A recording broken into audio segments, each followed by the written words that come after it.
child. Now it's showing its ugly face. What can I do?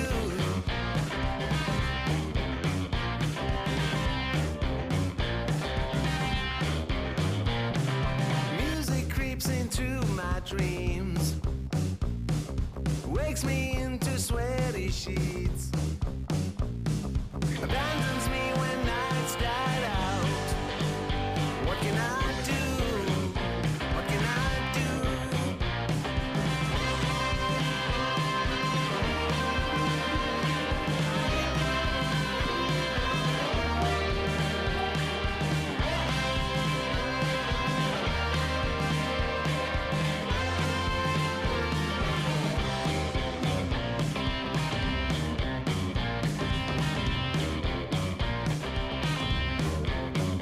So I better use my legs and run before it is too late to flee.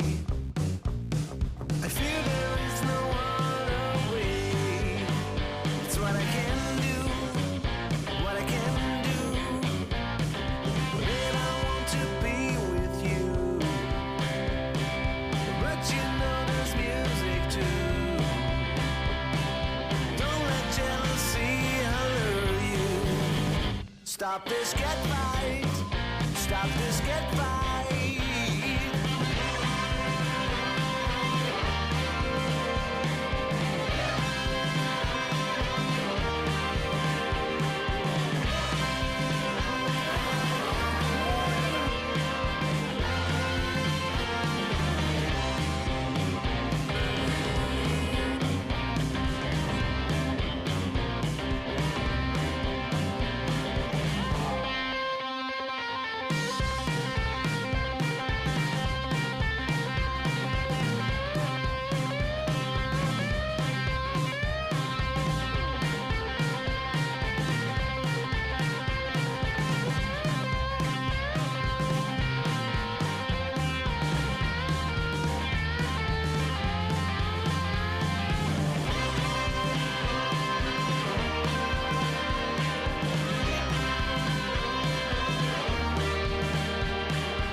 So I better use my legs and run before it is too late to flee.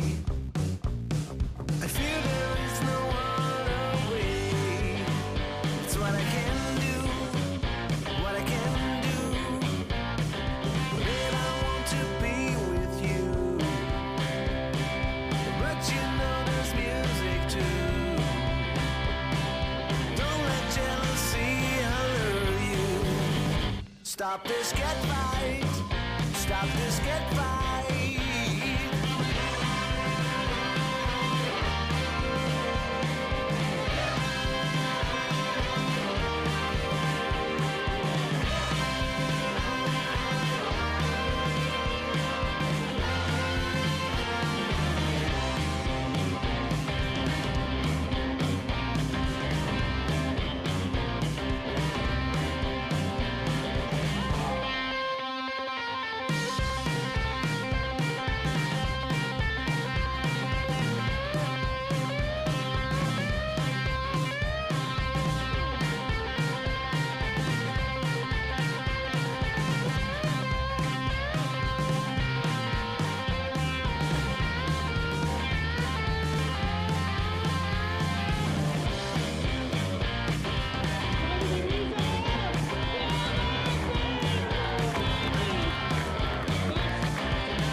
Lovely setting that is Silver Planner Lake in Switzerland.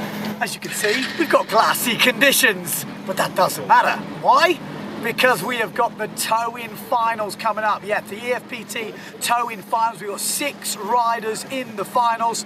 We've lost 2 of them, but we've got some of the biggest names in the business. We've got European champion Jentel Cares, he's still leading the world title race as well. Steven van Broekhoven, fresh from his victory in Fuerteventura, plus loads more. Jeremy Ploos, we got Balls Muller, local boy. We have got them all. So, what have we got coming up? What time? Well, we've got a few minutes before that happens. The boys are getting ready actually over on the beach for the training sessions. Like I say, 6 riders. I think they're going to have 3 runs each. Winner takes all. So what we're going to do before that, I tell you what, we're going to cut to an interview with one of the most up-and-coming riders, and he is in this tow-in final. Leonard Neubauer, yes, from Germany, lives over in Greece. Adam Sims caught up with him the other day up in the hills. Neubauer, I am 15 years old and I am from Germany, but I live in Greece. Awesome, dude. And how many times have you tried the tow-in here? Here yesterday, actually, and the day before a bit, so looking forward to some great action. Sick, man. And how long have you been windsurfing, eh? I've been windsurfing for 5 years, since I've been 10 I started, and yeah, since I'm enjoying it all the way. How do you like the tow-in compared to the normal? It's a lot of fun actually, because you can say we started 10 and we started 10 because it's not independent of the wind, so yeah, it's really nice and good show. Awesome, man. What are you going to try and stick out there today? I'm gonna try to go for a culo, because I haven't seen anyone do it, so maybe I go for it now. Yesterday, yeah, I went for a Pasco, so I was really happy with that. First time I ever do it, so yeah, super stoked.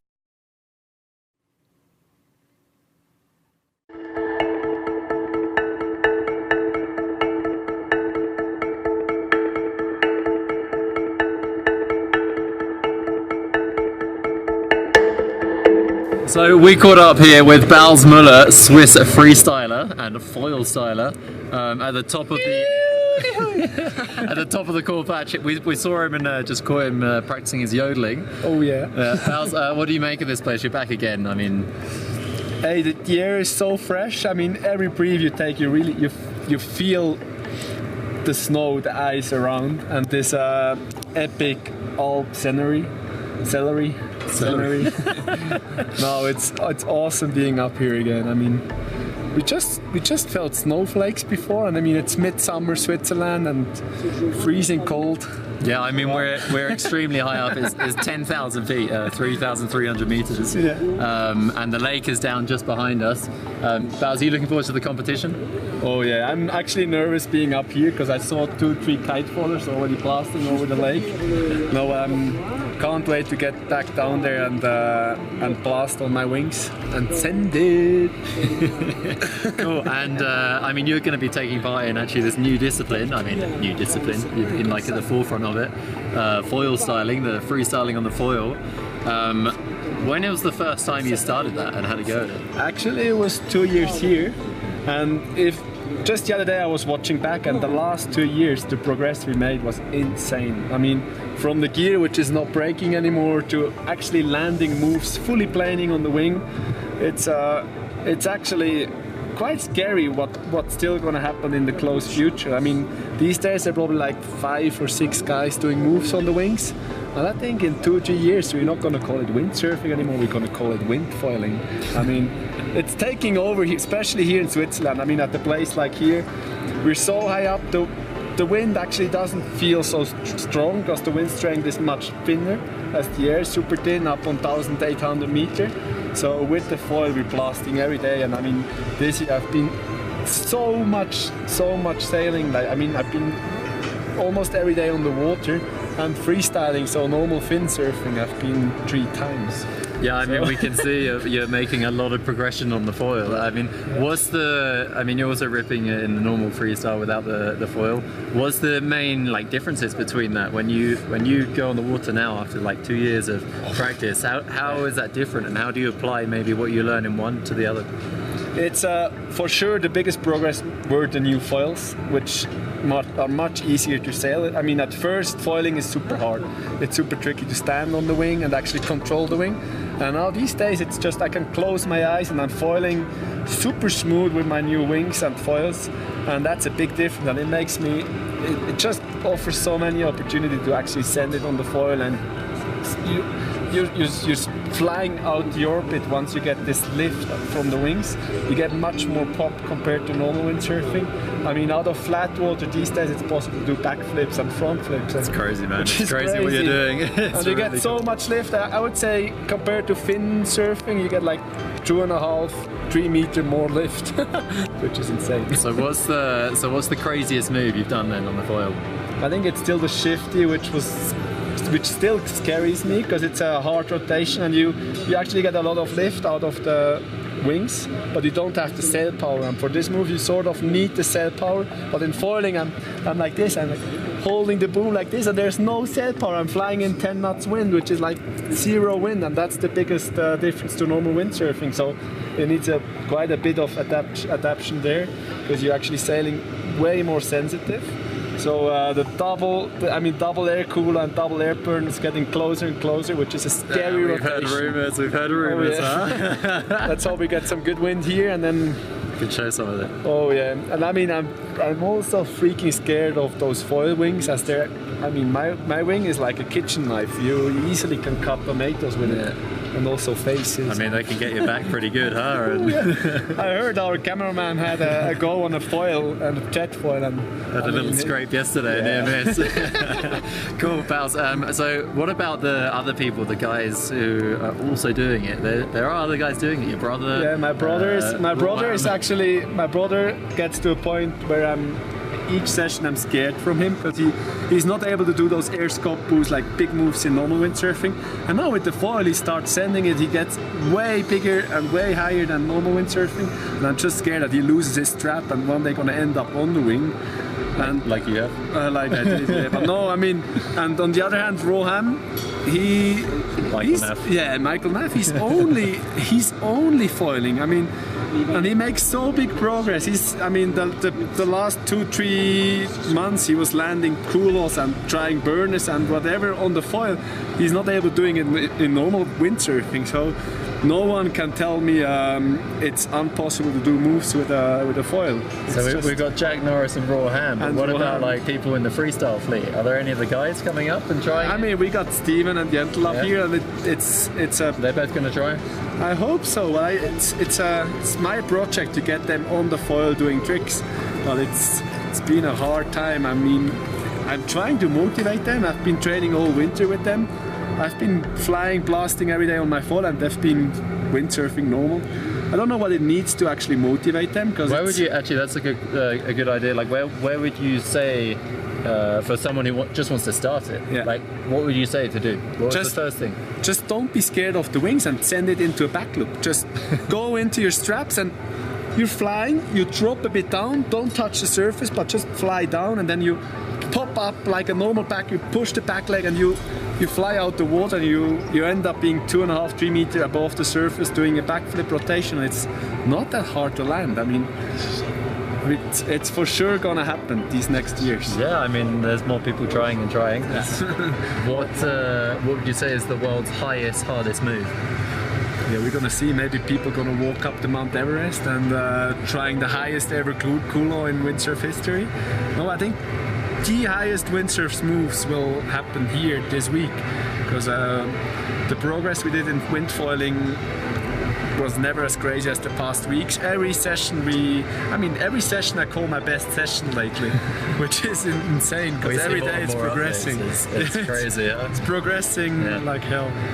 Cool. So, Bells, there's rumours of the double air burner on the foil. It's a 720 rotation windsurfing, and actually it's this move been in my head for years already. I think it's 3 or 4 years we're trying this move in normal windsurfing, and I never got the lift and the pop for the spin and rotation. And now with the foil, suddenly it's happening. It's getting there. I mean, I got spins which were already 720 fully in the air, and I think 900 will be possible as well, which is a lot of spin, a lot of rotation. A lot of air rotation, huh?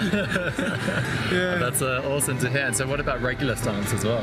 Is that, do you find that harder between switch and regular, or is it? Actually, you know, the switch stance is like the rotation when you push the sail against the wind, backwind, feel more natural, because you can control it easier on the landing because you push the sail again into the wind.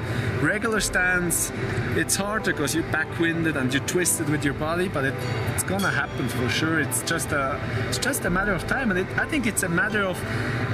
For sure, they're gonna be a small Japanese or Chinese kid doing those quad triples quite soon. Quad chords. Quad chords or whatever. I mean, the question is not to try it. The question is to land it, and that's the point. I mean, well, everyone can send it. We see you are. So awesome. Thanks very much, Pels Muller.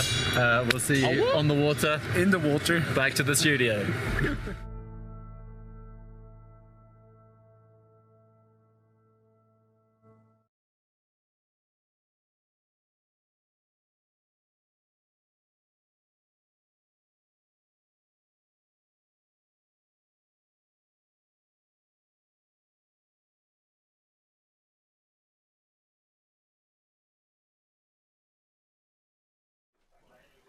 Well, there you go. Like I said, we have got that Leonard Neubauer interview. It's coming up. It's on its way down from the hills. But we've seen that Balls interview again. Well worth seeing anyway. I've actually just listened to a presentation with Balls on the MB board stand.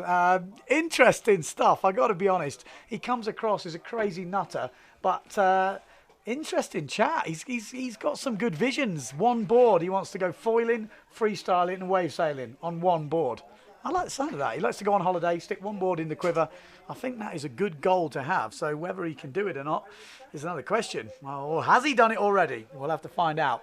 So what have we got coming up today here for the Venora Engadinwind by Dakine? Well, we've got kicking off with the EFPT Tow-in final. 6 riders in it and some pretty big names, I got to say. We've got Jens Ulker's European champion, leading the world title race at the moment in the PWA, and just all-round crazy man from Belgium.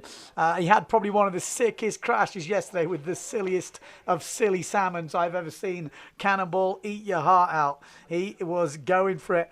I've also got, as I just mentioned, Balls Muller, local, obviously Swiss rider, lives down the road, and he is got to be one to watch. He's had the highest scoring move in the tow-in so far, and he has been mixing up. He's tried air spocks, cheese rolls, and he's gone for the old air funnels, air burners as well. So look out for him. We've also got another Swiss rider, Jeremy Pluce. He didn't even turn up on the first day.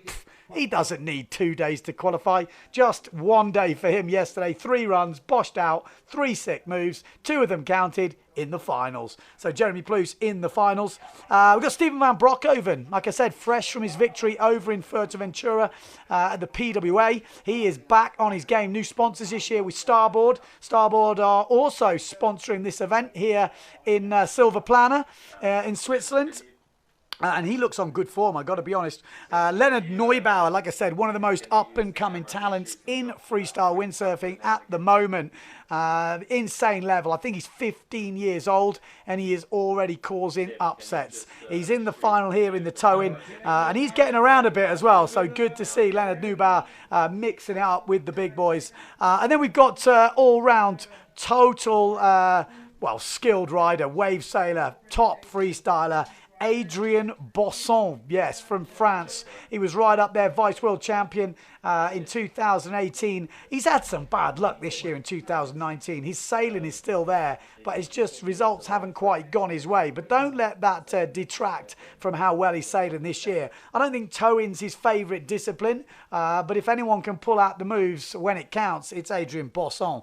So that is how we're sitting. The riders are getting ready right now. We're going to have 20 minutes, I guess, of training before we kick off with the finals. So we're going to see some training runs. We've also got the Lufenator, Marco Lufen, out on the boat. when we sent him out there, he looked like a normal guy, but I've just seen a picture of him on the boat, and he has got some crazy get-up on. Let's just hope he doesn't fall off the boat, because that helmet he's wearing looks pretty heavy. You don't know what I'm on about. Well, we'll see shots of that soon enough. Yeah, well, let's just hope he doesn't fall in, or we might be fishing him out from the bottom of Lake Silver Plana. So yeah, that's what we've got coming up in the towing. And then obviously after the towing, and I've got to mention it, the towing is happening because there's no wind in the mornings. So I don't want to hear any comments going, oh, this isn't windsurfing. It's apparent wind surfing. That's what we're saying. The boys are going, the winch they've got out there is some homemade job in the garage. I've got a story about that thing, and I'll tell you pretty soon because it is funny. I was sitting with the guy who made the winch last night, and he's got this hilarious story, which I'll bring it to you soon. But it's powered by a winch, and they're up to what speed? 40? Got to be 40. They are absolutely flying. He made the first winch and he had a few riders complaining it was too slow. And then he said, right. So he bought this motorbike engine off eBay, hooked it up, and this thing is lethal right now. He had a few riders tell him to slow down. He was like, no chance, mate. You asked for faster. You've got faster. So they will be flying across the water. And obviously, if you're going 40 in one direction with the sail back winded, you've got 40 knots or 40 miles an hour, or whatever speed they're going, of apparent wind in the back of the sail. So as long as they're traveling fast enough, they've got power in the sail. The problem is if they let go too early and slow down, that is when it becomes difficult. Obviously, the landing is super hard because they're landing with no wind. So that is the big problem. But again, if you've never watched towing before, it's definitely worth watching a few runs just to get an idea of it, because the boys are absolutely sending it. So yeah, that's what we've got planned for the towing. Like I said, we're going to go also, we've got the marathon today, the big marathon. But before we go into any of that, we're just going to play you a little freestyle short from the last couple of days. Like I say, the guys have been going off, and it's definitely, you've got to check this out.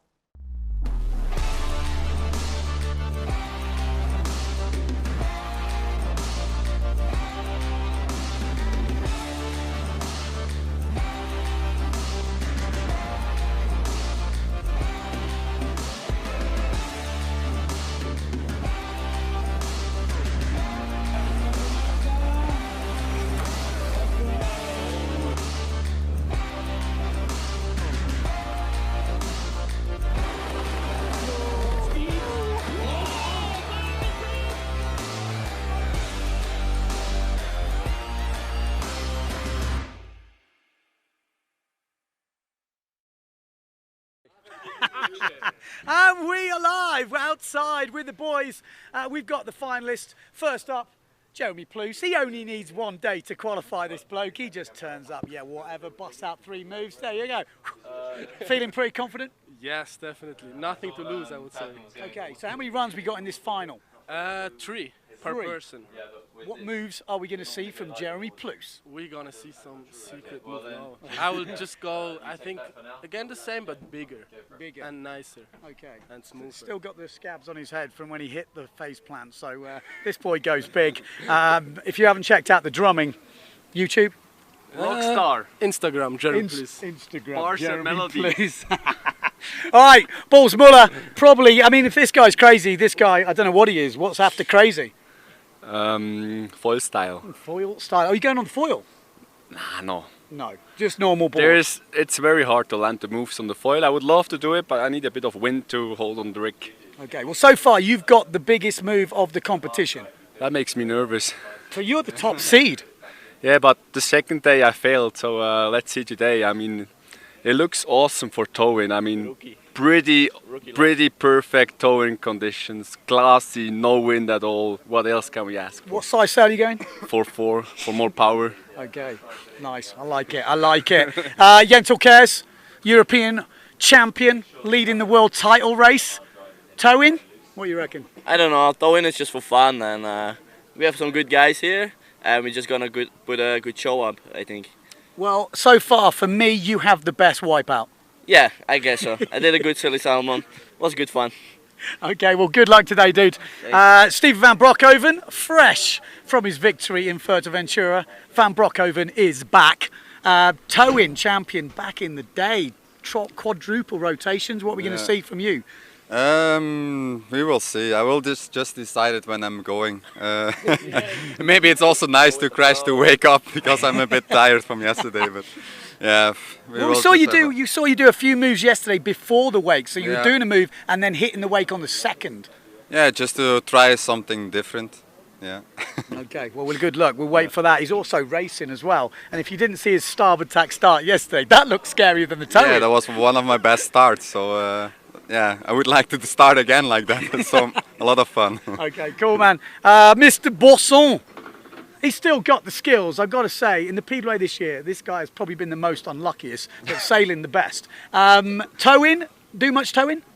No, it's been a long time I didn't do towing, but like the last 2 days has been really fun. I'm looking forward for this session now, and we'll see. I'm gonna try to, I think, start with classic move, maybe try to go a little bit higher, and then why not something new? We'll see. It's super hard to do something new in towing, and we'll see. I'll be watching, mate. Yeah, thanks, man. And then we got the young gun, 15 years old? Yeah, 15. 15 years old, and this kid is killing it in the freestyle. He's upsetting already a couple of the big boys. Toe-in, have you done much toe-in? I've done quite some toe-in, but never with a winch. It's the first time here, and I really enjoyed it. It's pretty quick, the old winch. It's pretty quick. I think if it goes on full throttle, it's you wake up and then you're like, okay, now it's time to hit the ramp. So yeah, it's sick. Okay, well, good luck today. You've got some tough competition here, but I'm putting a bit of money on this fella. Thank you. Yeah. All right, so there we go. That is the finalists. 6 riders, 3 runs. We're going to have a top 3 pretty soon. They're going out for the training. We're going to go back in the booth. So let's check out some action from yesterday.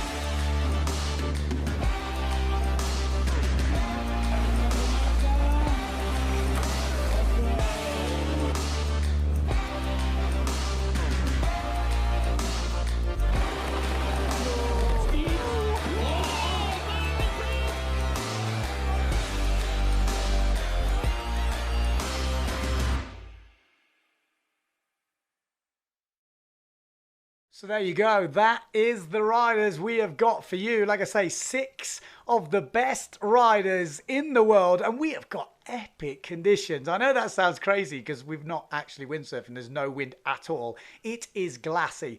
But as I've said before, what else are you going to do when it's glassy like this?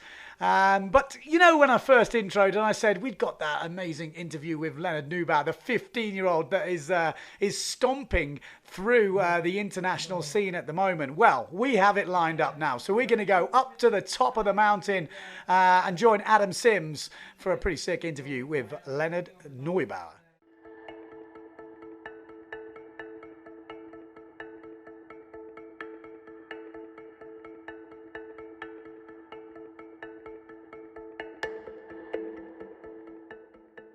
Okay, so we are up here at the top of the Corvatch. This is 3,300 meters above the Engadin, where we have the competition this week.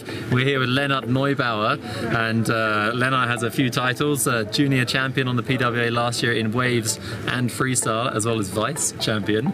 Leonard, I mean, you've had a great career so far.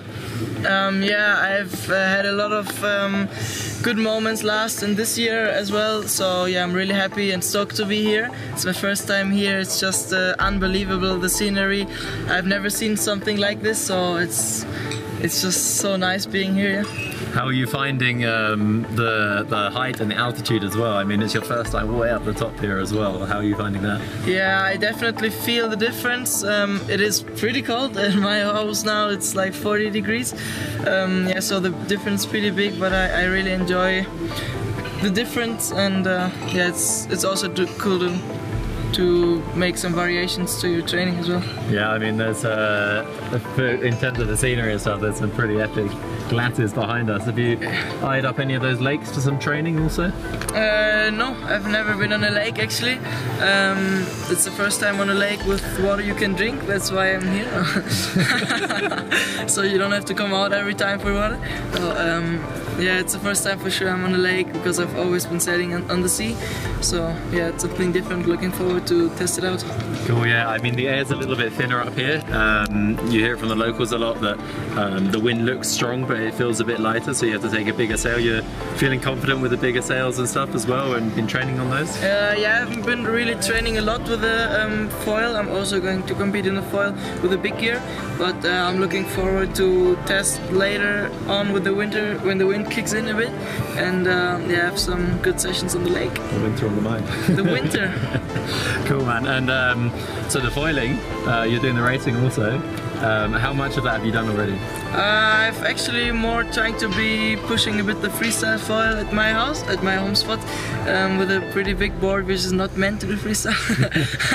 But yeah, also some good slalom training in light winds, and it's also something really nice to do when there's no wind. Awesome. And so you're going to do the foil freestyle? Yeah, I'll try to get a board and then give it a go, for sure. Cool, cool. Have you tried, what moves have you tried? Some shove it, some back loops, some downwind 360s, and yeah, I think with a smaller board would be easier, but yeah, it's also a lot of fun. Cool, man. And then also for the towing, you've done a bit of towing already. Are you excited for that? I'm definitely excited because I've never done towing with like a proper wave in front of you, so let's see if we can do some double air moves maybe. Yeah, awesome. Yeah, there'll be the ramp, we'll have the kicker, a boat coming in on the opposite way, kicking up some ramps for these guys. Okay, Lennart, so thanks for joining us here, up at the top here. Perfect. And we look forward to seeing you rip it up on the water. Perfect, yeah. See you there. Back to the studio.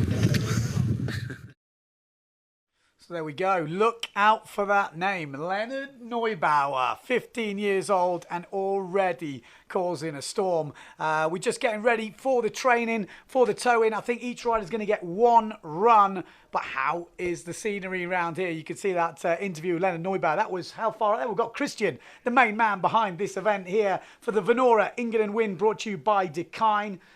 Christian, it must be epic organising an event with this sort of scenery. I mean, the shots you get from here and the media output must be insane.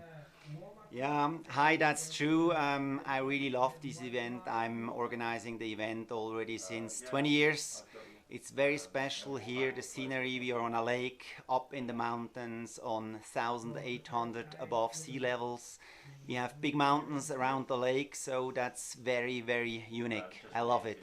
Yeah, we've also got, I'm just thinking, because we've got obviously snow up on the hills. You do the Engadin snow, which is in the winter, and then obviously this is the Engadin wind in the summer. Can you combine the two? Can that even happen? Or can it even combine with mountain biking? I think the options are kind of endless around here. That's true, actually. We have one competitor. He's competing also in the Engadin snow and in the Engadin wind. So that was at the very beginning also my idea, to have one location, Silvaplano, and then during the summer we are looking up to the mountains covered with snow, and during the winter events we're looking down to the frozen lakes, and that's one place, two events, and that's super special. Yeah, so obviously we've got the towing this morning, always glassy in the morning, and then we obviously got the marathon coming up. That's the big one. So we're going to bring you back in. I heard the briefing's coming up at 11:30 or something like that. So we're going to do the briefing for the big race. 42 years this marathon's been going. But for now, I think we're going to go back to the boat and have a word with Marco Lufen. Down to Marco Lufen. And your line. All right, Engadinwind 2019. Jeremy, please, first practice run for you. Jeremy, how did it go? Pretty good, man. Wait, give me a second. All right. So, did you have a certain move in mind when you went there already, like in the beginning? Actually, I think I decided just before the wave, and then I did this burner 360. But what was actually the highlight for me now was I told Balz and the guys, let's see if my hairs are still gonna be dry when I come back. Look at me, man! There he is, back in business, Mr. Jeremy Plus, right from Mykonos. Alter, wie geil! So yeah, there we go. Jeremy Blue still got dry hair. I love to see it. I mean, that's what we want. We love the boat interviews, getting a bit of action from the riders. That's kind of what we've been hoping for every time we've done a live stream. So Sims and the boys doing a good job there, organising this. We're going to have a pretty interactive tow-in session. Like I say, 6 riders having one run in the practice. Jeremy Blue says he peaked too soon because that won't be a counting move. We've got Adrian Bosson up next. So Bosson, first training run for him. They don't always have a training run. I know Steven van Broekhoven doesn't usually like a training run, just in case he does his best move. So Bosson off the ramp. Oh, it's big and it's dry. Why do we have training runs? This should just go straight in, surely. I mean, that was absolutely perfection. I mean, you can call that many things. For me, it still looks like a Pasco. Air burner 3, whatever you want to call it, air funnel. There's a couple of names. I'm not even going to try and name them. We're just going to look and look at the beautiful skills on that thing. Sorry, I'm looking at my replay on YouTube at the moment. If you are on YouTube, we're looking at the comments on the Windsurfing TV channel at the moment. I'm going to try and have a look at the other Facebook channels that are offering the live stream. I think we're on the EFPT as well and quite a few others. So lots of different chats going on. But we've got Tim said they're off. Back to Lufen on the boat for an interview with Bosson. All right, first try of Mr. Adrian Bosson, the guy from C4 Plage, has his own windsurf center there. He's usually called the boss is on. Bosson, pretty solid first move out there. Any 360 to add in the next run? I would like to do like full air double rotation, but don't get the technique yet. All right, let's just give him a sec till he's in the boat. Yeah, I like it. It's good. So, when you start, do you already have a move in mind that you want to perform? I think I'm gonna stay with this burner Air 360 or like Pasco, trying to do a 720. And I mean, that's the move I control the most, so I think it's better to go for this. I just need the good timing to hit the ramp at the right time to get the best height. And I mean, pretty solid move, perfectly executed, well done. And now next up in the line is Lennart Neubauer from Germany. So back to the booth to Adam. Well, not quite Adam, it's Ben. But well, so Adam's controlling the things. We heard Lennart Neubauer. We've heard the interview up on the mountain. Now we're going to see the boy in action. Remember, 15 years old. Yes, 15. What were you doing at 15? Were you getting towed by a winch at about 40 knots into a wake created by a boat on a lake in Switzerland? Probably not. But this boy is. And here he goes. Lining up. We've seen 2 sick ones so far. Lennart Neubauer, it's big as well. Yes, yes, yes. What is the record for 3 people in a row dry hair? That's pretty impressive. That's like a final, huh? I mean, that's sick. I'm still saying that's a Pasco. I don't care what anyone says. That is absolutely epic. 15 years old, people. 15. Like I said, remember the name. I think there's a song about that, isn't it? So yeah, he could just sail to the boat at the moment. There's not much breeze, but he is so light, he can just float there. You can see Van Ora, they're the main sponsors of the Engadinwind, also Dakine as well. And we're going to go straight to the boat to see what Marco Lufen's got to say.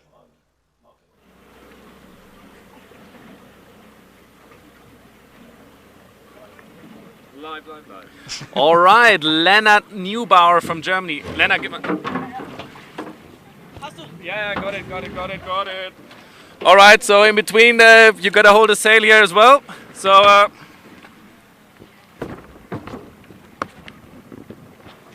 Yeah, it's a bit difficult here to go live sometimes in between the sails and boards, but Lennart, how was your performance? And now I'm gonna put the mic under my knee. Lennart? Okay, wait. Lennart, how was it? How did it go? Oh, it was sick. I actually wanted to do a burner, but then turned out to go for air funnel 360. Really sick. Whew, good. The next run is gonna be the one which is counting. Do you got anything in mind already which you want to perform? I'm definitely sure I'm gonna go for the same move to have something, and then go for a bigger move. We got some difficulties here. Lass mal los. Okay, Okay, live from the boat here with action included. Back to the booth to Adam. There we go, Marco Lufin. You're seeing it happening from the streets.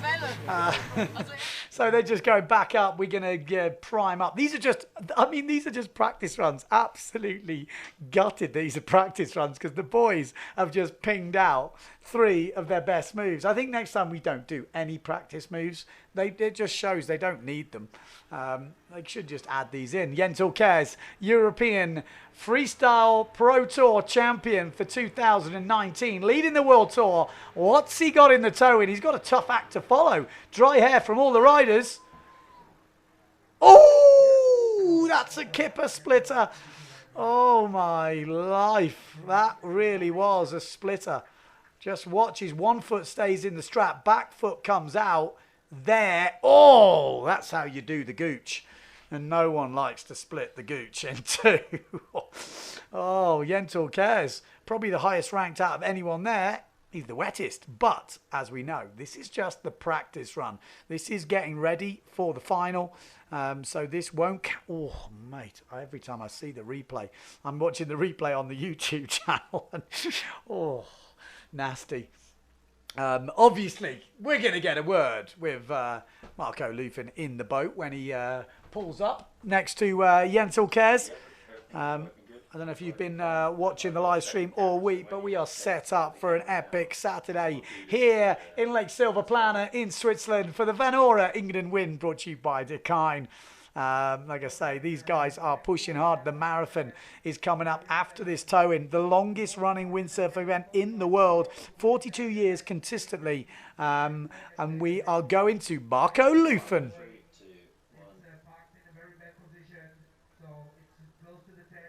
Jentel Kers from Belgium, very first training run. Jentel, I know it's... Give me your hand, brother. How was it? That was fun, huh? I mean, getting wet on the first run, you know, have my crash down, so now I can go big for the competition.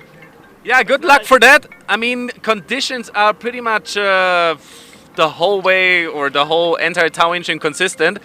Anything you got in mind for the next upcoming move, which is then obviously counting?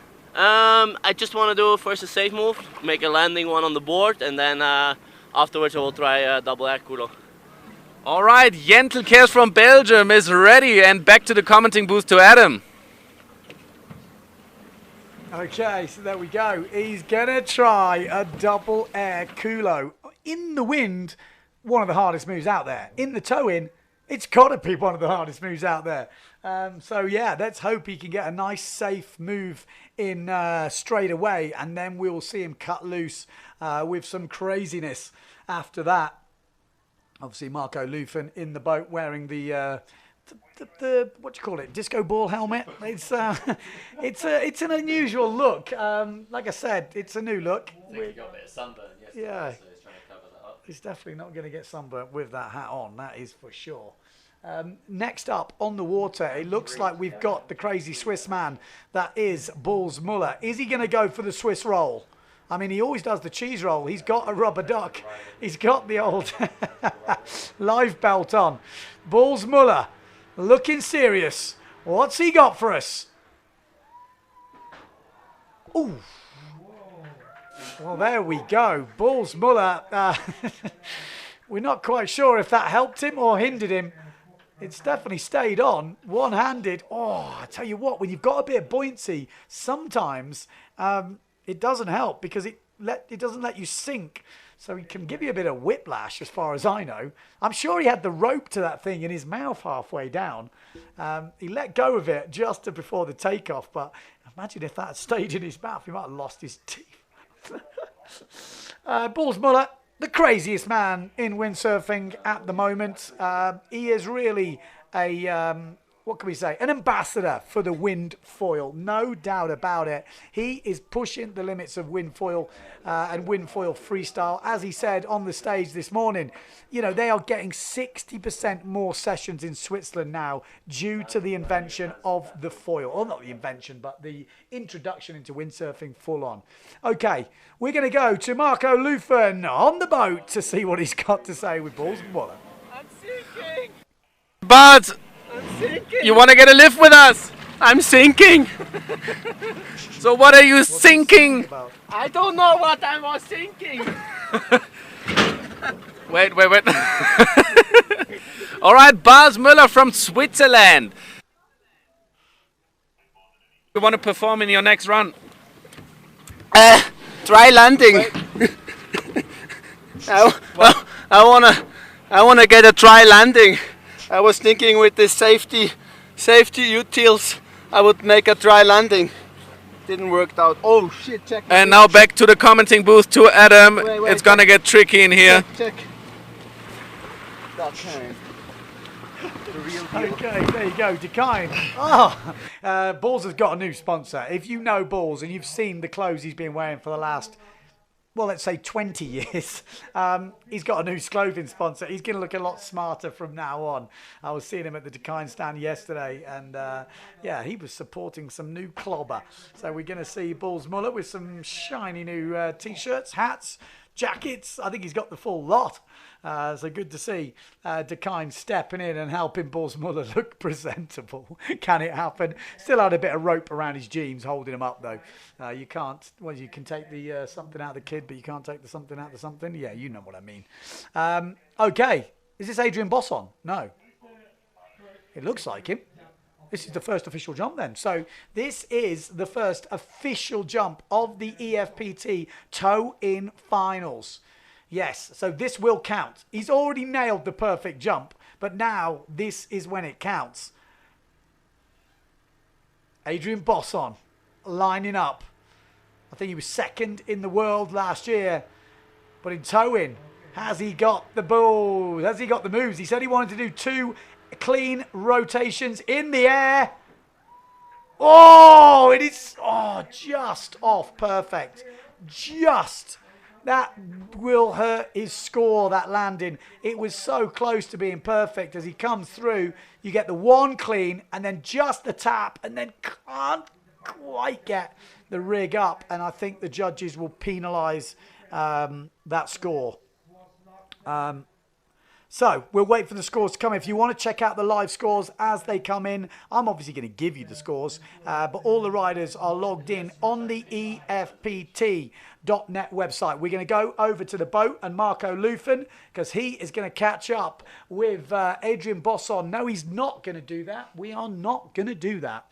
That is definitely not what we're going to do. We're going to wait a little bit. Okay, Leonard Neubauer coming up next. Just when looking at you, open up my eyes, and I'll stay with you forever all the time. And I'm stepping out to leave it all behind. I'm confident your love will be my side. Just when looking at you, open up my eyes, and I'll stay with you forever all the time. And I'm stepping out to leave it all behind. I'm confident your love will be my side. Big mountain, what do I say? Them can never lower you my way. You go low, then you go high. You go near, then you go far.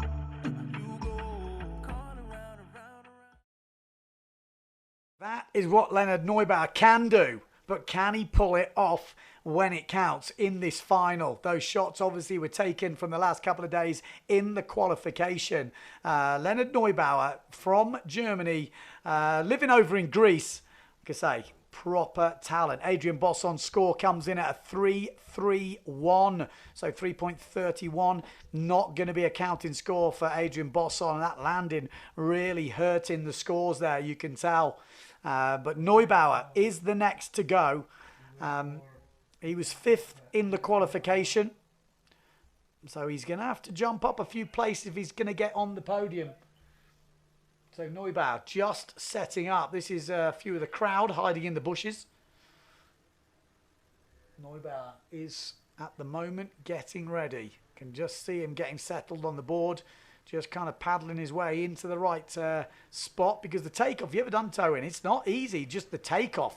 You have to hold the mast, get it upright, get your feet in the straps, and then get yourself set. Wait for that, you know, speed to pick up. You get the apparent wind in back of the sail, and here he goes, carving into the wake, Leonard Neubauer. Oh, I tell you what, the practice runs were better, weren't they? The practice runs were better. It looked like he thought about it a bit too much. Let go nice and early, got control. First one comes round and then just doesn't get the rotation on the second, and the board doesn't spin. He throws his head back, and you can see the young fella, he's a bit like, wish I'd have took the practice run all day long. So, yes, he's still got dry hair though, somehow. He did well to save that one.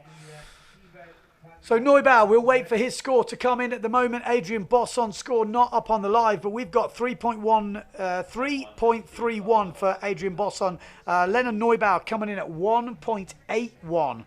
So far, disappointing scores in the actual final. The qualification went off. Steven van Broekhoven actually chose not to take a practice run. So Steven van Broekhoven choosing not to take a practice run, and maybe it was a good thing, because some of the practice runs we've seen have been the highest scoring jumps. So will it pay off for Steven van Broekhoven? Obviously the 3rd in the world at the moment on the PWA. Not quite sure where he's ranked in the EFPT. I'd have to have a little shimmy, a look. He's ranked 5th in the EFPT, but I don't think he did all the competitions. Only did 2 of them so far, so it's kind of difficult for him to get an overall ranking. If you give him average points, he'd probably be up there in nearly 2nd or 3rd. But Steven van Broekhoven should be the next rider to get towed in.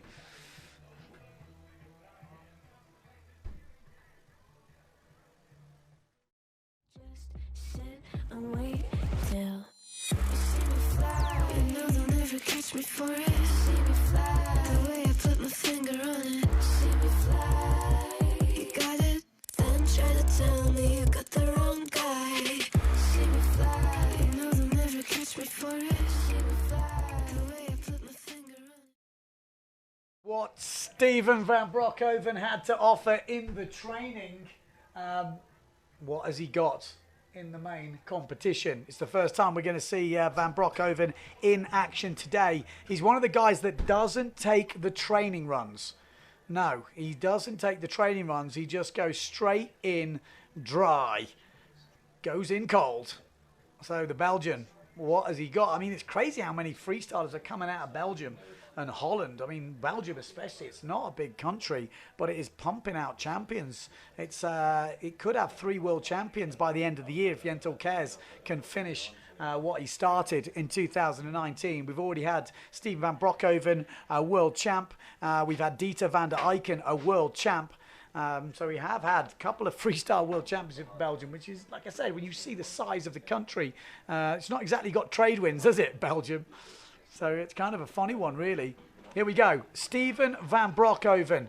Will we see that double pop? He's been popping before the wake and then doing the second move off the wake. It takes immense timing, but if anyone can do it, it's this guy.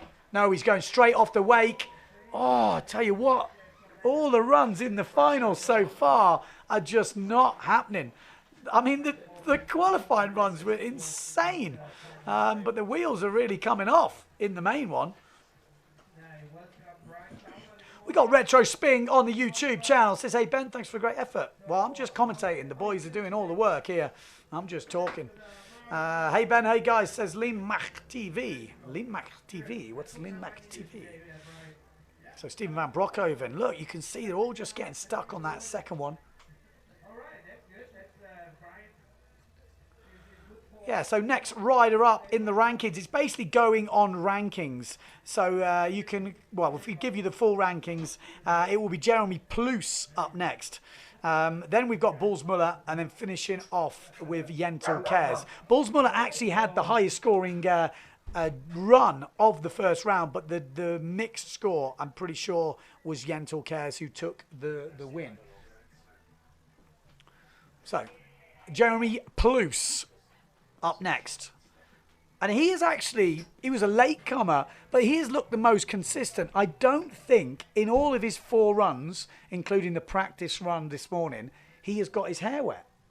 I mean, he hasn't crashed any run. So maybe Jeremy Ploos could be the dark horse of this competition. He could be coming in hot. We got Basher on the YouTube channel, says we are at the start of a long holiday weekend here in the UK, so this is a welcome breakfast viewing for me this morning. Coffee and towing. Those two things go hand in hand, Basher. There you go, hand in hand.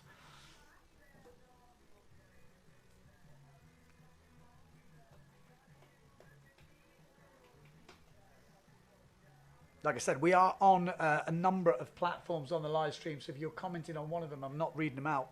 Apologies. Actually, just reading through the comments on the Windsurfing TV YouTube channel, but we are on, I know, a few Facebook sites as well, so just in case you're wondering where we're looking at. I'm trying to keep it to one place to do the comments, otherwise it gets confusing. But here we go, Jeremy Ploos. It's kind of been, like I said, he's kind of been the wild card coming in. He was a late entry, didn't turn up on the first day, and then just rocked up on the second day and owned it. He was right up there. Here he is. He's been over in Mykonos, getting plenty of sailing in. And what's he got? First run in the proper final, and it's again. Absolutely nails it. Perfect landing. What's he got in his mouth? He's got something. Or maybe that's just his style. So there we go. Pops into it. One hand really extended. Spins round. Gets the claim. And then takes the helicopter whip. I don't know if he takes the hand off at the end because he knows the whip's coming. And maybe it looks like, I'm under control here. I got it sorted. I don't know. Maybe good tactics from the Swiss rider. He's actually always been pretty good at the towing, Jeremy Ploos. I think he's had a couple of good results over the years. Good windsurfer as well. I know what you're thinking. This ain't windsurfing. It's apparent wind surfing. That's exactly what it is.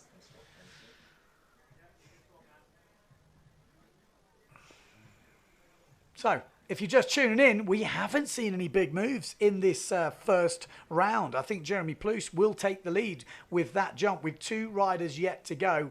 We've obviously got a couple more runs to come in. 3 runs in total for each rider, so they will get more opportunities. Is the winner just 1 move, or is it a joint 2-move combo? I think it might be.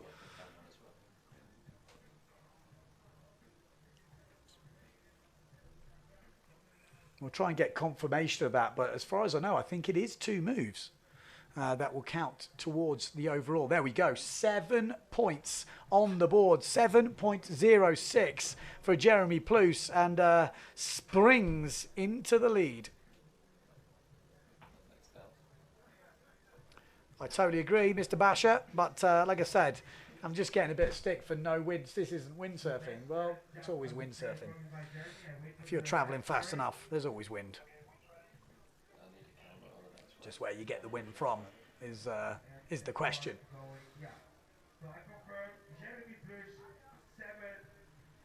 So Jeremy Ploos, looking high and dry. Literally dry. He hasn't got his head wet, I don't think, the whole time in all of his runs. And here we go. This is the crazy man himself, Bullsmuller. In his home country, he's already been shown the way by fellow countryman Jeremy Ploos. But what's he got? Bullsmuller, biggest score of the first round. It's big and it's clean and it's full blading. Hey, was there any doubt that the man could pull it off in front of the home crowd when his sponsors are watching on? But that is the best landing we have seen. Even just ducks the rig for good measure.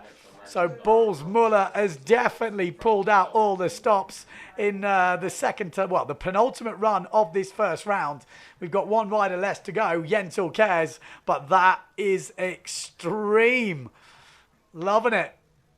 He didn't have the best practice run. It kind of goes that way. The guys without the best practice runs are usually the ones that pull it off in the competition. The guys with the great practice runs have kind of messed it up in the competition. That's just it. That's just how we're rolling.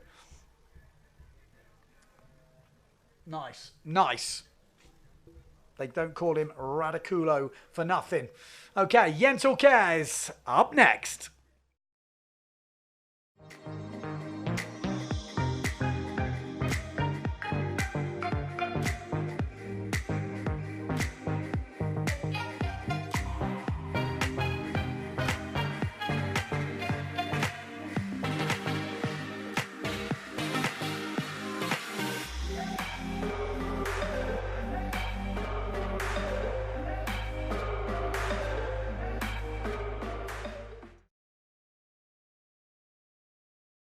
There we go, Yentil Cares. He was the man to beat in the qualification, had the best aggregate score.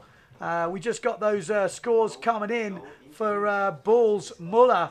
9,985 from the judges for the move he pulled off. The technical difficulty was right up there as well. And 6,8,8. So 6,9 is the ultimate score at the end.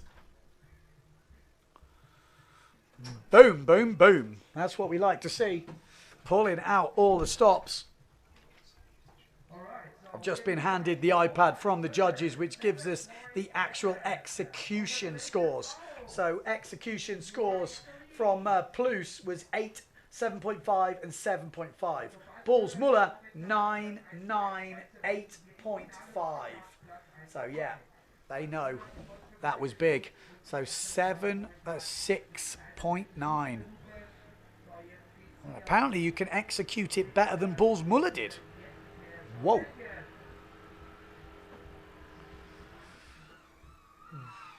Yentil Cares absolutely sending it. That was high. Didn't quite see the landing. Hopefully we get the replay on that.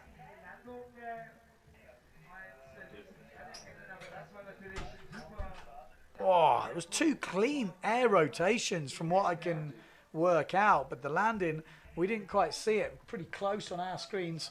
Yentil Cares just getting in super close. And we'll wait for that score to come in from the judges. And then we're going to go back to the bottom of the tree and work our way back up. Each rider's going to get 3 runs as far as we know. Best 2 runs counting. I think we could almost have the best run counting just to make it extremely all on the last run.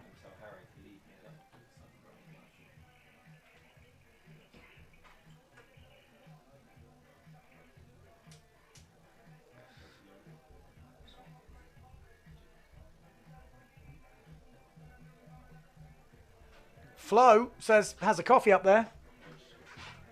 Strong, mate. Very, very strong.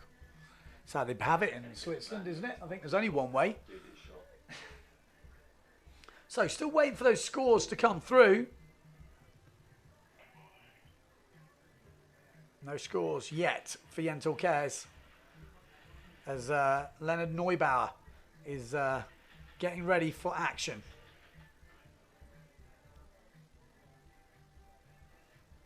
See the scores, boys. Let's see the scores. Hit them in. Oh dear. I'm hearing the starter on the winch. Let's do it after the next move. Slightly worried now. That winch did not sound good. Did it? No. It sounded like a motorbike. Sounded like he needs some startup. Bit of WD-40 in there. He's just grabbed a can. Stand back, people. Stand back. We might be doing this final after 1 run after all. Maybe human power. Do you think it's possible? There's enough people. Anyone got a horse? Horse powered. 1 horsepower. I've got a winch, but it's in Munich, so we'd have to wait a while. Okay, the scores come in for Yentl Cares. Air burner, air funnel comes in at 4-3-1. So the scores after the first round are Bullsmuller leading with 7-6-9. Jeremy Plus in second place with 7-0-6. And Yentl Cares in third place with 4-3-1. So those are your top 3 riders. You can see Bosson just behind, then Steven van Broekhoven, and then Leonard Neubauer in 6th place. If we can't get that winch started, that could be the results. The tools are coming out. It has been working. Just see scores from the judges. Coming in at 3.54 and 4 for Yentl Cares. So the execution, obviously the landing marked down for Yentl. Yeah, the boys are working on the winch. We've got Tim on YouTube saying they all need Uphill sponsors. Yeah. You can see what they do is just hold that mast, and as soon as they get it moving, that apparent wind comes under the sail, picks it up, makes it lighter. I actually picked up one of those wind wings yesterday. Yes, I did. Yes, I did. I did. And out of the wind, it's actually heavier than you think. But in the wind, it just sort of floats in the air. It's pretty light. So, yeah, the winch. I don't know if we get shots of them fixing the winch. Because we've got a shot of Leonard Neubauer just waiting patiently. So in the total, it's 3 rounds. 1 round is completed. I was going to tell you a story actually about this winch. Anyone want to hear a story about the winch? What you do? Well, that's lucky because I've got a good one. So the guy who's got the winch was rung up by a company, said, "You couldn't bring a winch to a swimming pool, could you?" And he's like, "Yeah, of course I could. Of course I could. How much are you going to give me?" Well, they paid him not bad money. He turned up at this swimming pool. There was 80 people on set. 80 people setting up for an advert. And they had to, oh no, I've missed a bit of the story. So they rung him up, said, "Have you got the winch?" He says, "Yes." And what we need is someone who's 174 centimetres tall. And he needs to be able to water ski. And he's like, "I've got a mate. He's a bit taller than that. But yeah, we've got him." Okay, so he brings his mate in. Basically, they get there. They've got the replica Lewis Hamilton helmet. They've got the replica suit. They dress his mate up in the Hamilton get-up. They get him on water skis. They tow him across this swimming pool. They have their own chef. They've got everything going on. It took them about half a day. And they've created an advert. You want to see that advert? Go to the Mercedes Instagram page, and it is absolutely hilarious. The amount of effort it takes to make this tiny clip, you cannot believe it. We should try and put it online because it is absolutely insane. It's basically a guy suntanning with a hand fan. And then there's a shot in the background of some guy going about past at Mach 10. It's on Mercedes Instagram, the main page. It's absolutely insane. It's absolutely insane. You cannot believe. And he was like, he got there and he's like, "Why didn't I charge him more for the winch?" It's like the roll call. You know, when you get the call up to see who's going where. 80 people on it. 80. And you check the advert, it's probably 10 seconds long. It's like insane. You can't imagine how it works. And then you realise when people complain, you won't miss it. It's a video of a swimming pool. It's like what the guys do in their off season. There it is. Yeah, that's it. Yeah, we've got Adam Sims on the case at the moment. Can we play this online? Yeah, maybe. We'll have a go because it is funny. It's got to be worth a view.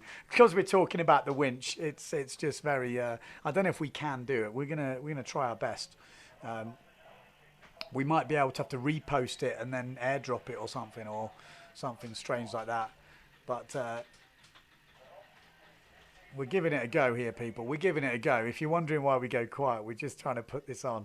But this is what the I can't wait till you boys see this.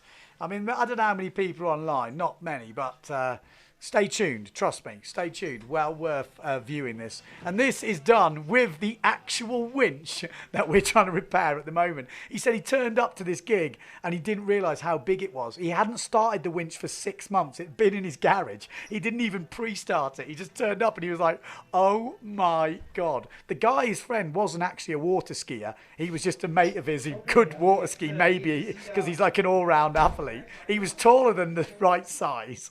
But he actually looks like Lewis Hamilton. So funny. Okay, here we go.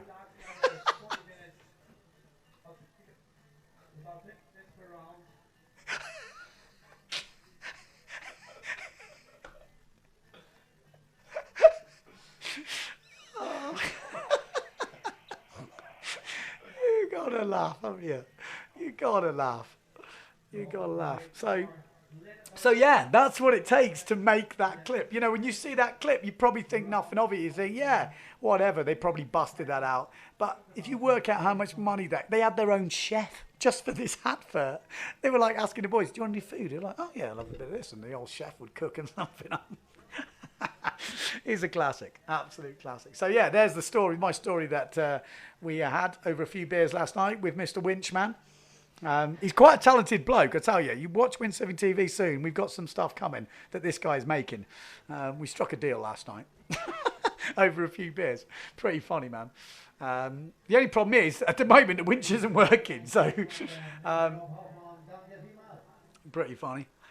So yeah, that's that's what we've got coming up. If you have missed the runs so far today, I've got to be honest, the practice runs were better. But the Swiss boys are the two guys at the top of the tree. Bulls Muller, Jeremy Plus.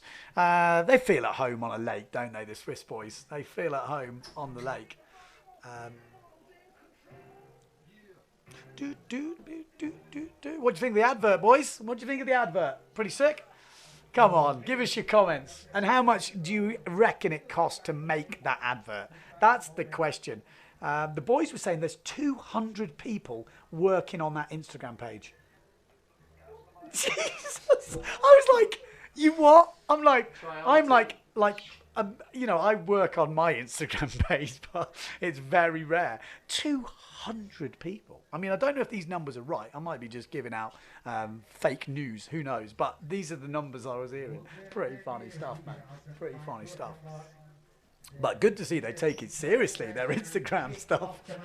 And sometimes you can say, short, it's not all about the length, boys. It's not all about the length. Short can be sweet. Let's have a look around. If anyone's just tuning in, you're probably wondering what we're talking about. But you missed out. You missed out. You should have tuned in earlier. You would have seen it. Absolute gold. Absolute gold. So if you're wondering why we have got a little intermission, we have a slight problem with the winch. I mean, the one good thing is we actually got through every rider. So we actually did get 6 runs in. Everyone had the chance. So let's just say it stops now. Do we have a counting result? I would say so. You know, if the wind stops halfway through a windsurfing event and everyone's had the chance to win, I think it's a counting result.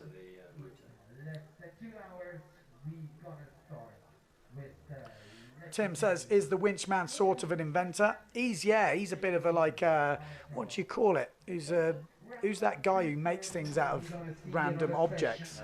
Godiva. Good. I'm not very old. American bloke. You know what I mean. So, got a bit of a short interval. What else are we going to look? That's what I was going to do. I'm just going to have a look through the Facebook pages. Let's go on the EFPT. EFPT, yeah, let's go on there. Let's have a look, see if anyone's putting in some comments on that page. EMPT, that's not right, is it? EFPT. Let's get that European Freestyle Pro Tour in the mix. See what comments we got coming in. We got anyone tuning in? Okay, well, I'll tell you what we're going to do. I think we're going to check out, well, we've got a little bit of a break. We're going to go to yesterday's highlights. Just a 2-minute little, into me. Okay, sorry, boys.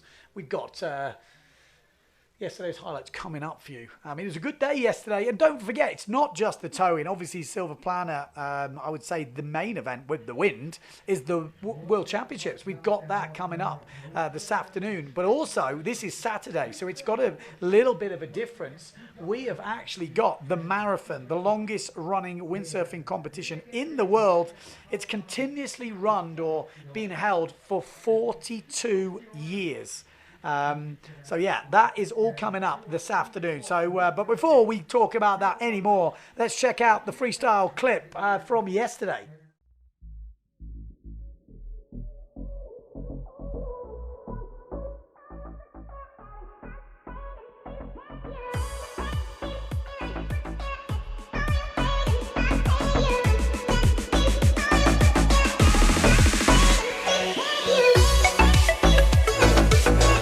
Cloudscape Way, Ricardo Campello also arrived in time for the big swell tomorrow. Nevertheless, the conditions were perfect for towing, and so we kicked off with an absolute Zenfest.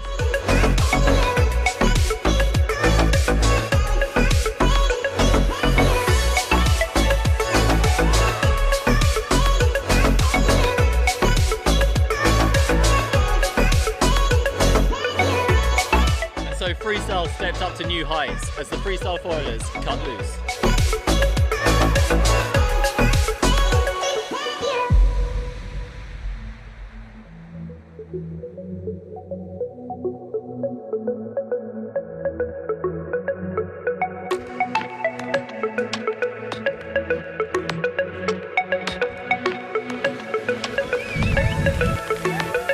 With the freestyle over, it was on to the foil racing.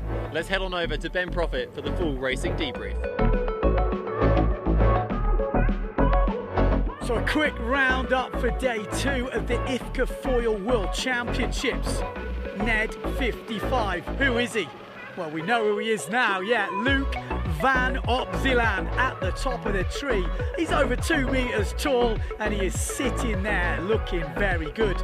4 races today, he had 2 bullets, but either side of that had a couple of wobbles. In one race, he's actually in the protest room now going for redress, so we'll have to have an update on them scores. But for whatever happens, he'll be still leading this world title race going into day 3. Number 2 in the charts, who is it? It's the silver medalist from the Olympics in Beijing. Yeah, Julian Bontemps had a pretty consistent day, won the last race, and just by winning that last race puts him just ahead of Gonzalo Costa-Hovel. Obviously, Costa-Hovel sitting in 3rd place now, had probably the best day out of everyone.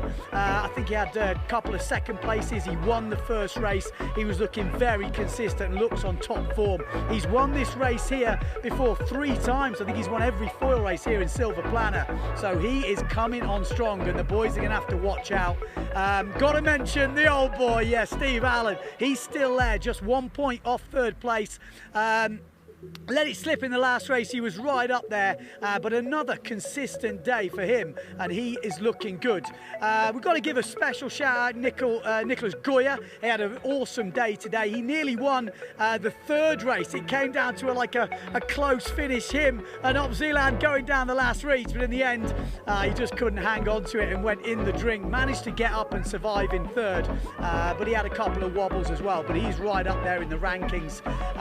What else did we see today? I've got to mention this, Steven van Broekhoven. The wind swung in the last race and it made the start line really square. Up until then we'd had like a port tack bias line, so everyone went off on port, he went off on starboard, and it just looked carnage. We were in the live booth just cringing, thinking, is he going to make it? But he's been doing well for a freestyler and he's looking good. So there we go, 9 races all in all. That's a little bit of rundown. All the results are online, you can check them out. And that's it, day 3 coming up tomorrow. Forecast looks pretty good, and don't forget, we have got the marathon tomorrow. 150 competitors, kites, sailors, we've got everyone thrown in. It's going to be pretty epic.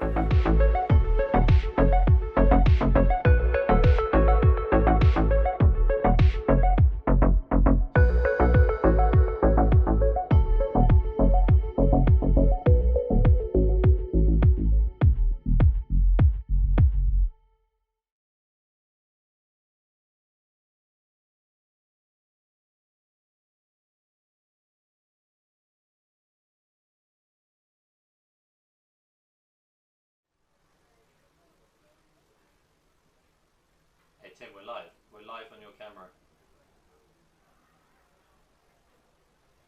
We are live. We are live on your camera. We are live. Tim, we are live.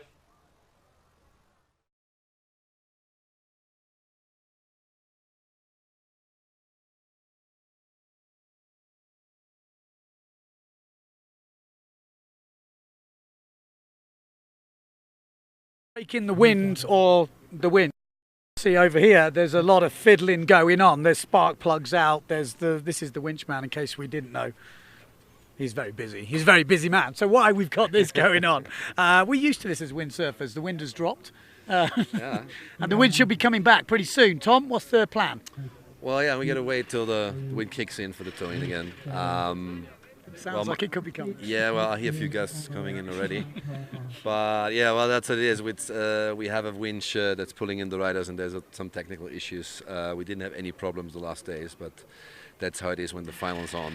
It's happening. Well, hopefully we'll get that thing kicked in. We've already seen 6 runs, though, and the Swiss boys pulling it out. Yeah, I mean, that's a local knowledge, I would say. No, I mean, they get pushed. There's a lot of crowd today on the beach. It's a good atmosphere down here, and the Swiss boys are always like trying to impress their friends and their audience, and they're on it at the moment. The places 1 and 2, the first 2 runs, solid. Yeah. So, but there's 2 more to go, and the other guys are not that bad either. And the scores, it's going to be the 2 best runs, is that correct? No. Or just 1? Only 1. Only the best 3 counting out of 3. So that means everybody can risk and everybody can still win it on the last run. Perfect. That's what I was kind of hoping for. I was in the country going, I hope it is that way. So that is going to be nice. It's going to be all down to it's never going to be over until the last run. Exactly. And we always like starting with the lowest to the highest score, so it keeps the drama a bit longer. And yeah, on the last run and on the last jump, you can still win the competition. I have an idea. We should get the guys on the podium, and then oh yeah, it's going to be good, man. I'm going to be good. We're going to get that winch fired up. We have got a special guest though. There was rumours he was going to try the first triple forward getting towed in. Yeah, that's what I heard as well. That's what the organiser told me. He said, we've brought Riccardo Campello in, and he is going to do the first triple off the ring. Is that true? Yeah. Keep waiting. You got your wetsuit?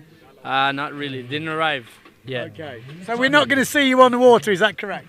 I don't know. They just started already, and apparently there is no drink, so let's wait and see. I'd rather watch the boys and keep my ankles safe for the next event. But I did see you with that toolkit earlier, having a fiddle with that winch. Is that?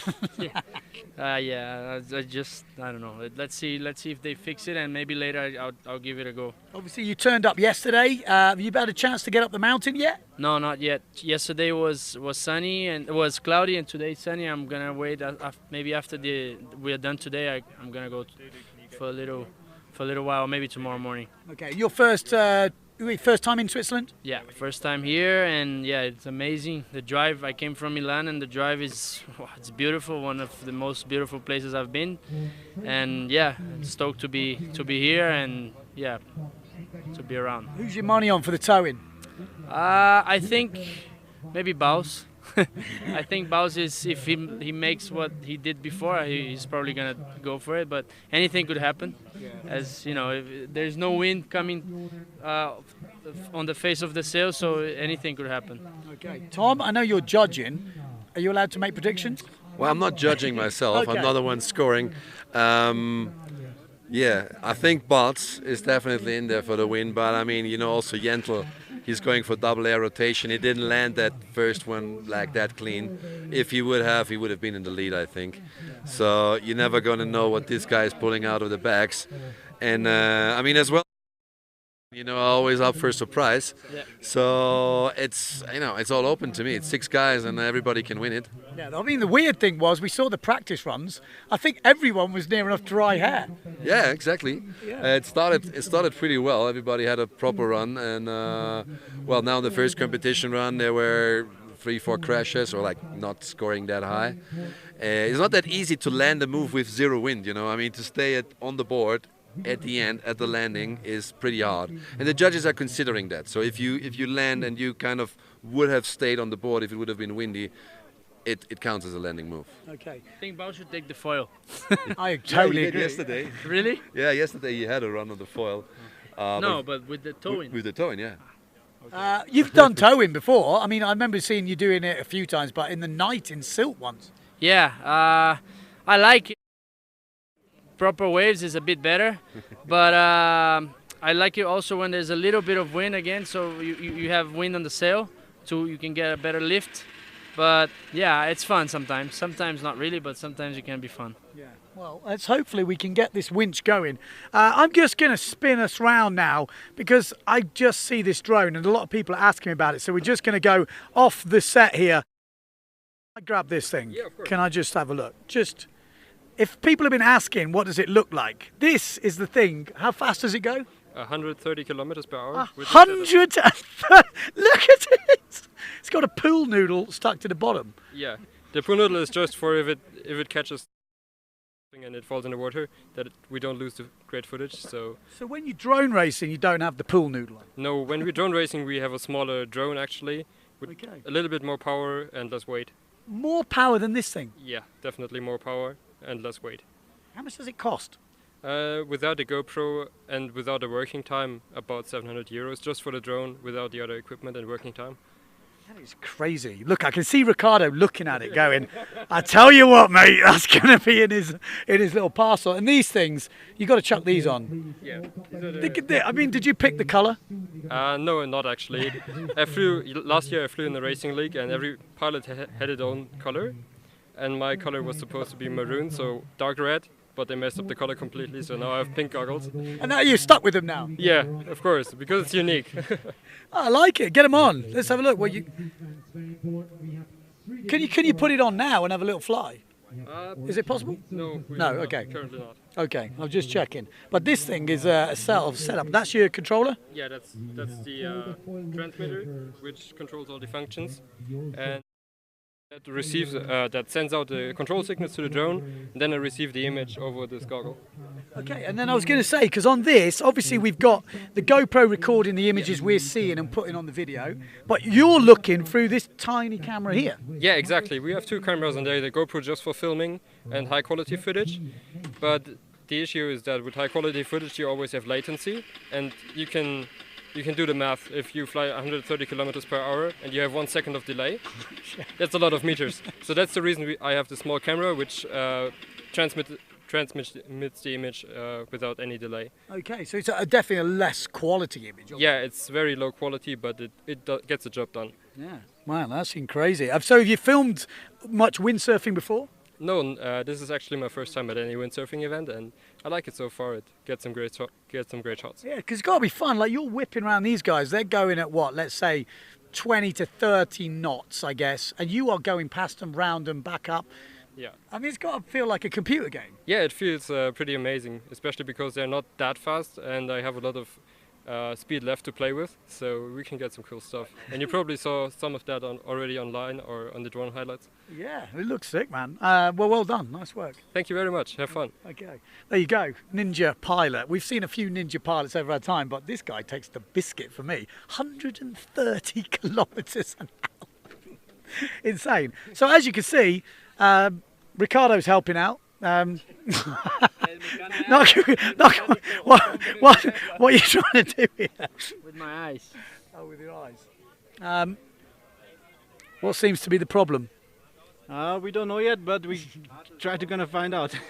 We're going to find out. We're going to find out. I tell you what, we're going to cut because we've got a lovely day here. I'm getting a bit hot. We're going to cut to a short video of some of the action from the last days. We might even play the highlights because we have just had the highlights drop from yesterday. There's some freestyle action in there. There's some racing action. We have got a lot coming up today. When the thermal wind kicks in, which should be, I haven't got a watch on, but it's usually about 1 o'clock. There won't be a start for the marathon until 1. That's the earliest possible start for the marathon. So hopefully it's looking like it's already starting to fill in at the top of the lake. So that wind should be in soon. Hopefully we get this going. But until then, we'll speak in a bit.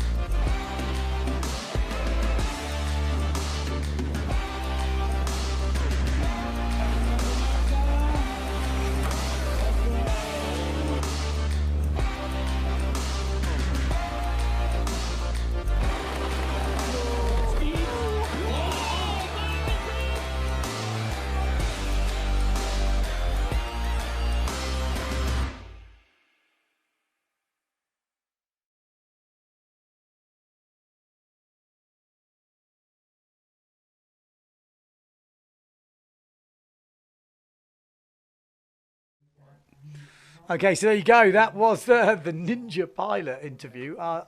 You can't kind of get a grasp of how quick that thing is until you see it in real life. I mean, you've obviously seen the highlight videos. He's been in a few of them. But it's just insanely quick. It looks, like I say, an angry wasp just flying around.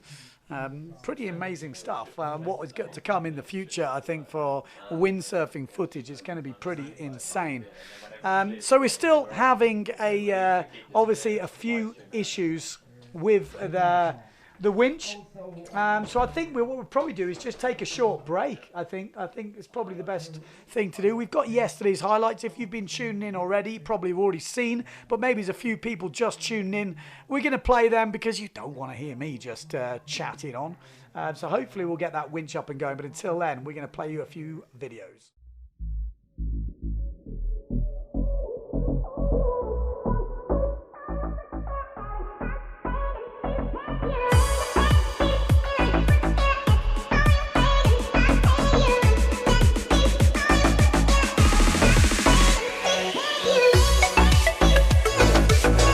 Clouds gave way, Riccardo Campello also arrived in time for the big swell tomorrow.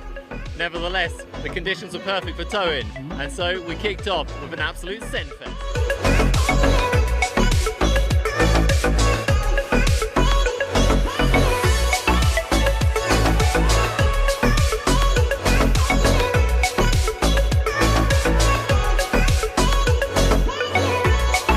So freestyle stepped up to new heights as the freestyle foilers cut loose.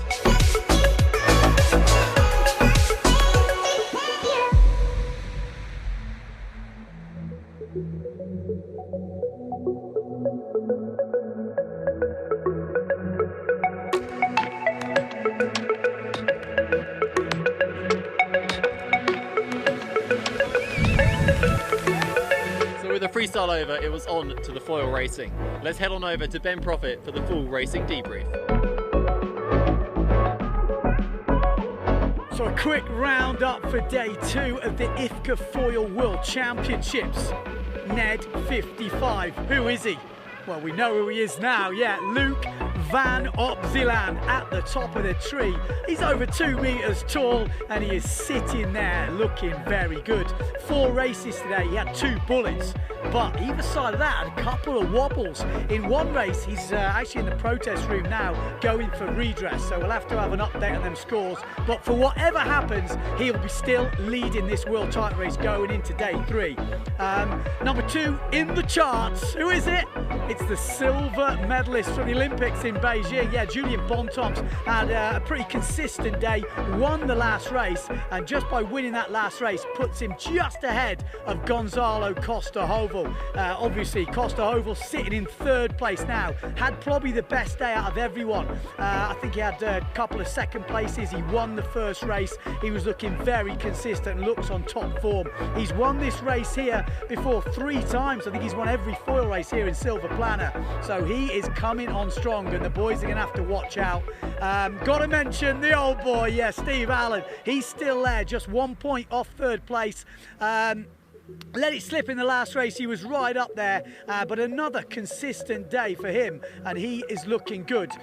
We've got to give a special shout out Nicholas Goya. He had an awesome day today. He nearly won the 3rd race. It came down to a close finish, him and Opziland going down the last reach, but in the end he just couldn't hang on to it and went in the drink. Managed to get up and survive in 3rd, but he had a couple of wobbles as well, but he's right up there in the rankings.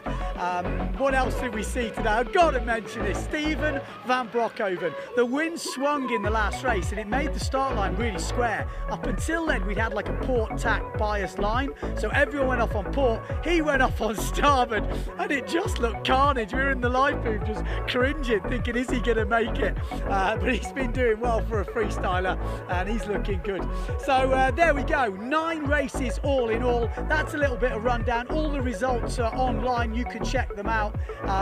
And that's it, day 3 coming up tomorrow. Forecast looks pretty good, and don't forget we have got the marathon tomorrow. 150 competitors, kites, sailors, we've got everyone thrown in. It's going to be pretty epic.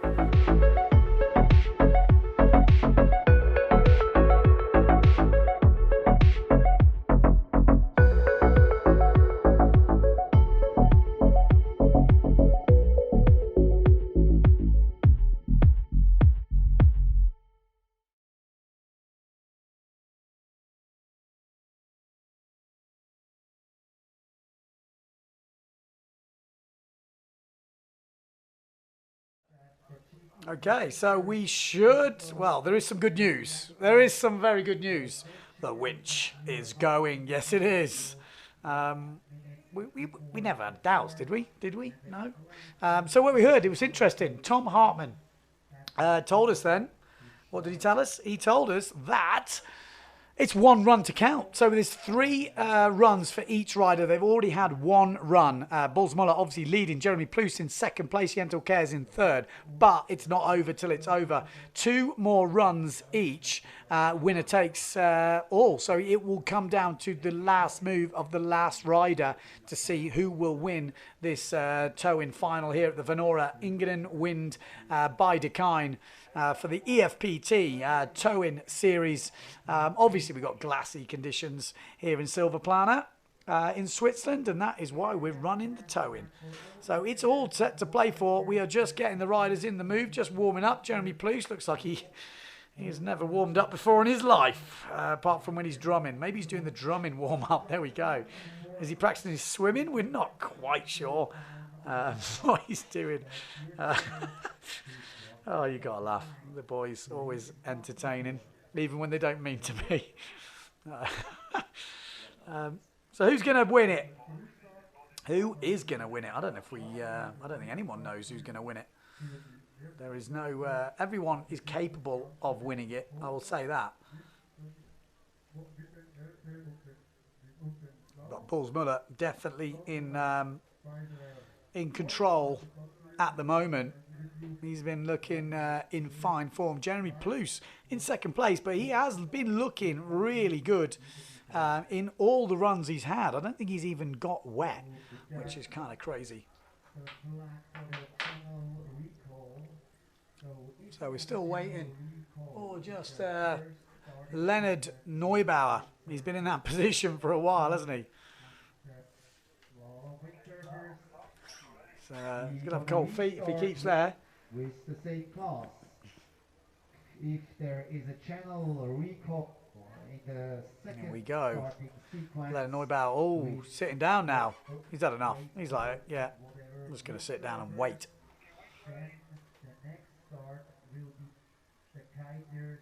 So winch is ready apparently. I just heard out the window. And here we go. Leonard Neubauer getting ready for action.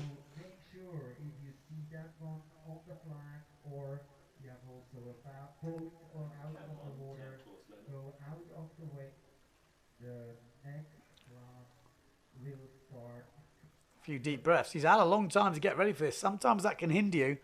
So we'll see how the 15-year-old is going to handle the pressure.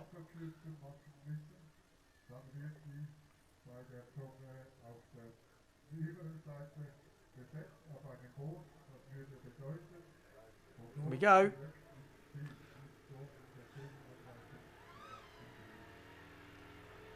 Neubauer in action, 15 years old, from Greece.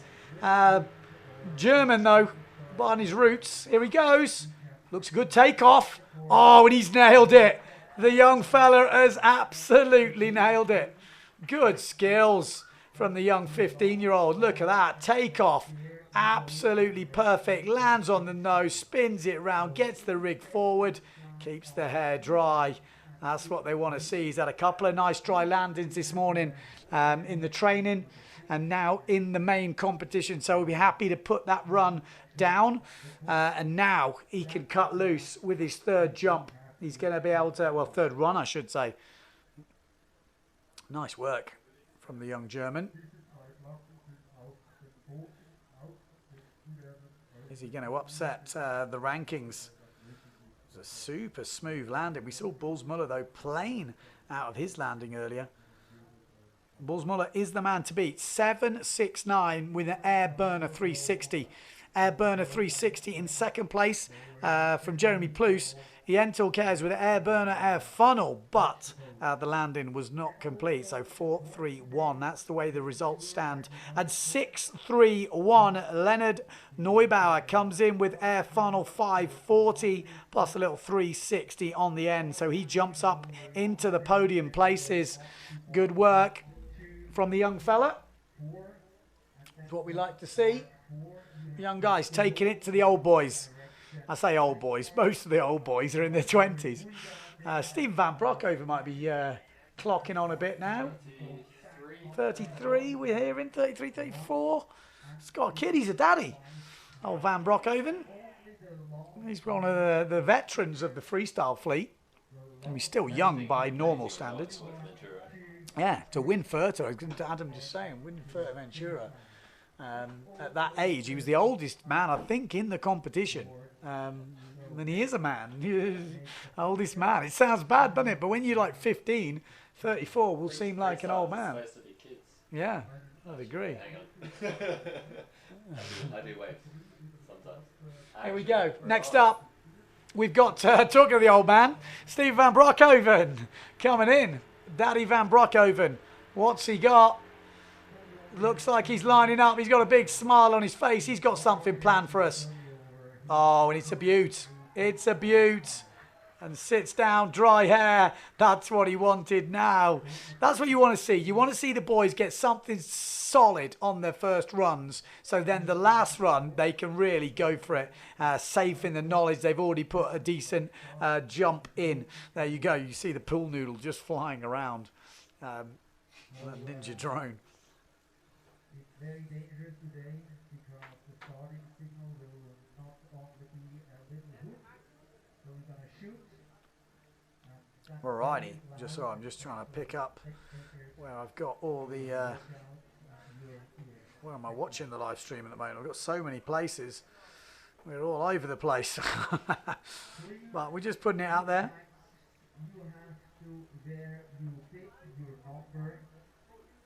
See, if you haven't checked out the highlights video, that will be online now from day number 2. You can watch previous live streams as well. They're all sort of documented online as well in case you've missed any of the action.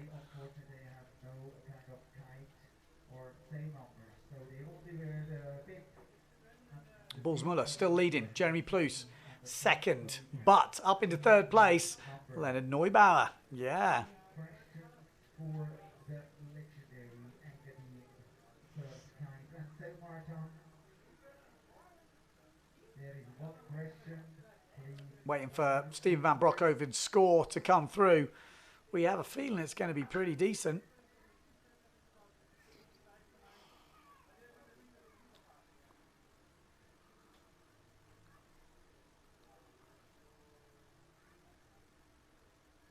Yeah, and he does move up into third place. Steve Van Brockhoven with the air funnel 5:43.60.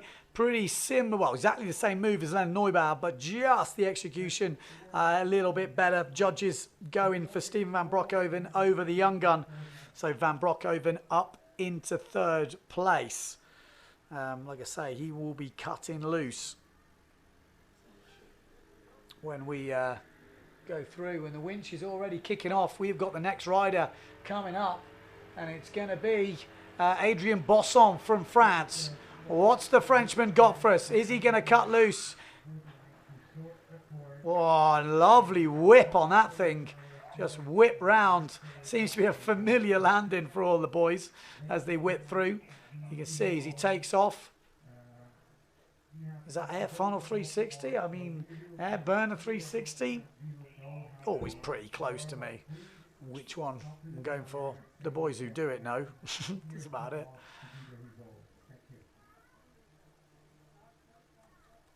If you are just joining us, we are into the EFPT tow-in finals here on the Saturday of the Van Ora Engadinwind, brought to you by Dakine.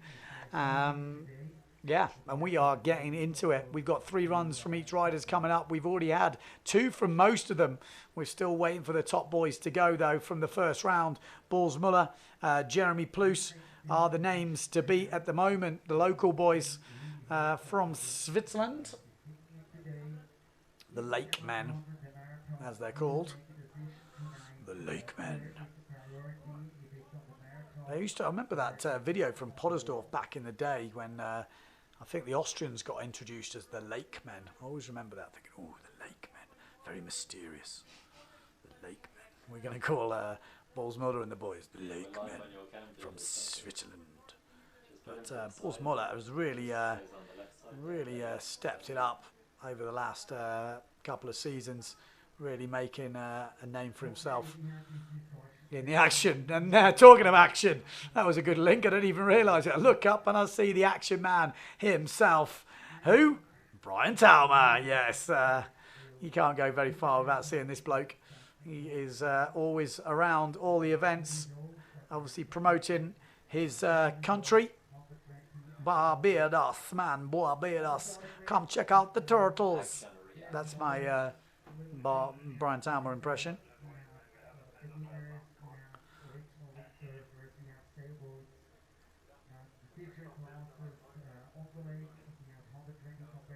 So Brian Talma is here. He's in the building.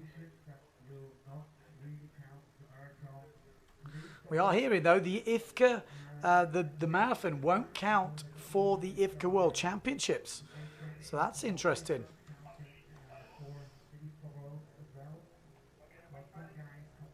So that will just be a one-off event. It'll be interesting to see who enters it, because I'm sure it's going to be, well, it's going to be a fairly, say, there's a lot of effort going into that competition. And will the guys right up there enter it? That's, we'll have to wait and see, actually. Here we go. Jentel Kers coming up for his run. He was in third place after the first round. He's been pushed off that place. Needs a big move. It's big. It's massive. It's 2 clean rotations up in the air for Jentel Kers. I have a feeling we might see a new leader, but I'm not a judge. But that, oh, just the minimal nose taps. Jentel Kers looks happy, and usually that will mean big scores going to be dropped for the Belgian. Still got dry hair. He looks a bit like Zoolander. A little bit like... Well, not Zoolander. Who's the other one? The... Anyway, I'm not up on the films. The guy was in Maui the whole time. Oh, he looks like the bloke out of Dumb and Dumber. The hair. Yeah. The hair. Owen Wilson. No, Wilson. Owen Wilson. Is it Owen Wilson? Yeah, Owen Wilson. Owen Wilson. That's who he looks like. Owen Wilson. Fans on the beach. There's the fans. Look at them shades. Sick, dude. Chic. That is great. Very great. If you are tuning in for the tow-in, good morning. Good to see. Just having a little look around the internet, see what's going on in the day. The highlights are up, boys and girls. The highlights are up. If you have just tuned in, if you've been tuned in all morning, you probably would have seen them on the channel. But if you haven't, you can watch them. Obviously, we've got the tow-in finals on at the moment. Still waiting for that score for Jentel Kers to drop. I have a feeling when it does drop, it's going to be pretty big. Anybody want to make some predictions?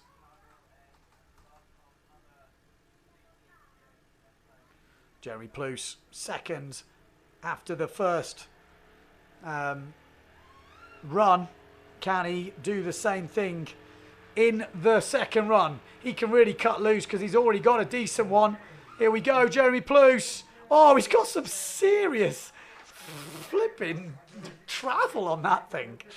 He was traveling. He was traveling. There's not many who go further than that in the air. He had some downwind drift. Just having a wait for the scores to come through. There we go. Jentel Kers comes in at 8.94. Boom. Jentel Kers. We thought it was going to be big, and it is big. That's the highest score of the competition so far. So Jentel Kers, Jeremy Ploos won't be in that league. So Jentel Kers will still be leading. And what an effort that was from Jentel. Really did throw it down. Impressive stuff from the Belgian. The Swiss boys have been pushed down. Second and third at the moment. Jentel Kers taking the honours. So we've got 2 Belgians in this, 2 Swiss. a Frenchie, and a German. That's how we're sitting in terms of nations. Plus's score comes in at 5.44, so that won't change anything.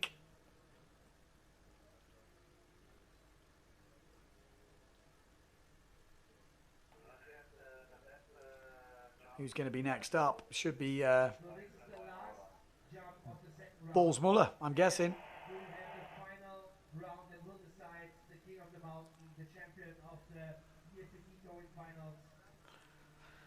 Dun, dun, dun, dun, dun, dun, dun. So Balls-Muller, they got 3 runs each, or we cut that to 2 now? I'm pretty sure it's still 3. We haven't been told actually, but I'm listening to Roberto.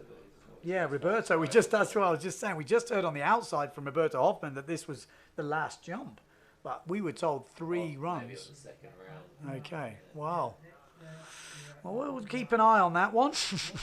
Because I will last to know. Is the live stream the last to know? We're stuck in a box. So also we're going mental. Mental. Chicken Oriental. Come on. Let's see it, Balls-Muller. You've been slipped, mate. You've been slipped into second place. Yentel Kerr's taking you down. You've got to step things up. But if anyone can step things up, it's Balls-Muller. Are we going to see him go regular stance? The double air culo. We've seen Yentel Kerr's throwing that down. Are we going to see it from Muller? Muller's corner. Mullerlicious. It's Mullerlicious. As Miss Schertinger. Schertinger? Is that her name? She said that. Ever seen the advert? It's Mullerlicious. No? Just me? Okay. You'll need to put up some more adverts, do you then? It's Mullerlicious. I've got a Windsurfing TV focus coming on Mullerlicious soon. Here we go. Here we go. Look at that face on him. Balls-Muller. Oh, it's got some trouble. I'll tell you what. He absolutely stomped that. Look at the travel. Oh, that was sick, man. I don't care if he's not in the lead. He should be. Because that thing had length on it. And that's how you get the planing ability. Because he's got forward momentum. So the execution for me is 10s. It has to be. It has to be.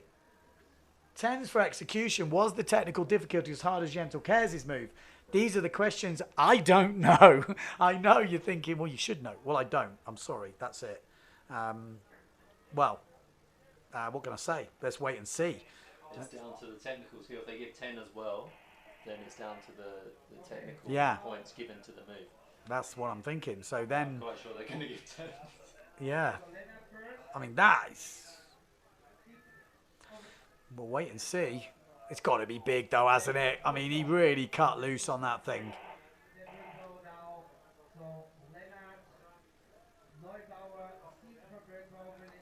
So still waiting for that score to drop in.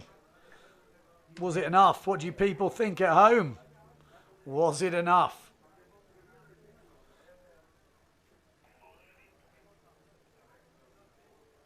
Still waiting patiently. Oh, it's a 9, 9.5 and 9. How is that not 10s? I don't understand. I don't get it. I don't think it'll be enough then. So obviously it wasn't enough. Just 7, 5, 6. I think that's really harsh. I don't get it. I don't get it, Adam. I need some explanation from the judges. I just don't get it. Because he had the plane. I think the planing for me. Anyway, Leonard Neubar from Germany. Here he goes, the young fella. What's he got? 15 years old. And he stomps that as well. So we're really seeing the boys coming out of the blocks in this third round. This was his last jump. And he owned it, didn't he? Lovely extension. Plonks the landing, just stomps it. And then just sits up nice and dry. Big smile. Sponsors are going to be flocking.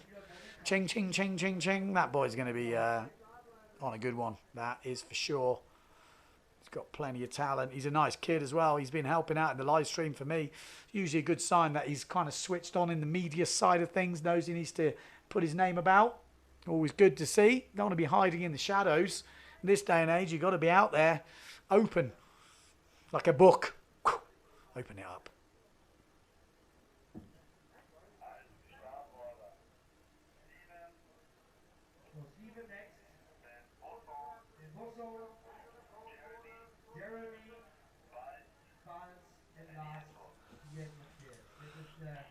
So that's the order at the moment. Yentul Cares still leading. Bolsmuller in second.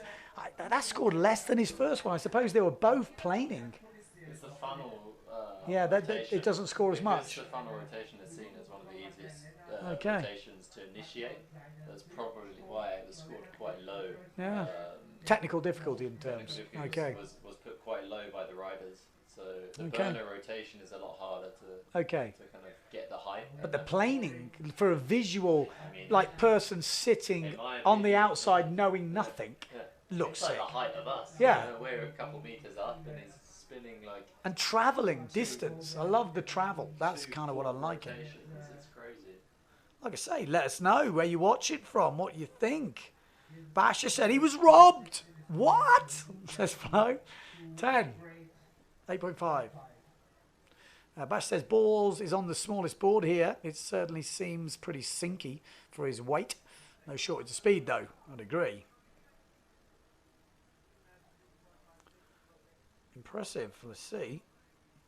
Timmy has been on the comments. On it. When comes another episode of Send It Sunday? This is Send It Saturday, so what can I say? We are coming back strong with Send It Sunday, just so anyone's watching wants to know. We're just having a bit of a break, loading up, and then we're going to come back hard. Brendan, I am from France. Bonjour, mate, bonjour. Here we go, Steven van Broekhoven. Are we going to see the little pop into a move off the wake? I think we will do. We're going to see him cut loose. Van Broekhoven, the double, yeah, one before and then one off. Oh, Van Broekhoven mixing it up. Nearly landed on the camera boy. Here we go, nice replay. Van Broekhoven, let's go. Bomb. And then straight in. Oh, whip that second one. Impressive. He really stopped the rotation of the first one. Oh, and the double claim. Medina would have been happy with that thing. Yeah, that was pretty sick. We got Fabio watching from Munich in Germany. So we got French, Germany watching. I'm sure Australia's watching. England's watching. Brendan says, that was a good one. That was my French accent. It was terrible, wasn't it? Bon.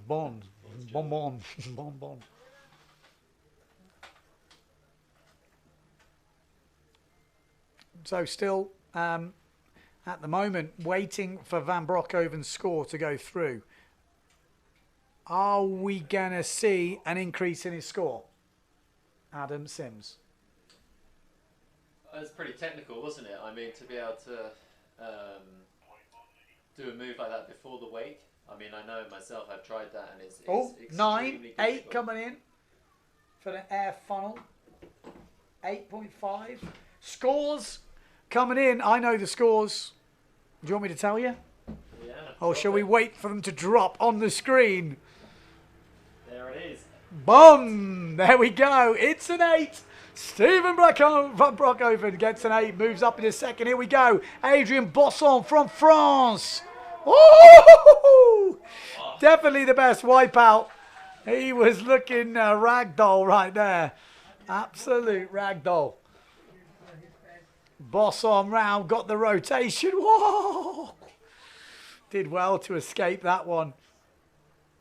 Pretty sick rotation.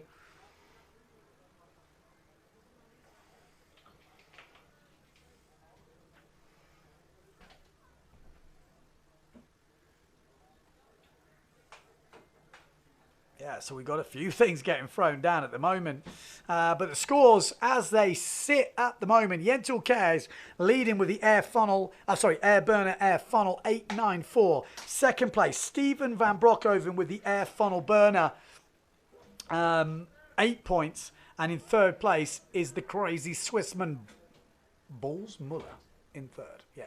Jeremy Plouche just behind Adrian Bosson, all up over the 6-point region.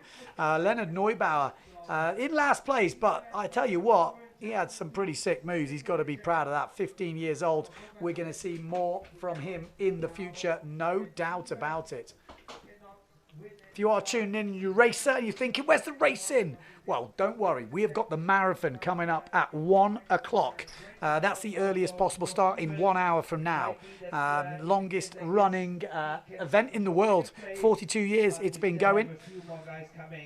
So we're expecting good things from that. I think it's something like 4 laps of the lake or something like this. It's got sailboats, kites, windsurfers, foils, old windsurfs. It's got everything. So it's kind of crazy. Right, next up. Who is next to run? Probably Jeremy Plouche, I think, looking at the hairdo. He's a bit of a drummer, Jeremy Plouche. You can follow him on Instagram. His name is Jeremy Plouche. Yeah, I know what you're thinking. Creative drummers. Here he goes. He's got to go big. I mean, he's got nothing to lose right now. He's in fourth. He's off the podium. He's got to go. He's got to go. He's got to go, and he's got to go hard.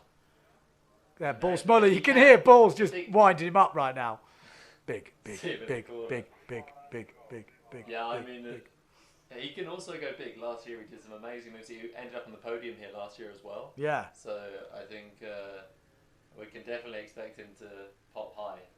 Here we go. Training in Greece beforehand. Plouche. What's he got from us? He needs to go plus on this move. Jeremy plus. Oh, look at the smile. Come on, he's cheering himself on. It's got to be big, isn't it? Oh, it's clean as a whistle. I'll tell you what. Who's the man in the water? Chris Chadilak. I'll tell you what. CC Films. He don't care, does he? He's just right in on the action. To see that shot from Bowser we put up is crazy. It is at the end, Bowser's spinning over the top of his head with the fin. And he don't flinch. Let's see if we have that actually. Maybe we can bring it up.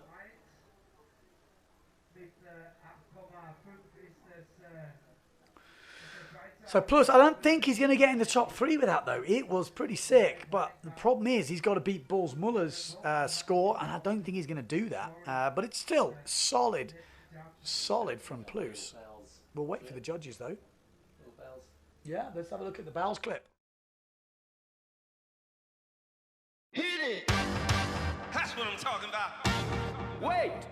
Okay, now, from the beginning. Hit it, boys.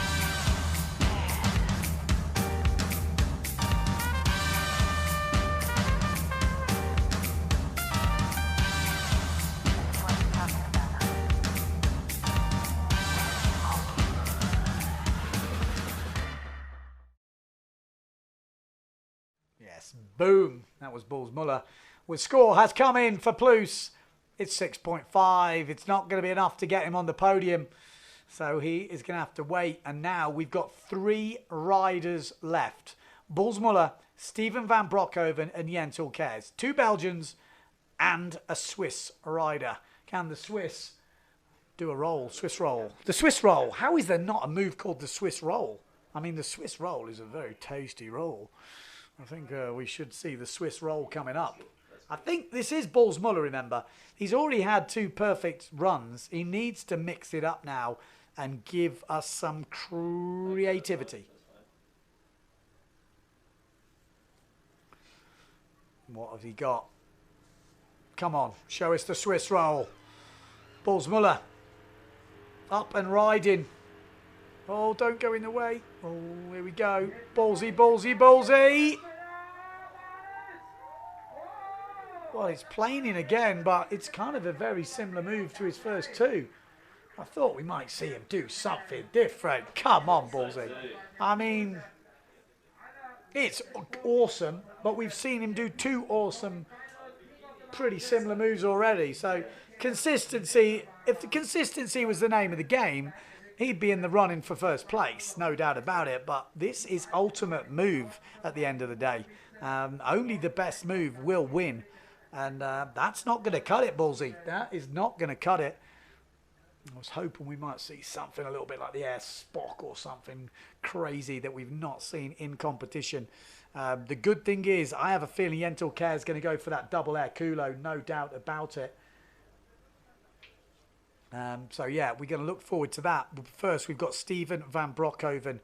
He is the master of pop, or he was the old master of pop. We have got a new one. Sam Steve, I think, has maybe taken that title away from Van Broekhoven, but don't get me wrong. Van Broekhoven has still got it. What is Steven doing? Steven is down this end. So have we seen? Steven has been, actually. Oh, he has been. Okay, you're right. I'm lying. There's only one rider left. Obviously, Steve Van Broekhoven is in second place with that air funnel burner. That was his third run. Yep, you're right. That was his third run. Apologies. So we have one rider left and one rider only. It's the European champ, the current PWA Tour leader, Yentil Kerr. He's got a free run. He's already won this. He doesn't need to do anything. But this is Yentil Kerr. So is he going to do something? Of course he is. We're going to see the double air culo. I have no doubt about it. If he nails this, it's going to be 10s from the judges. If he doesn't, we might be carrying him off in a stretcher. That's pretty much how this move could go down. Let's hope, for Yentil Kerr's sake, he's going to be okay, because we still want him in a chance of winning that world title. Okay, here we go. Cares. Who cares? Well, we care. Yentil cares, obviously. Here he is, his regular stance. He wants the double air culo. What has the Belgian powerhouse got for us? Can he make the move under pressure? There's one, there's two, and he spikes it. 2 clean rotations in the air, and he has definitely won this EFPT towing event here at the Vanora Engadinwind from Dakine. He gives a quick claim to the judges, no doubt about it, who was the champ on the day. It was the Belgian European champion and current tour leader. Epic performance from the boys. We're going to catch up with the boys as soon as possible, but before then, we're going to go to yesterday's highlights, and we'll be back to get word from the winner.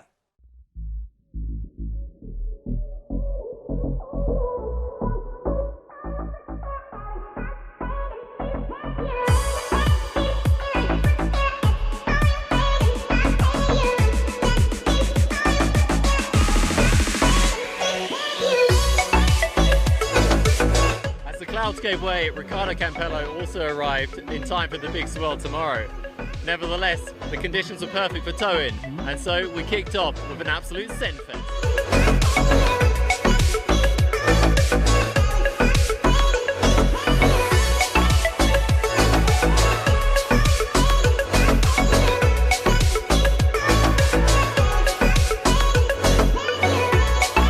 So freestyle stepped up to new heights as the freestyle foilers cut loose.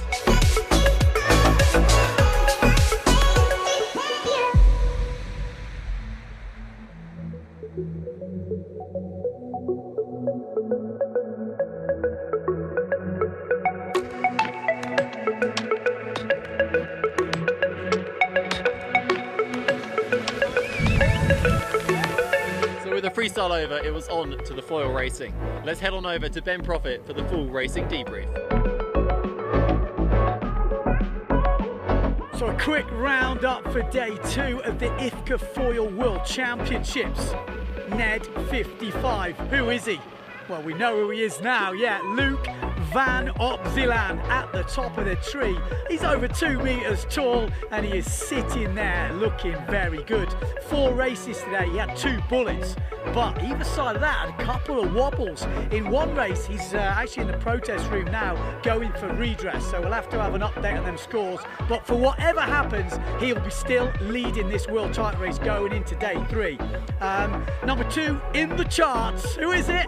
It's the silver medalist from the Olympics in Beijing. Yeah, Julian Bontemps had a pretty consistent day, won the last race, and just by winning that last race puts him just ahead of Gonzalo Costa-Hovel. Obviously, Costa-Hovel sitting in third place now, had probably the best day out of everyone. I think he had a couple of second places. He won the first race. He was looking very consistent and looks on top form. He's won this race here before 3 times. I think he's won every foil race here in Silver Planner. So he is coming on strong, and the boys are going to have to watch out. Got to mention the old boy, yeah, Steve Allen. He's still there, just 1 point off third place. Let it slip in the last race, he was right up there, but another consistent day for him, and he is looking good. We've got to give a special shout out Nicholas Goya. He had an awesome day today. He nearly won the third race. It came down to a close finish, him and Opziland going down the last reach, but in the end he just couldn't hang on to it and went in the drink. Managed to get up and survive in third, but he had a couple of wobbles as well, but he's right up there in the rankings. What else did we see today? I've got to mention this, Steven van Broekhoven. The wind swung in the last race and it made the start line really square. Up until then we'd had like a port tack bias line, so everyone went off on port, he went off on starboard, and it just looked carnage. We were in the live booth just cringing, thinking, is he going to make it? But he's been doing well for a freestyler and he's looking good. So there we go, 9 races all in all. That's a little bit of rundown. All the results are online, you can check them out. And that's it, day 3 coming up tomorrow. Forecast looks pretty good, and don't forget we have got the marathon tomorrow. 150 competitors, kites, sailors, we've got everyone thrown in. It's going to be pretty epic.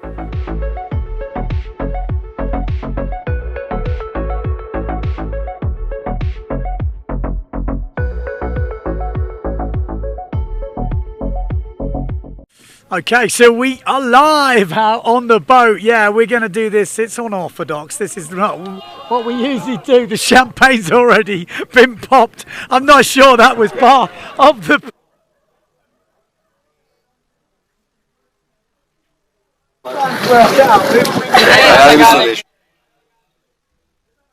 Three riders on that semi-inflatable podium back there. We've obviously got all the crowd on the beach. You can see we're just organising at the moment. If you have just tuned in, you've missed a pretty special tow-in final here on Saturday at the Engadinwind, brought to you by Dakine. And we're going for a bit of a different take on the podium. As far as I knew, there was going to be a podium on the sup, but I think we've got rid of that idea and we're just going straight for just on the sup is good enough. So we're just reading out the results at the moment. 6th place, Leonard Neubauer, the young 15-year-old from Germany. Obviously a really good performance from him, obviously just even making the final and pulling off the moves he did. Pretty special at 15 years old. In 5th place, just hearing Adrian Bosson. In the waves, good on the freestyle, but not quite getting up there in the tow-in. In 4th place, Jeremy Plus. Yeah, he was a late entry to this event, but he came in. I don't think he crashed one move. So impressive performance, but only 4th place in the end. And then in 3rd place, definitely a crowd favourite, the crazy man that is Balls Muller. And there we go. I've just had him bombing behind us. So Balls in 3rd place. Great performance from Balls. Pretty much all of his moves, if it counted all of them, he would have won. But really consistent performance from Balls. You're not used to seeing that. 2nd place, the first of the Belgians, or second of the Belgium, I should say, Steven van Broekhoven. He's really coming to his own this year. Oh! He's the oldest man in the world, in the competition, in the freestyle world. I'm kidding. 2nd place, it looks a little bit unsteady there. And there we go, the winner of the tow-in, the FPT. Watch the somersault. He knows how to enter. Entering on stage left, Jens Ulkers. He's led the European Freestyle Pro Tour. He's the European champion this year, leading the world title race. He's won the tow-in here. I think 2019 is definitely his year.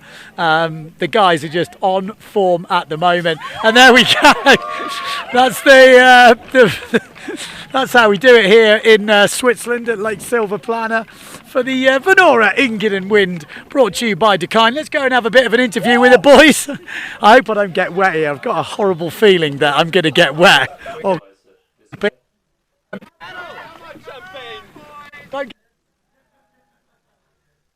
for the cameras. Me not so much, but maybe Yantel has some more words. That was a good fun, huh? I like it. Try. Hello, girls. Let's ask the boss Mula. You won with that front flip off the rocks, man. That was actually quite scary. I wouldn't have done that one. Catch up to you, you know. Yeah, actually, I didn't drink that much champagne. Me neither. I got the feeling it's fucking scary to stand on this board.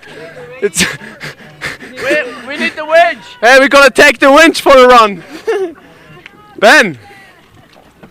Take the winch for a run, boys. Good job, boys. The winch.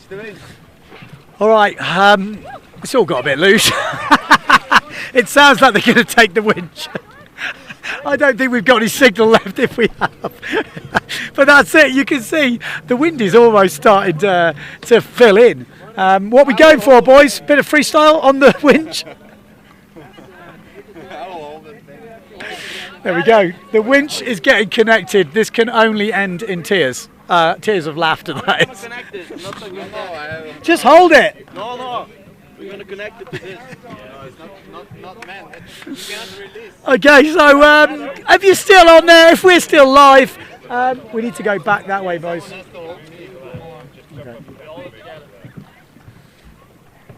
Okay. Need to stay back here. If you switch sides. Yeah, I'm moving round. Well, I think we can probably round it out because we don't know what's going to happen. We'll probably cut back to the beach cams. If you are just tuning in and you're waiting for the race can't start any earlier than 1 o'clock, and we must be getting close to that. What time is it now? We've got about I'd say half an hour till the first possible start, and we'll be kicking in with that marathon. It's the famous it's the famous Silverplana marathon that's coming up, and no earlier than 1 o'clock. The wind is starting to fill in. That thermal breeze kicks in the afternoon. We've got foil racing, we've got sailboats, we've got kites, we've got pretty much everything. And those boys look like they're going to get the winch on the sup. We're going to go. Are we going to go back to the studio? Yes, we are. We're going to go back to the studio. I'm going to get back onto dry land, and I'll see you in a couple of minutes.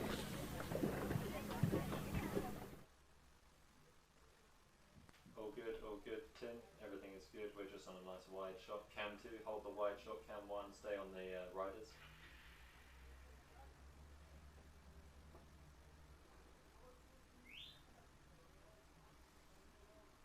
That was really good, guys. That was really good.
So there we go. That is it.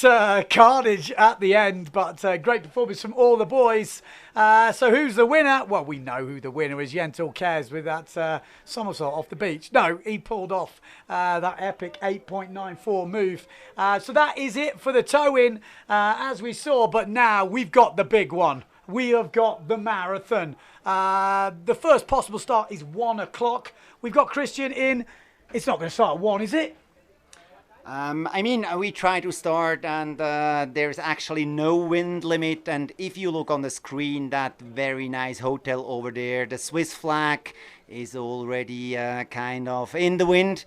So hopefully the wind will be here at 1, and then we're going to start as soon as possible. So is that it? There's no wind limit. It starts at 1, or you can start whenever you like. Well, how does that roll? That's actually right. We could do that, but that's for sure not interesting. So we're going to wait till we have like 8, 9, 10 knots around there.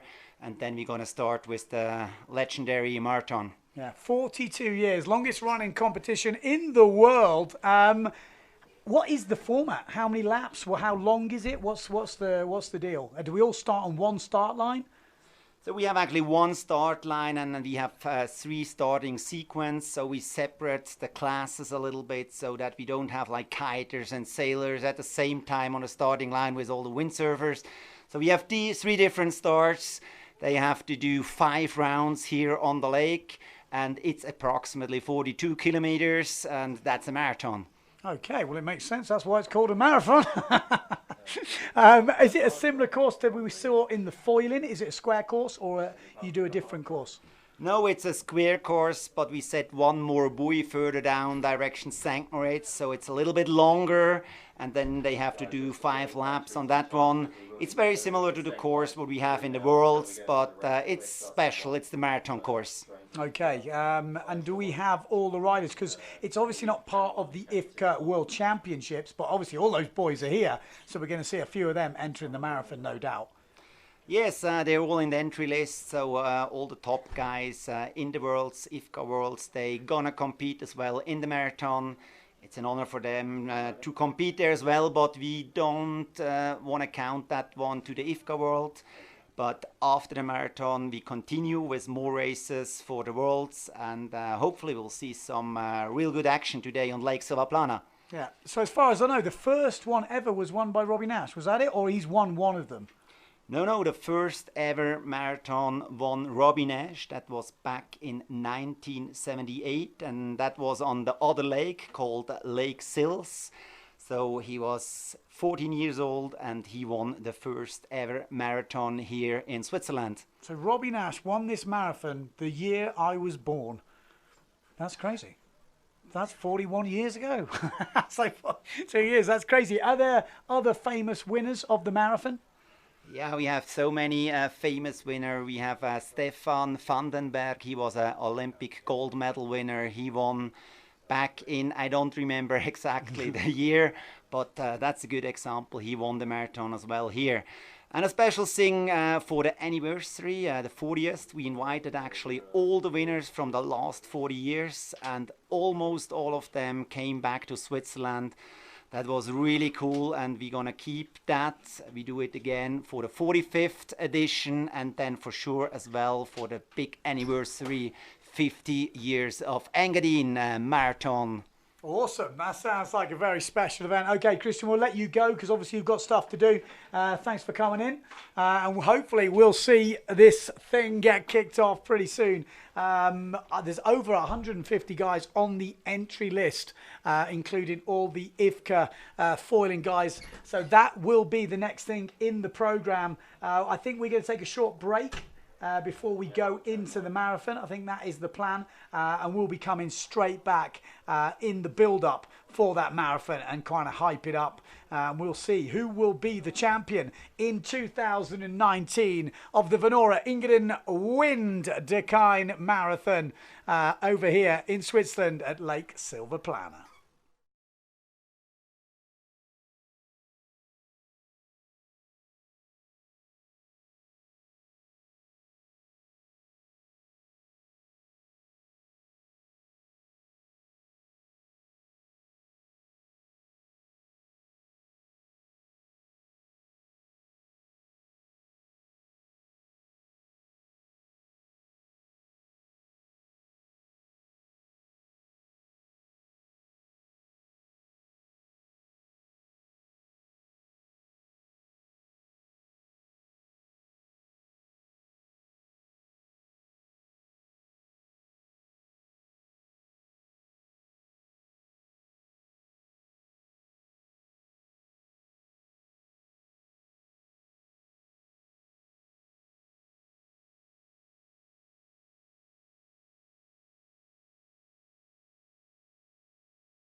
gave way, Riccardo Campello also arrived in time for the big swirl tomorrow.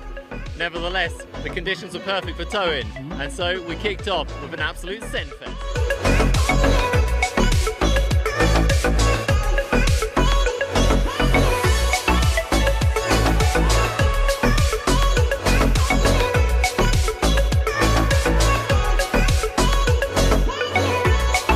So freestyle stepped up to new heights as the freestyle foilers cut loose.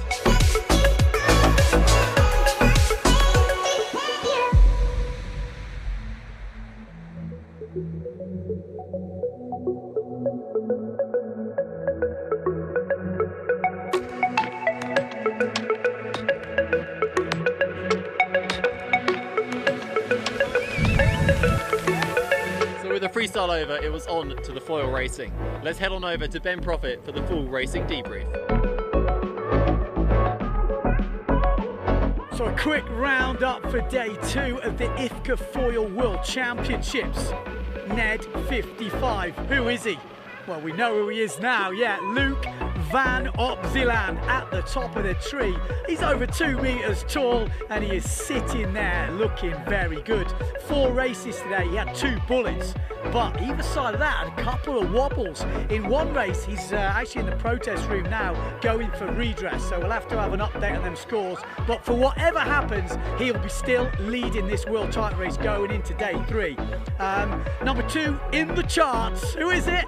It's the silver medalist from the Olympics in Beijing. Yeah, Julian Bontemps had a pretty consistent day, won the last race, and just by winning that last race puts him just ahead of Gonzalo Costa-Hovel. Obviously, Costa-Hovel sitting in 3rd place now, had probably the best day out of everyone. I think he had a couple of 2nd places. He won the first race. He was looking very consistent, looks on top form. He's won this race here before 3 times. I think he's won every foil race here in Silver Planner. So he is coming on strong and the boys are going to have to watch out. Got to mention the old boy, yeah, Steve Allen. He's still there, just 1 point off 3rd place. Let it slip in the last race, he was right up there, but another consistent day for him and he is looking good. We've got to give a special shout out Nicholas Goya. He had an awesome day today. He nearly won the 3rd race. It came down to a close finish, him and Opzeeland going down the last reach, but in the end he just couldn't hang on to it and went in the drink. Managed to get up and survive in 3rd, but he had a couple of wobbles as well, but he's right up there in the rankings. What else did we see today? I've got to mention this, Steven van Broekhoven. The wind swung in the last race and it made the start line really square. Up until then we'd had like a port tack bias line, so everyone went off on port, he went off on starboard and it just looked carnage. We were in the live booth just cringing, thinking is he going to make it? But he's been doing well for a freestyler and he's looking good. So there we go, 9 races all in all. That's a little bit of rundown. All the results are online, you can check them out. And that's it, day 3 coming up tomorrow. Forecast looks pretty good, and don't forget we have got the marathon tomorrow. 150 competitors, kites, sailors, we've got everyone thrown in. It's going to be pretty epic.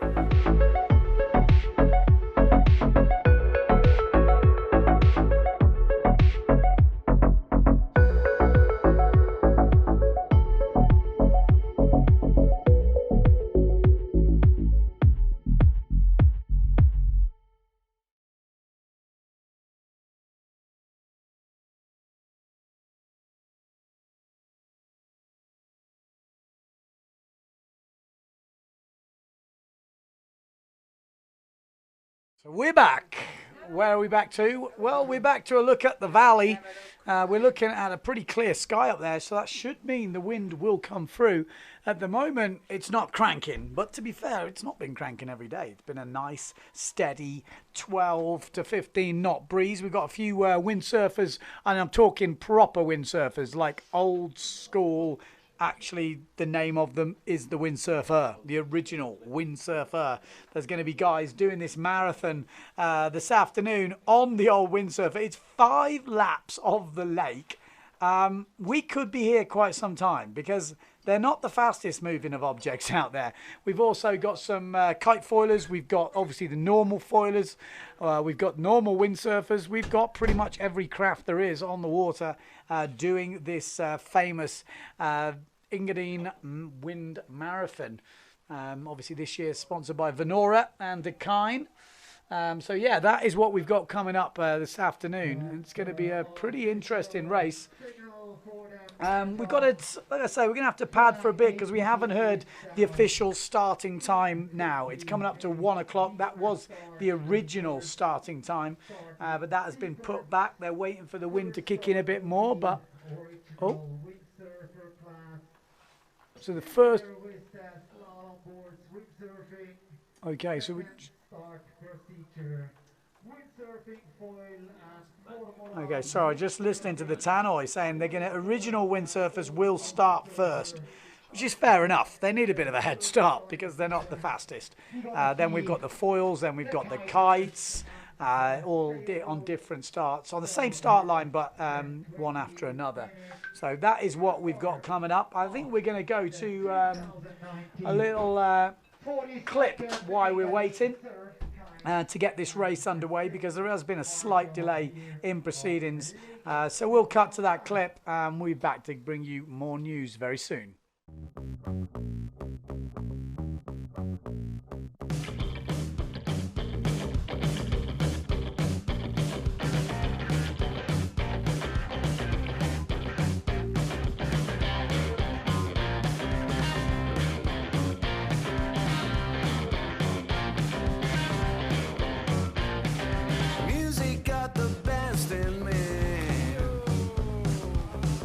Since I was a child, now it's showing its ugly face.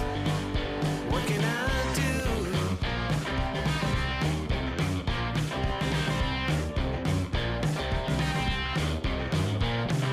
Music creeps into my dreams, wakes me into sweaty sheets, abandons me when nights died out. What can I do? What can I do?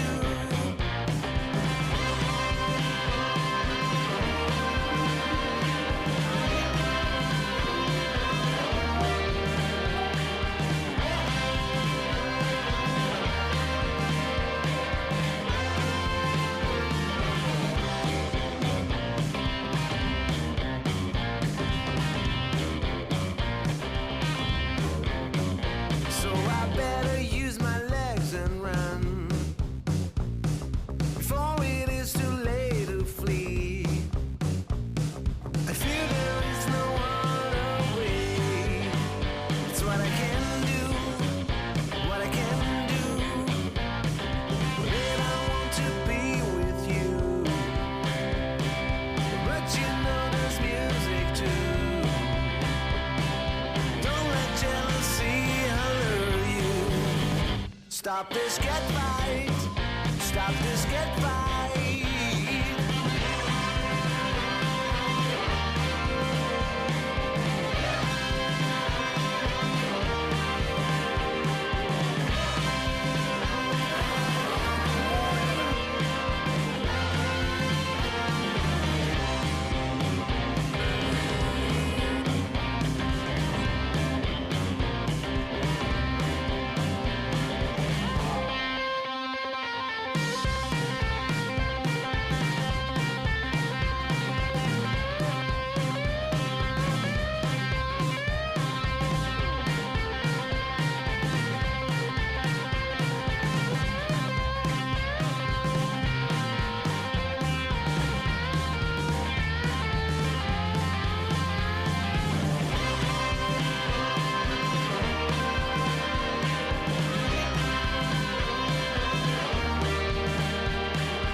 Stop this, get right.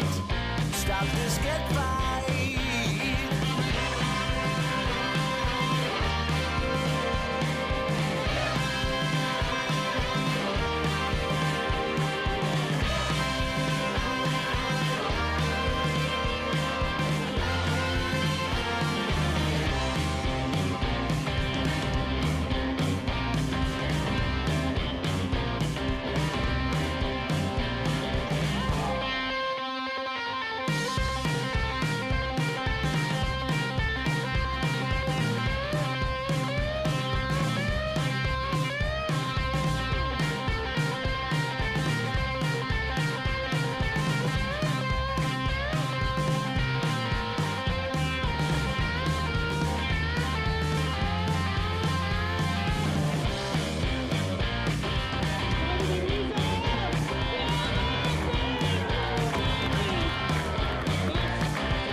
So, the wind is picking up.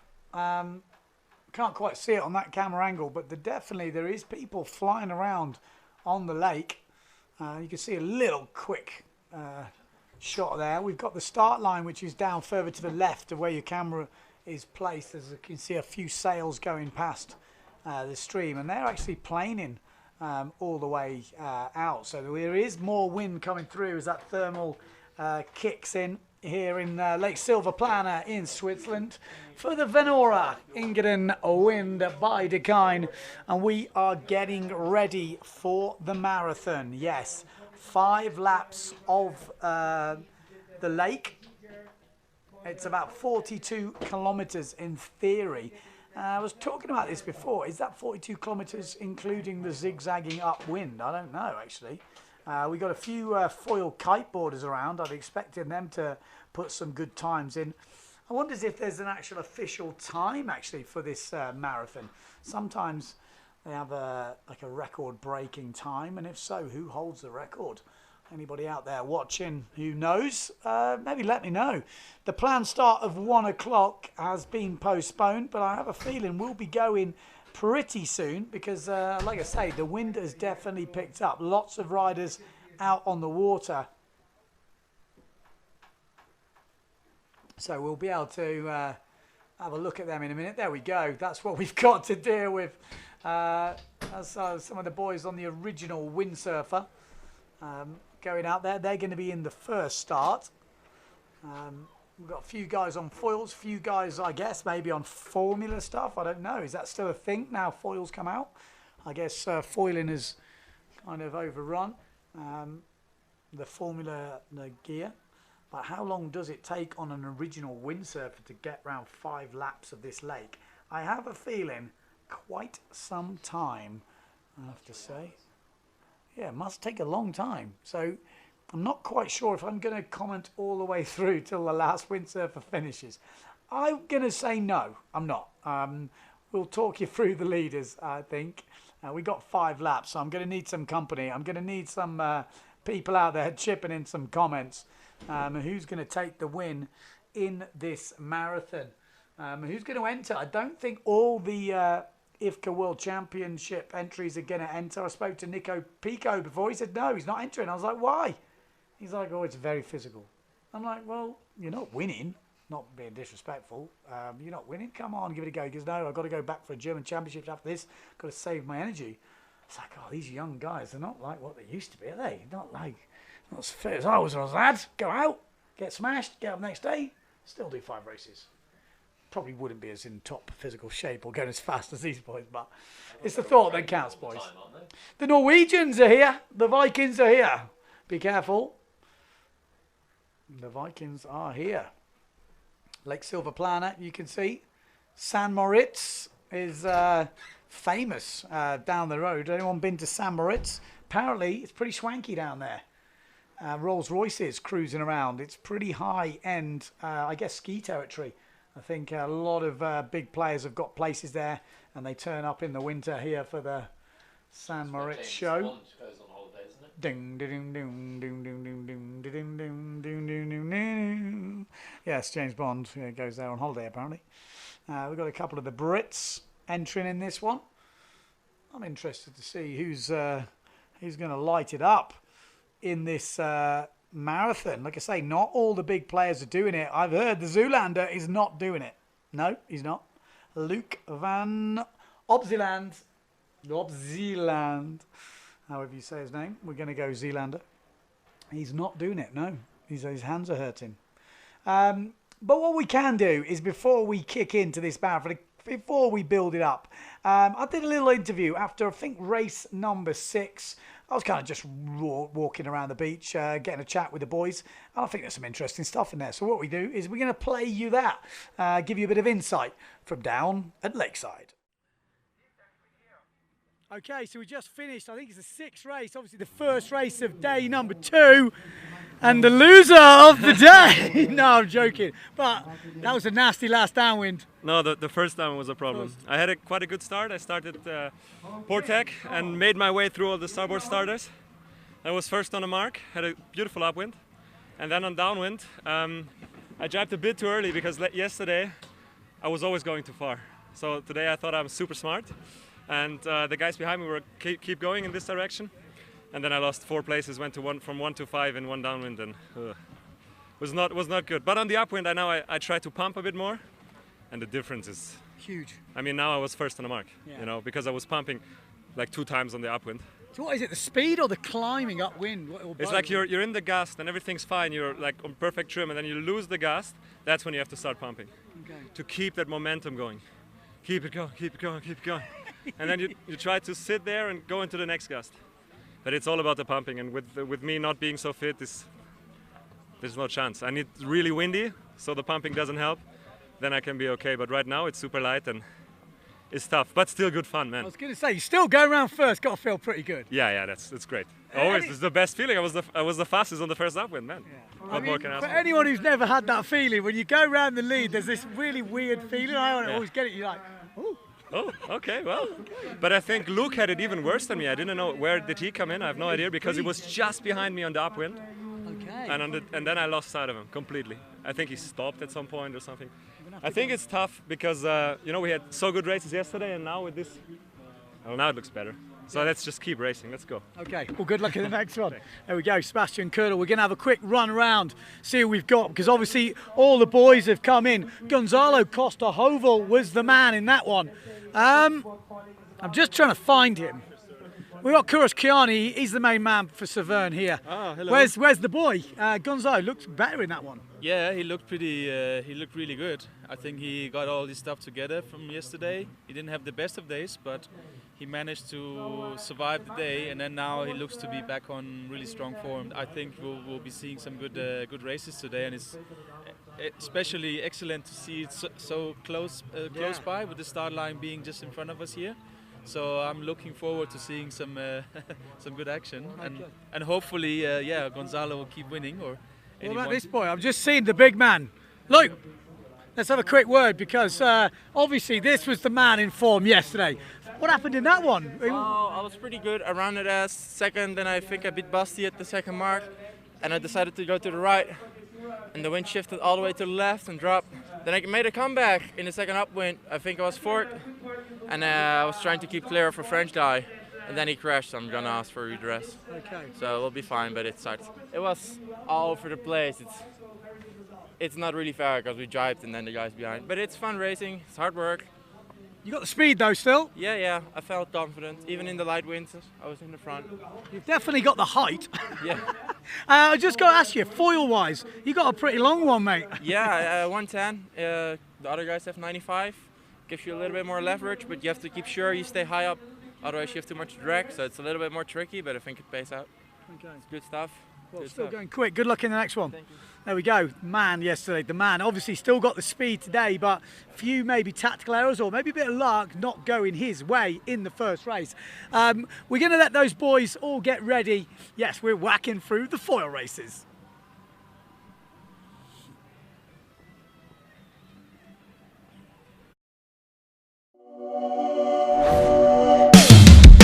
Ladies and gents, welcome back to the 2019 Engadinwind. This year, it's all about Foilmania.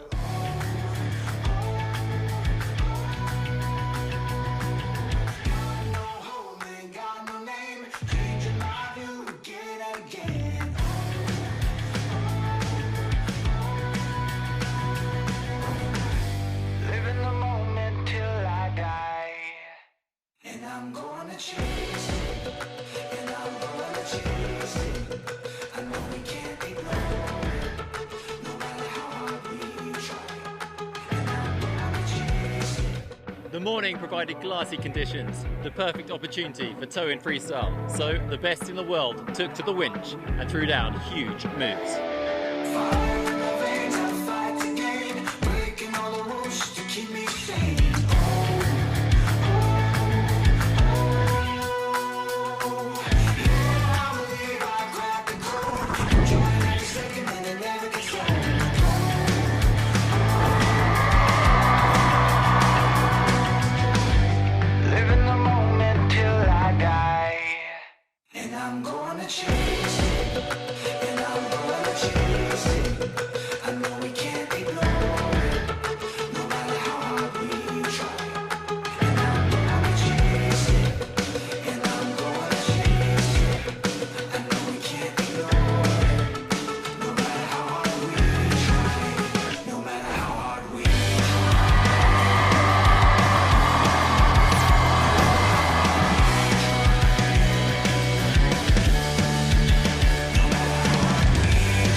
Insane action gave way to some incredible windsurfing, as those experienced on the foil took to the water for some high-flying tactical racing.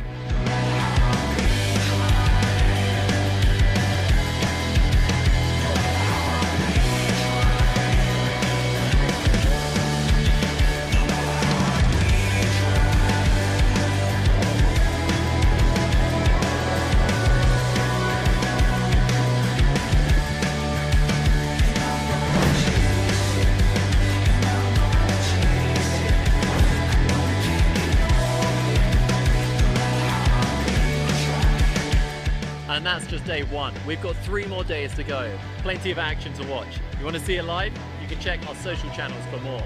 Stay tuned.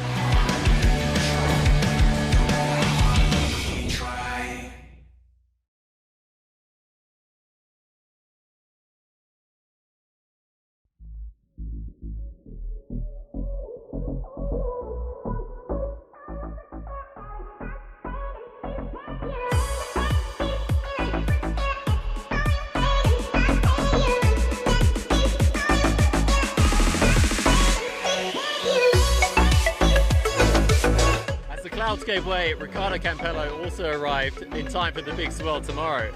Nevertheless, the conditions were perfect for towing, and so we kicked off with an absolute scent fest.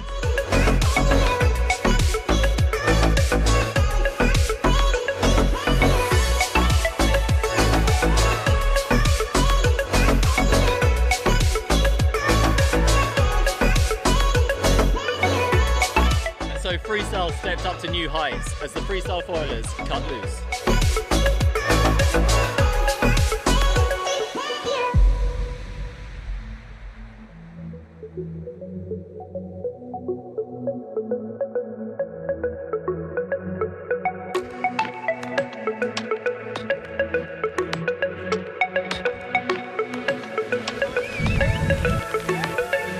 Freestyle over, it was on to the foil racing. Let's head on over to Ben Profit for the full racing debrief. So a quick roundup for day 2 of the IFCA Foil World Championships. Ned 55, who is he? Well, we know who he is now, yeah, Luke Van Opziland at the top of the tree. He's over 2 meters tall and he is sitting there looking very good. 4 races today, he had 2 bullets, but either side of that had a couple of wobbles. In one race, he's actually in the protest room now going for redress, so we'll have to have an update on them scores. But for whatever happens, he'll be still leading this world title race going into day 3. Number 2 in the charts, who is it? It's the silver medalist from the Olympics in Beijing. Yeah, Julian Bontemps had a pretty consistent day, won the last race, and just by winning that last race puts him just ahead of Gonzalo Costa-Hovel. Obviously, Costa-Hovel sitting in 3rd place now, had probably the best day out of everyone. I think he had a couple of second places. He won the first race. He was looking very consistent and looks on top form. He's won this race here before 3 times. I think he's won every foil race here in Silver Planner. So he is coming on strong and the boys are going to have to watch out. Got to mention the old boy, yeah, Steve Allen. He's still there, just 1 point off 3rd place. let it slip in the last race. He was right up there, but another consistent day for him, and he is looking good. We've got to give a special shout out Nicholas Goya. He had an awesome day today. He nearly won the third race. It came down to a close finish, him and Opziland going down the last reach, but in the end he just couldn't hang on to it and went in the drink. Managed to get up and survive in third, but he had a couple of wobbles as well, but he's right up there in the rankings. What else did we see today? I've got to mention this, Steven van Broekhoven. The wind swung in the last race and it made the start line really square. Up until then we'd had like a port tack bias line, so everyone went off on port, he went off on starboard, and it just looked carnage. We were in the live booth just cringing, thinking, is he going to make it? But he's been doing well for a freestyler and he's looking good. So there we go, 9 races all in all. That's a little bit of rundown. All the results are online, you can check them out.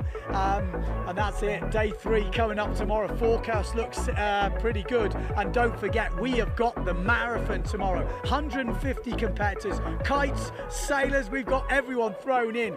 It's going to be pretty epic.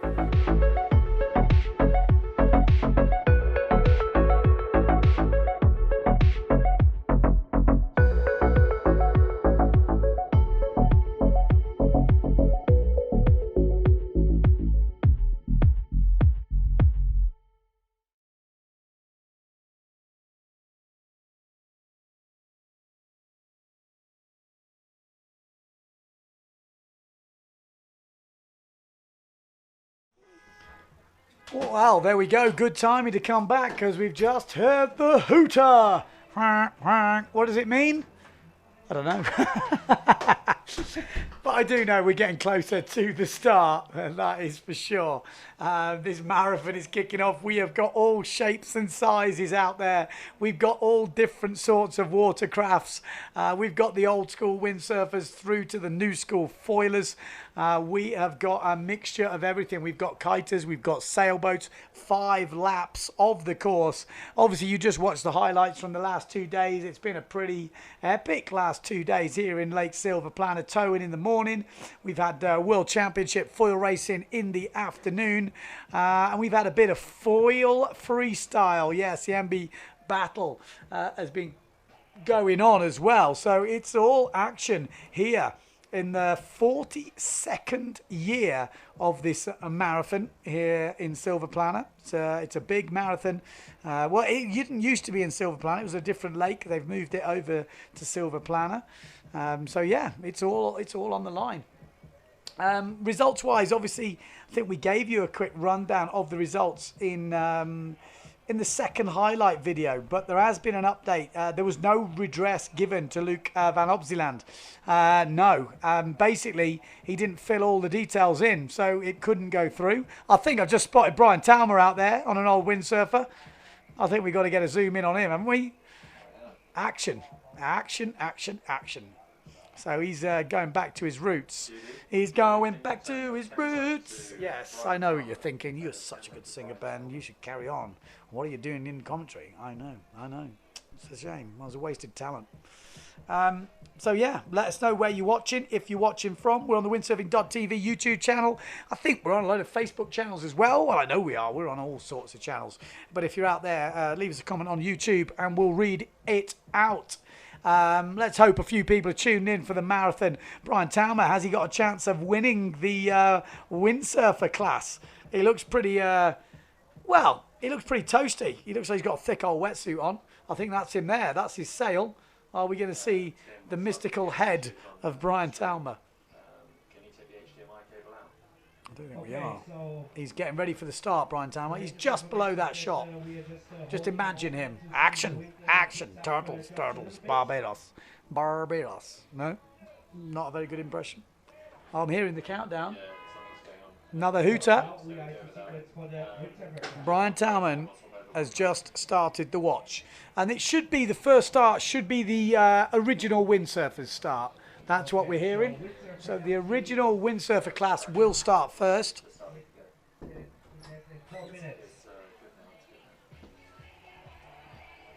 So just 3 minutes, I think, until the start. Original windsurfers are up first. How long will it take them to make it round 5 laps of the course? I don't know. Well, I do know. It's going to take a long time. Who's going to win it? Well, I don't know that either. There he is. Action, action, action. Barbados. Come swim with the turtles. That's how he speaks. Exactly like that. It's definitely exactly like that.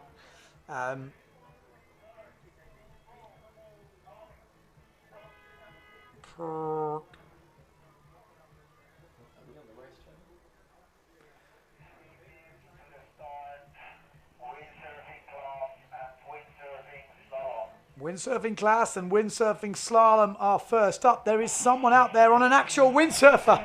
It's not got a foil on it. It's got a fin. So, we're about to see Brian Talmer. Has he got a chance for the win? He's no stranger to the windsurf class. He's been around a good many years. Brian Talmer. Action. Look at him. He's a happy chap, isn't he? He's a happy chappy.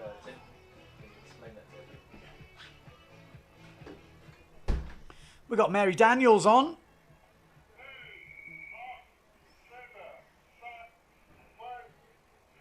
Who else have we got? We've got the Norwegians giving a bit of support. 2 minutes. Brian's like, what flag's that? I haven't got a clue. It's been a long time since I raced, he's thinking. Raimundo Gasparini was on over an hour ago. It says, cool event. Congratulations to the event organisers. Cheers, Raimundo. He's probably not on there anymore. Mary Daniels forever. Okay, she's on. Keen Bean. What are we going to get? What's going on the YouTube channel? Let's have a look. Let's see who's tuning in. There's a few people tuning in. Don't be shy. Give us a comment. It's going to be the original windsurfers first. I can see an international moth out there as well. The foiling moth. Look at this. He's got the old school hat on. He's got to be in with a chance, surely. 69. Oh, cheeky. 3, 2, 1, 0. My Swiss German's epic. 3, 4. 1 minute. No one's going for the port tack start today. Oh, interesting. There we go. That's well, that's not the start line, I don't think, is it? That's further up from the start line. Just below them is the windsurfer class. And we're going to have the radio in the background because then we're going to work out what's going on. So we've got a bunch of windsurfer classes. We've got Brian Talmer in there. Brian Talmer is having a little pump then. He doesn't. He wants a good start here. The Barbadian, couple of actual slalom windsurfers or formula racers also going off on this start. They've left it a bit late though. They're have to go round the windsurfer pack that have bunched up. I reckon a port start could have been the way to go, but they're all at the starboard end. Here we go. Brian Talmer. He's not in the front row.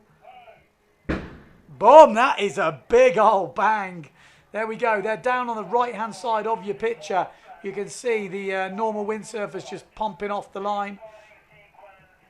Z5 looks like he's had a good start on the yellow with the red sail. 5 laps at that speed. Oh my life. Someone should have started on port. I'll give him a tip here. That was port tack by a start. There's no way that was a starboard tack by a start, surely. You can see the slalom racers going across. They're not even going to make the line. So it's going to be a long race for a few people out there today. But good to see the old school boys going on. We've got the Formula racers up next. I can see a few familiar faces out there. No, foil, sorry. Foil. Foil is next. Foil is next. So the foil boys all getting ready. I can see the young Henry Bloodworth out there on the Severn, British rider. We've got Alexander Cousin.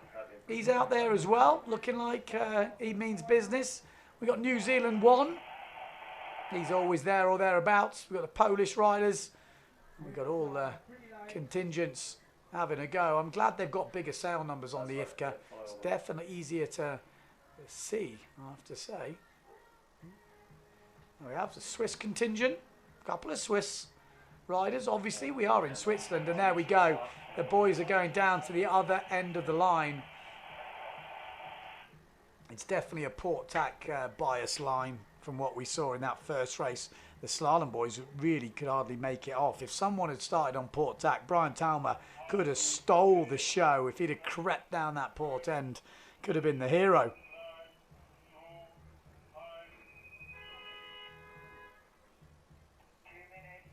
Two minutes until the start. Everyone just trying to make their way down to the port end of the line. This is super Port-Tac bias line. Like I said, there's been a few tactical errors from the windsurfer crew.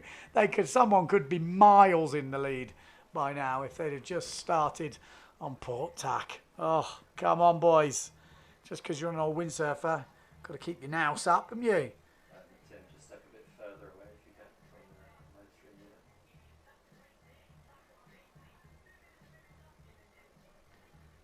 We've got a bit of Slim Shady kicking off in the background. Chicka, chicka, chicka. GBR 248. Maybe we're going to have to keep an eye on the... coming up.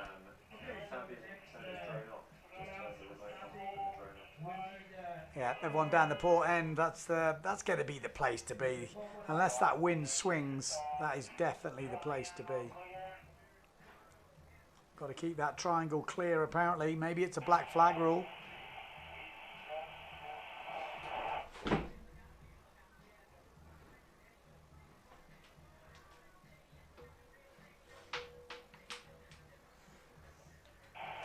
The marathon, 42 years this thing's been running.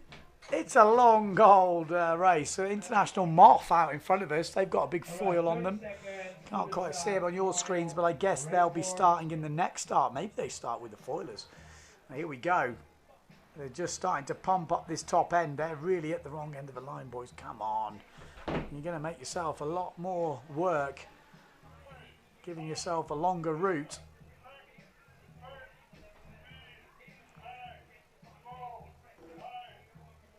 Whoa, that is a loud old bang, and there we go, off on the port end. Just look how Port-Tac bias it is.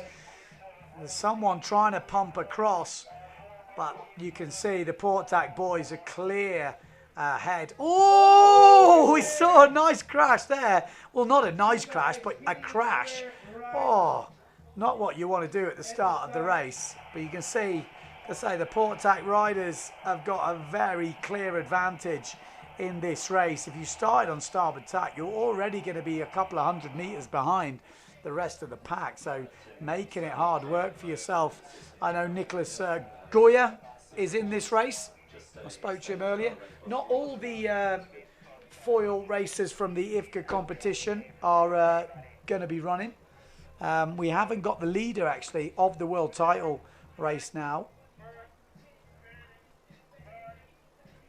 We got another start coming up behind this one.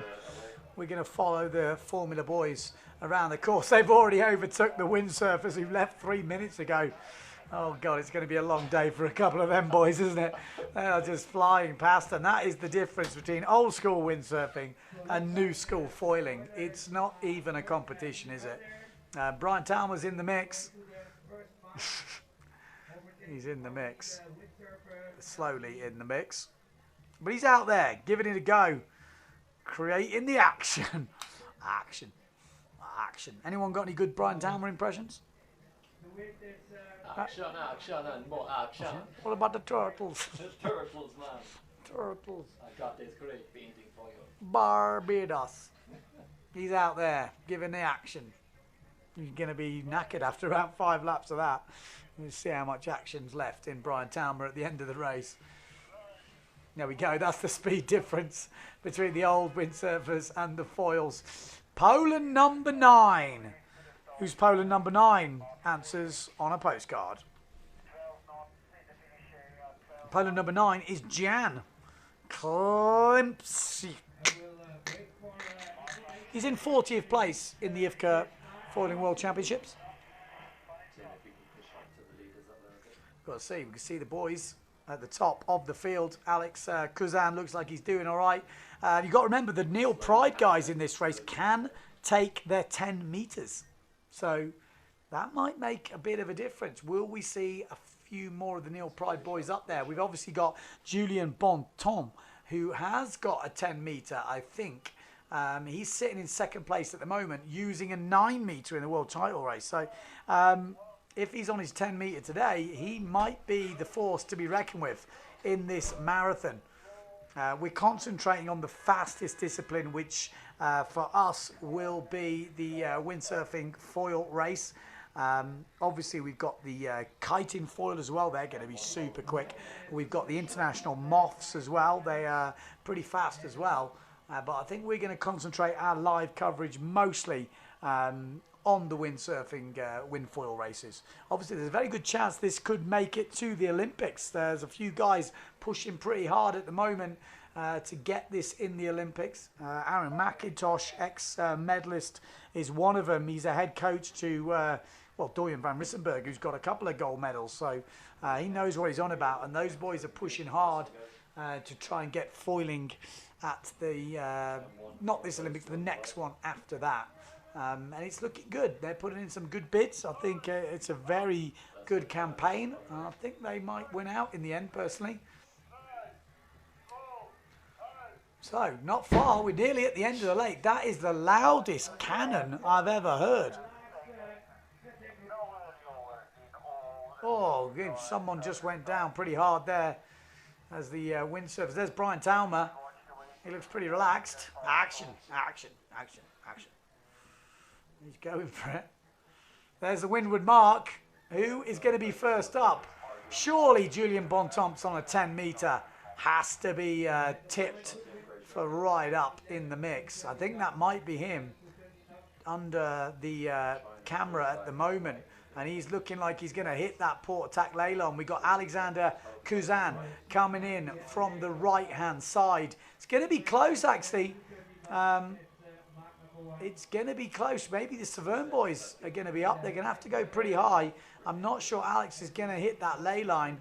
I think we might see Bontemps on that Neil Pride coming through, if it is Bontemps. We haven't got official confirmation. Oh, we got a couple of boys on the Phantom Sails. Oh, and he's made it. Kuzan, what was that?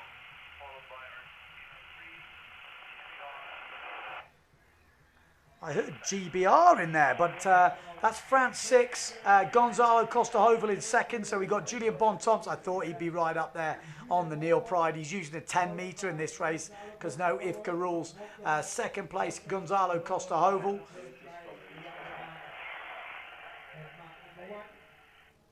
So it looks like a pretty tight race at the moment. Remember, we've got 5 laps of this course. Steve Allen looks like he's just gone round. We've got a few more Neil Pride's just going through as well. So close racing. Look at the top 2 though. We've got a couple of the Phantom boys in the mix. Last time we looked, Alexander Kuzan was on a Phantom. And I think maybe Hu Yan Tak was on the Phantom as well. I could be wrong. Yeah, he's on a Phantom. So it could be him.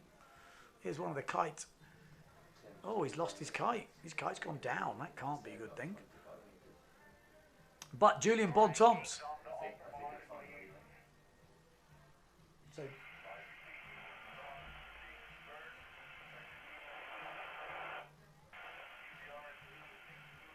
GBR 262. GBR 262. Let me have a quick look down the list. GBR 262. Max Beeman. Go on, son. We like to see a Brit up there. I'm a little bit biased. Oh, good skills. Learning a few names. He's on the Phantom, so it's Max Beeman. That would be a bloody big result. Obviously, we've got 5 laps to go, but impressive to see. I'm guessing he's a young Brit up in the mix. Nice work from Max. He's on, it says Phantom and Future Fly, Phantom and Severn. That's what it says. So we'll have to have another check. Here we go. Someone's on the wingding thing, Majing. That's going to be a long race, isn't it? If you thought on the old windsurf it was going to be a long race, that winding thing's going to take a while. Oh, my life. So, where's Max Beenham going to be at the bottom? He was in third at the top mark. We had Gonzalo Costa-Hovel in second, and obviously the silver medalist from Beijing out in front. Julien Bontemps from France, sitting in second place for the IFCA World Foil Championships. Gonzalo Costa-Hovel in third, and both of these guys right up in the top. Luc Van Opsieland is not in this race. He's still in the IFCA World Title race. He's maybe just saving himself. I think they should be racing. Come on, what are you? Come on, you've got the muscles. Can't be that bad, can it? It's only a race. It's good training. Yeah, come on. It's a fun race. It's a fun race. But there's still a phantom up there. Is it Max Beeman? Beeman. The Bee-Man. Bzz, bzz, bzz, bzz, bzz, bzz.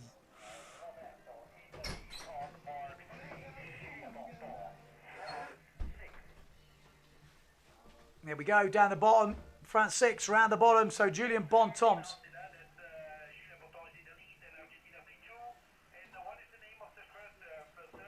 I think it's Max Beeman.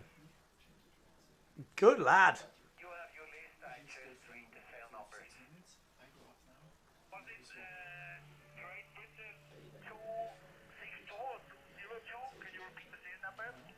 Max Beeman. Okay. So we've got Julien Bontemps just trying to help the commentators out.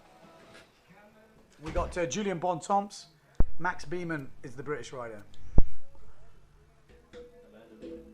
Amanda Beanham. Good gills though. Let's have a look at the close-up of these boys as they come around that bottom mark. There we go. We've got, we've got Julien Bontemps should be in the lead, but he's off our picture. There he is. So there's a little bit of a shimmy around this bottom mark. So Julien Bontemps round first. Let's keep on that shot, boys. Oh, I just wanted to make sure it was Max Beanham. I'm kind of losing them as they go around. Can we follow them just round the mark? There we go. Yeah, looks like him. Looks like a future fly board. Phantom sail. Just follow him down. We've got Julien Bontemps leading. Max Beeman in second. It looks like he's overtaken the Argentinian rider. I think we've got Steve Allen.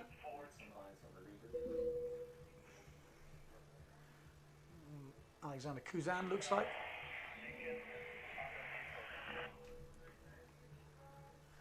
So we've got a bit of a difference on the bottom where the course goes. A little bit different to the main course. Probably to make up that race, but I'll tell you what, the kiters are coming flying through. You've got to say it. They are absolutely flying on the big old kites, and the foils, they started behind the windsurfers, but they are catching up pretty quick. All right, so in the back there, Steve Allen. Absolutely flying. Okay, so here we go. That's a. So where did the Gastra come from? No, so the. Okay, yeah, Julien Bontemps has gone out to the far end. We've got. So we've got, I mean, it's pretty hectic stuff. We've got Julien Bontemps heading all the way over to the other side. So risking it a little bit, but he could really pay off there because these boys don't look like they're on the same wind as they were. Ah, no, okay. Obviously, these boys are still on their first lap. That's why. I was wondering what would happen to the leaders. So, no, the leaders are going round the opposite side. These are the sort of back markers, so to speak. So, Alexander Kuzan is not looking good, but Julien Bontemps looking very good over the other side. Max Beeman on that phantom sail also looking good. There's so many people out there, so excuse me if we get it wrong. Nick Goya not looking super good either. They're quite far back because the leaders are near enough 2 legs ahead. Obviously the leader at the moment, Julien Bontemps. Max Beeman from the UK in second place. We've got Gonzalo Costa-Hovel and Steve Allen. So Max Beeman mixing it with the big boys in this one. If you're wondering who he is, he's sitting in 25th place at the moment. His best result. He's been getting better actually all the races. His last race was a 17th place. So he's getting better, but he's going to be feeling pretty happy being up there with the top boys. These are some of the best foil sailors in the world. Obviously, this is they've got the IFCA world title here, so for him to be mixing it with those guys, he's going to feel pretty special.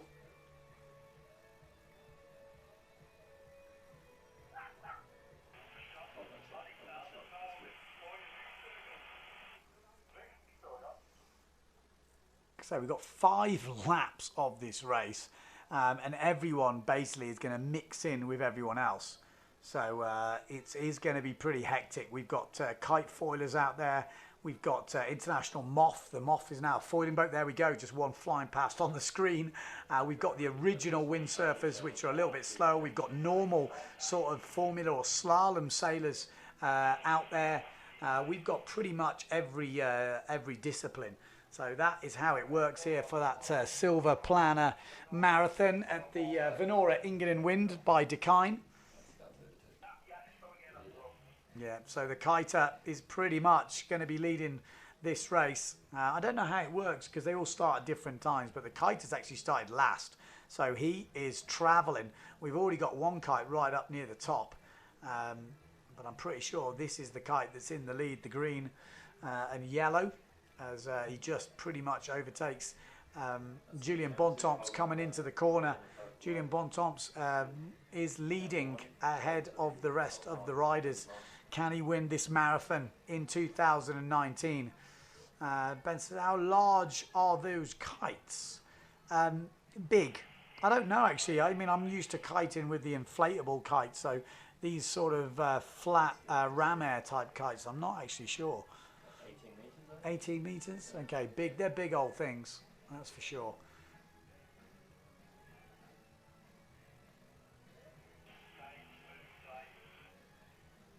Okay, well, we'll try and get Mark Roundings at the top of the course. Silver Planner, absolutely beautiful scenics around here in Switzerland. Pretty much all the lakes look good, but Silver Planner definitely has a little special place. We've got Julien Bontemps still in the lead at the top. We've got the windsurfers only just made it round the first mark. You can see just having to play the race down the run.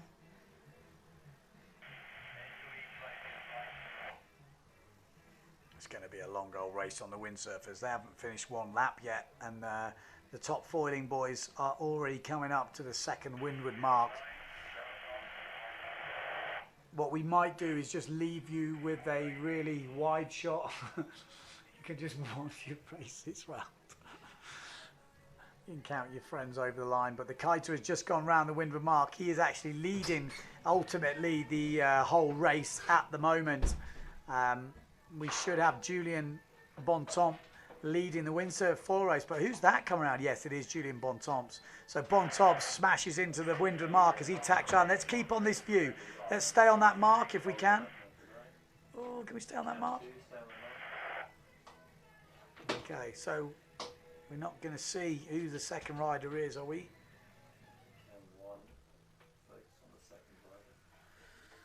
We've got Julien Bontemps in first, that's for sure. Let's see if we can go back to the windward mark just to see who we've got in this race.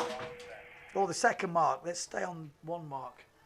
So it looks like Max Beeman may be still there from the UK. If it is, extremely good race from him. New Zealand 1 is up into third place. So good upwind from him. Real nice tactical upwind from Cosilino from New Zealand, sitting in 18th place in that world title race.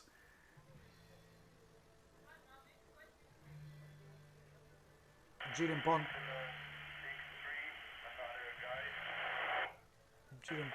Bontemps still leading. I think at this bottom mark, what we're going to do is just count them round. We'll stick on this leeward mark, and then we can have a really good idea of exactly who is where as we come round this second lap. Because obviously with such a big course like that, it's very easy to get kind of lost of where everyone is. But what we do know is Julian Bontemps is leading this marathon here at the Venora Engadinwind, brought to you by Dakine. Solid racing from the silver medalist from Beijing Olympics. Was that 2008? Has it been that long ago since Julian Bontemps won the medal? It might have been.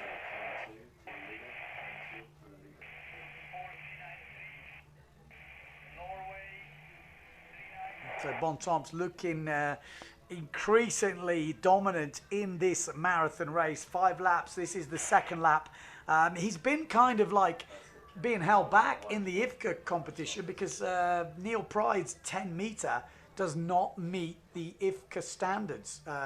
So he can't actually use his 10 metre in the competition. He's been using his 9. But in this marathon, there is no rule like that. So he can use his 10 metre. And I would guess he is using his 10 metre.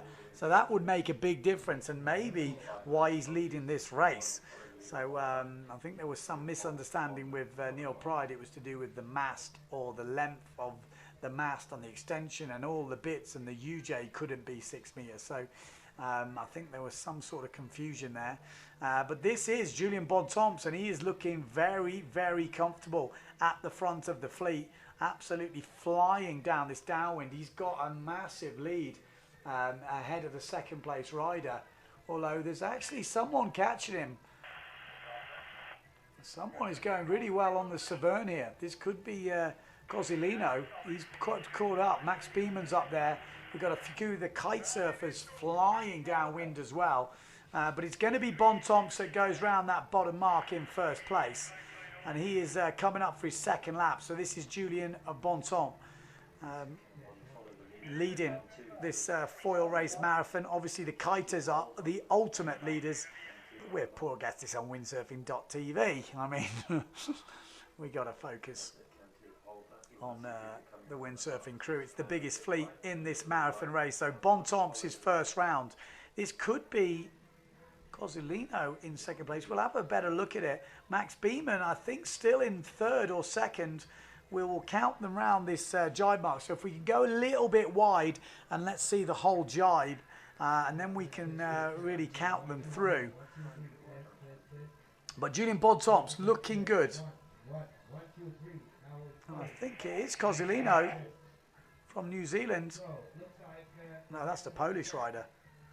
We can't tell how many laps he's done, but I think he might be a bit further back. Let's stay on this inside jibe mark as Julian is going to come through. There we go. We need, yeah, we're going to have to get a different angle. There we go. So Julian Bontemps is first.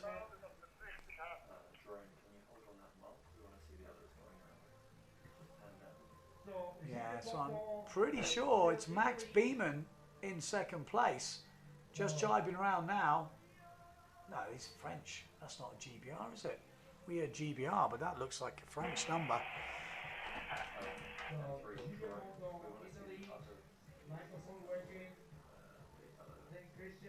Okay, so I won't lie to you. I am totally lost of who's where. It's just, it's a marathon, so we have so many riders all coming round.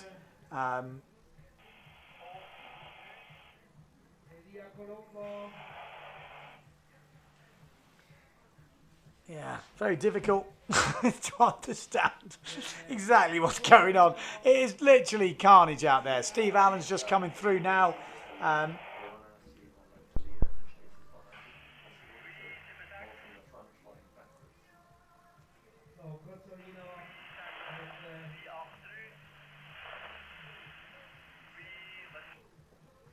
Could we have a clear top 5 countdown, please, of the top 5 cell numbers?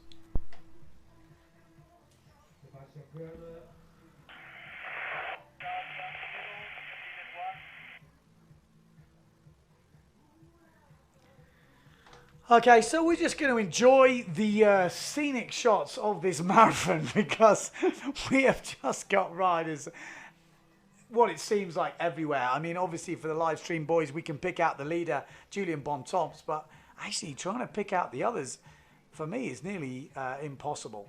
Obviously, the race crews have got their sail numbers coming through, but we're lapping people. We've got people all mixed up all over the place.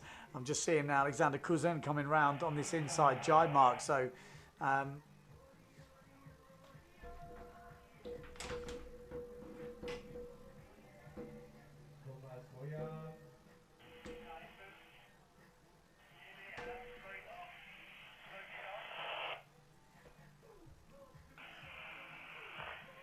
okay, so yeah, we're going blind here. Julian Bontomp's leading.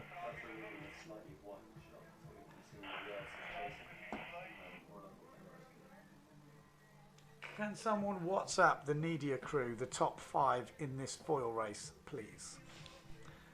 Get some information in the booth. It's easy to follow the leader. We've got to stay on the leader. Yeah. Well, Bontomp's is leading. Like I said, it would be nice to know other positions, but the radio is pretty weak in here. We're literally not hearing anything. I think they keep us in the dark. Julian Bontomp's though looking fast, looking good.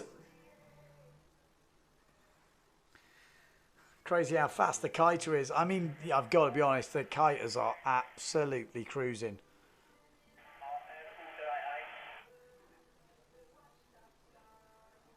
Absolutely crazy. Can we please leave the channel 1 just for basic communication?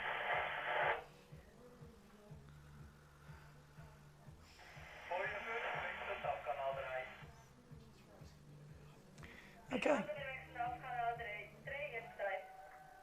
Okay, so yeah, if you are just tuning in, we have got the Venora Engadinwind by Dakine marathon. Yes, the big marathon. 42 years it's been going, and he's going on again now. We have got a leader in the windsurfing foil, which is Julian Bontomp's. Trying to pick out the other leaders is pretty hard.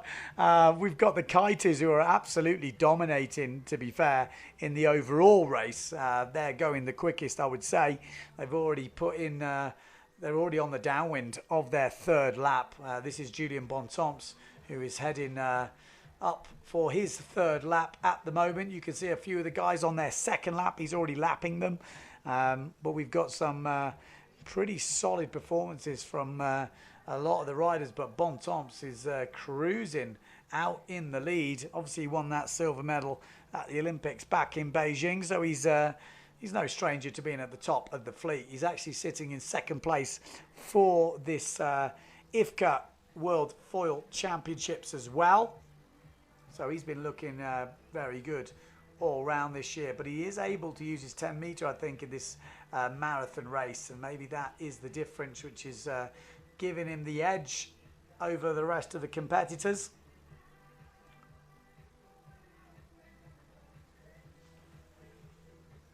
Alright, so we can see now the top guy is going into another lap.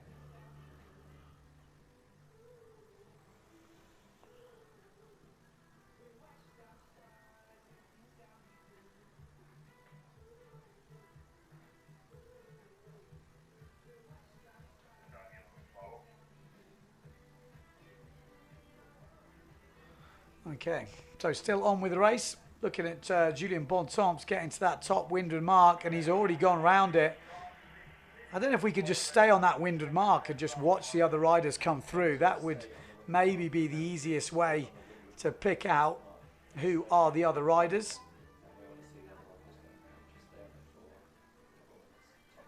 Oh, now all the windsurfers coming. There we go. Whoa.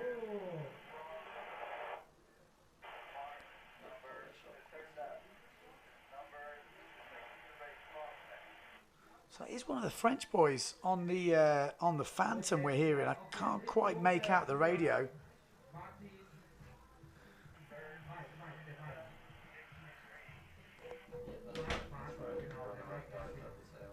Okay, so there's a few riders coming through now. We've got a few of the back markers going around for their second lap.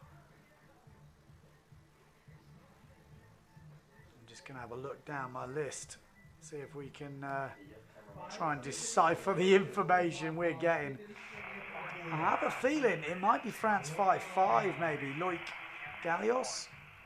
on the Phantom.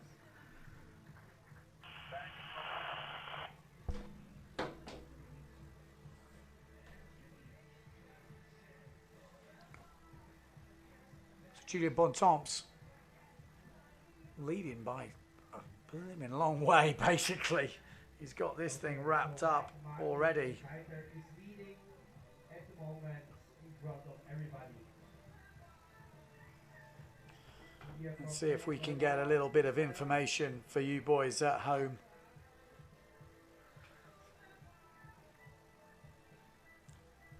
Ja, Ukraine 8, die Frau Anna.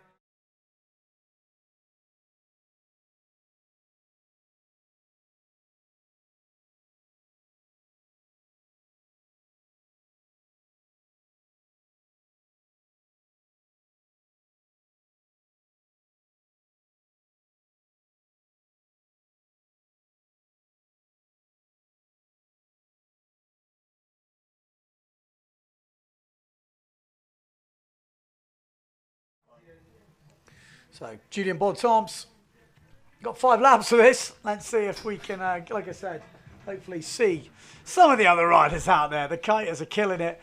We haven't really got any information on the kiters, so I can only apologise for that. Give limited information. Obviously, we know the foil racers out there. Julien Bontemps is the main man. He is quite some distance ahead of the second place rider. We're just trying to... We need to just follow them around this bottom mark so we can get, like, kind of count them round. Obviously, Bontemps is going to go around in first place, and then we're going to try and spot the second place rider. He's on the Phantom cell. It could actually be the French rider, Loic Legalos.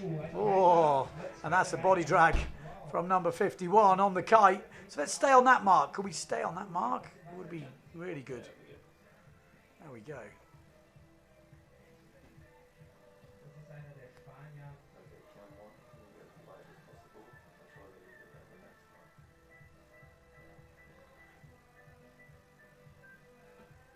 So Bontemps has already gone round. He we think is the second place rider on that Phantom sail. We really need to get a good look of him when he comes round this inside jibe mark. Because there's definitely been a few boys. Here we go. There we go. Bontemps is leading on that Neil Pride. Like I say, he's lapping people. That's why it's confusing. We just want to get a close-up of that Phantom sail in second place. Nice to bring you some accurate information. But we have to follow them round. Yeah, that's the winner, leader. Let's follow number 2 round on the Phantom sail.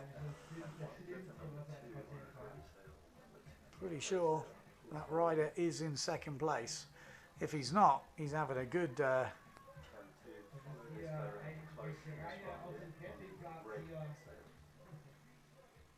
red and see-through loft tube.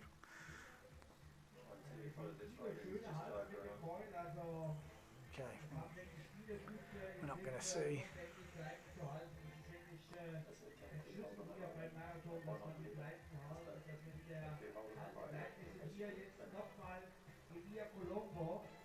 Yeah, we needed him a bit earlier. Can't see his cell number from there, but there he is, France 6.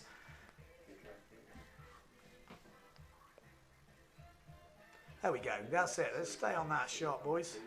Look, Norwegian, getting a bit of lappage. France number 10. France number 10, there we go. Polken. I've never heard of him. Not the France number 10. 16th in the rankings at the moment. He's had some nearly top 10s, never been in the top 10 in the main race, but it looks like he's doing pretty solid in this race. Up into second place. Where is Gonzalo Costa-Hovel and the rest of the crew?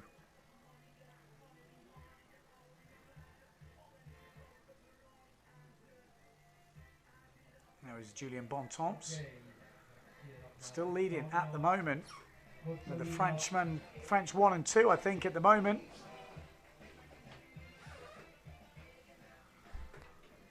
So it's pretty much carnage out there.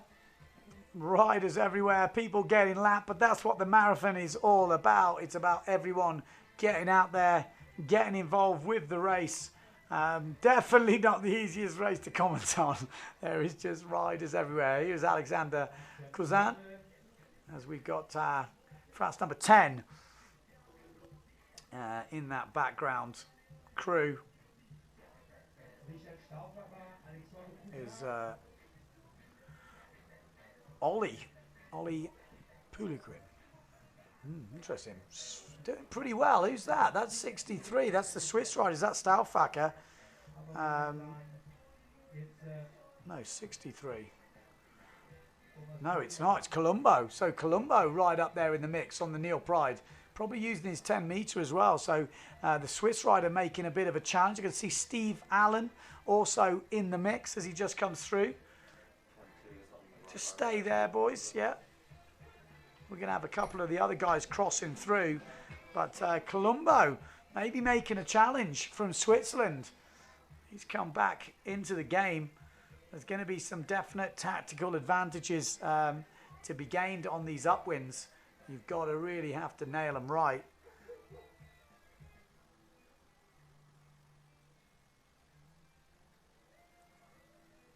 But looking good.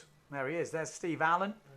So making good ground, staying in contention with the leaders. 5 laps of the course.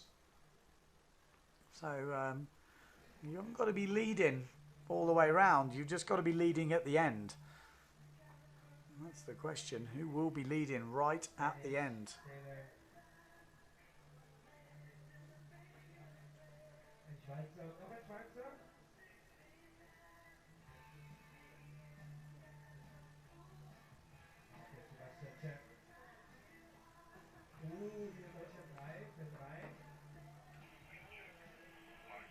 Okay, so Julien Bontemps.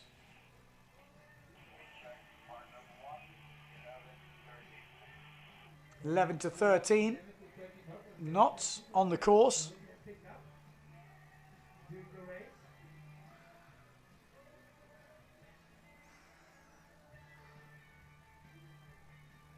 Julien Bontemps looking very good at the top of this course area.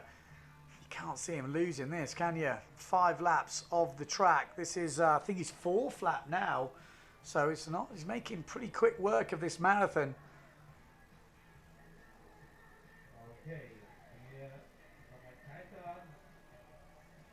The kiters, though, definitely the fastest craft out on the water.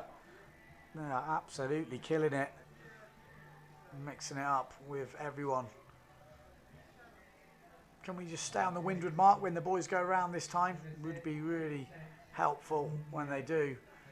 Just make sure we can count them round. He's got a fairly good lead here, isn't he? Julien Bontemps really has. This is coming up to the 4th lap. Julien Bontemps leading. And we've got the French rider, we think, in 2nd place. Ollie Pouliquin in 2nd place, we think. Colombo from Switzerland, though, is up there in the mix. We're going to try and stay on this mark now and count them round, just so we can get a really good idea of who is in the mix. Steve Allen was definitely in that mix, but I'm pretty sure.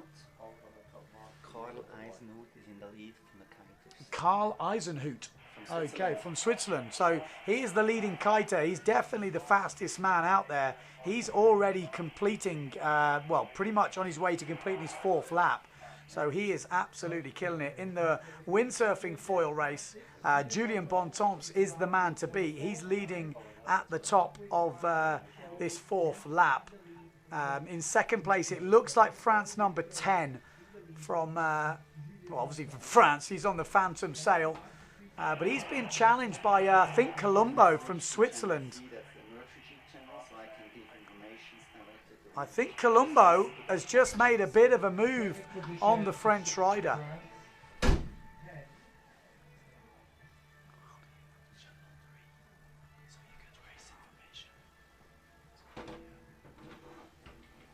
Okay, so hopefully we're going to get a bit more race.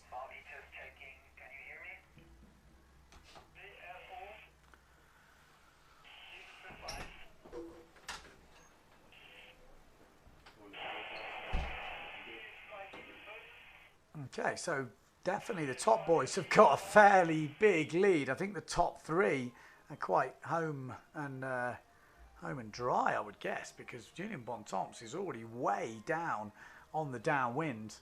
We were kind of sticking with that mark to see who would be round next, but I think Colombo and France number 10, Ol Bulaquin. Probably not pronouncing that very good. Here we go, and here's the next bunch of riders. So I think we've got Steve Allen going round in, I would say, 4th place would be my guess. So Steve Allen in the mix. So that's your top 4. Like I said, we should have a good... Oh, the kite is down, we're here in the leader. So there has been going to be a change on the kiting. I didn't think it would go down very often. So that's quite interesting.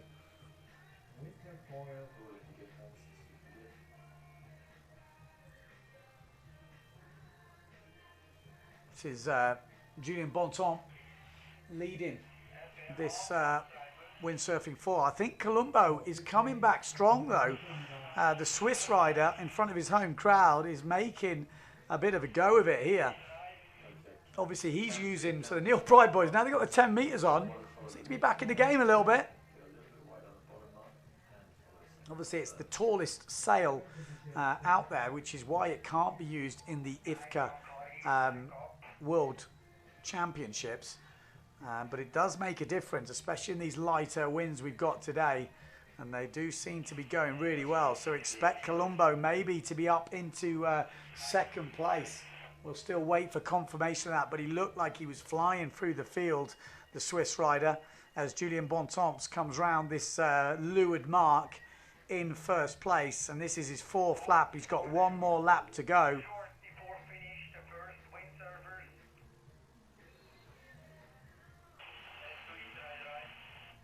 I mean, I did hear it was 4 laps the other day, but Christian definitely said 5 laps this morning. So Julian Bontemps still leading.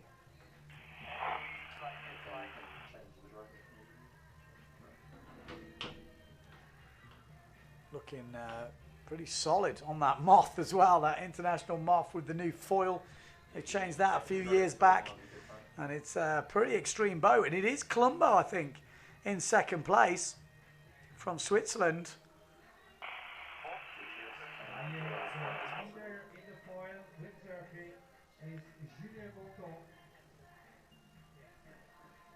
So Julian Bontemps. On the 4th round, the leader is Julian Bontemps. So Julian Bontemps round this inside jibe mark. One more round for Julian. So one more round to go, but Colombo has made a comeback because I can see him now. He is definitely coming through the field. I'm pretty sure it is Colombo. He's still, you know, a little bit behind our leader, Julian Bontemps. But let's stay on that mark because Colombo's about to come round, boys. Yeah. So 2nd place is Swiss, 63. Colombo having a good mark round in there. So all the way up into 2nd place. Solid racing on that 4th round.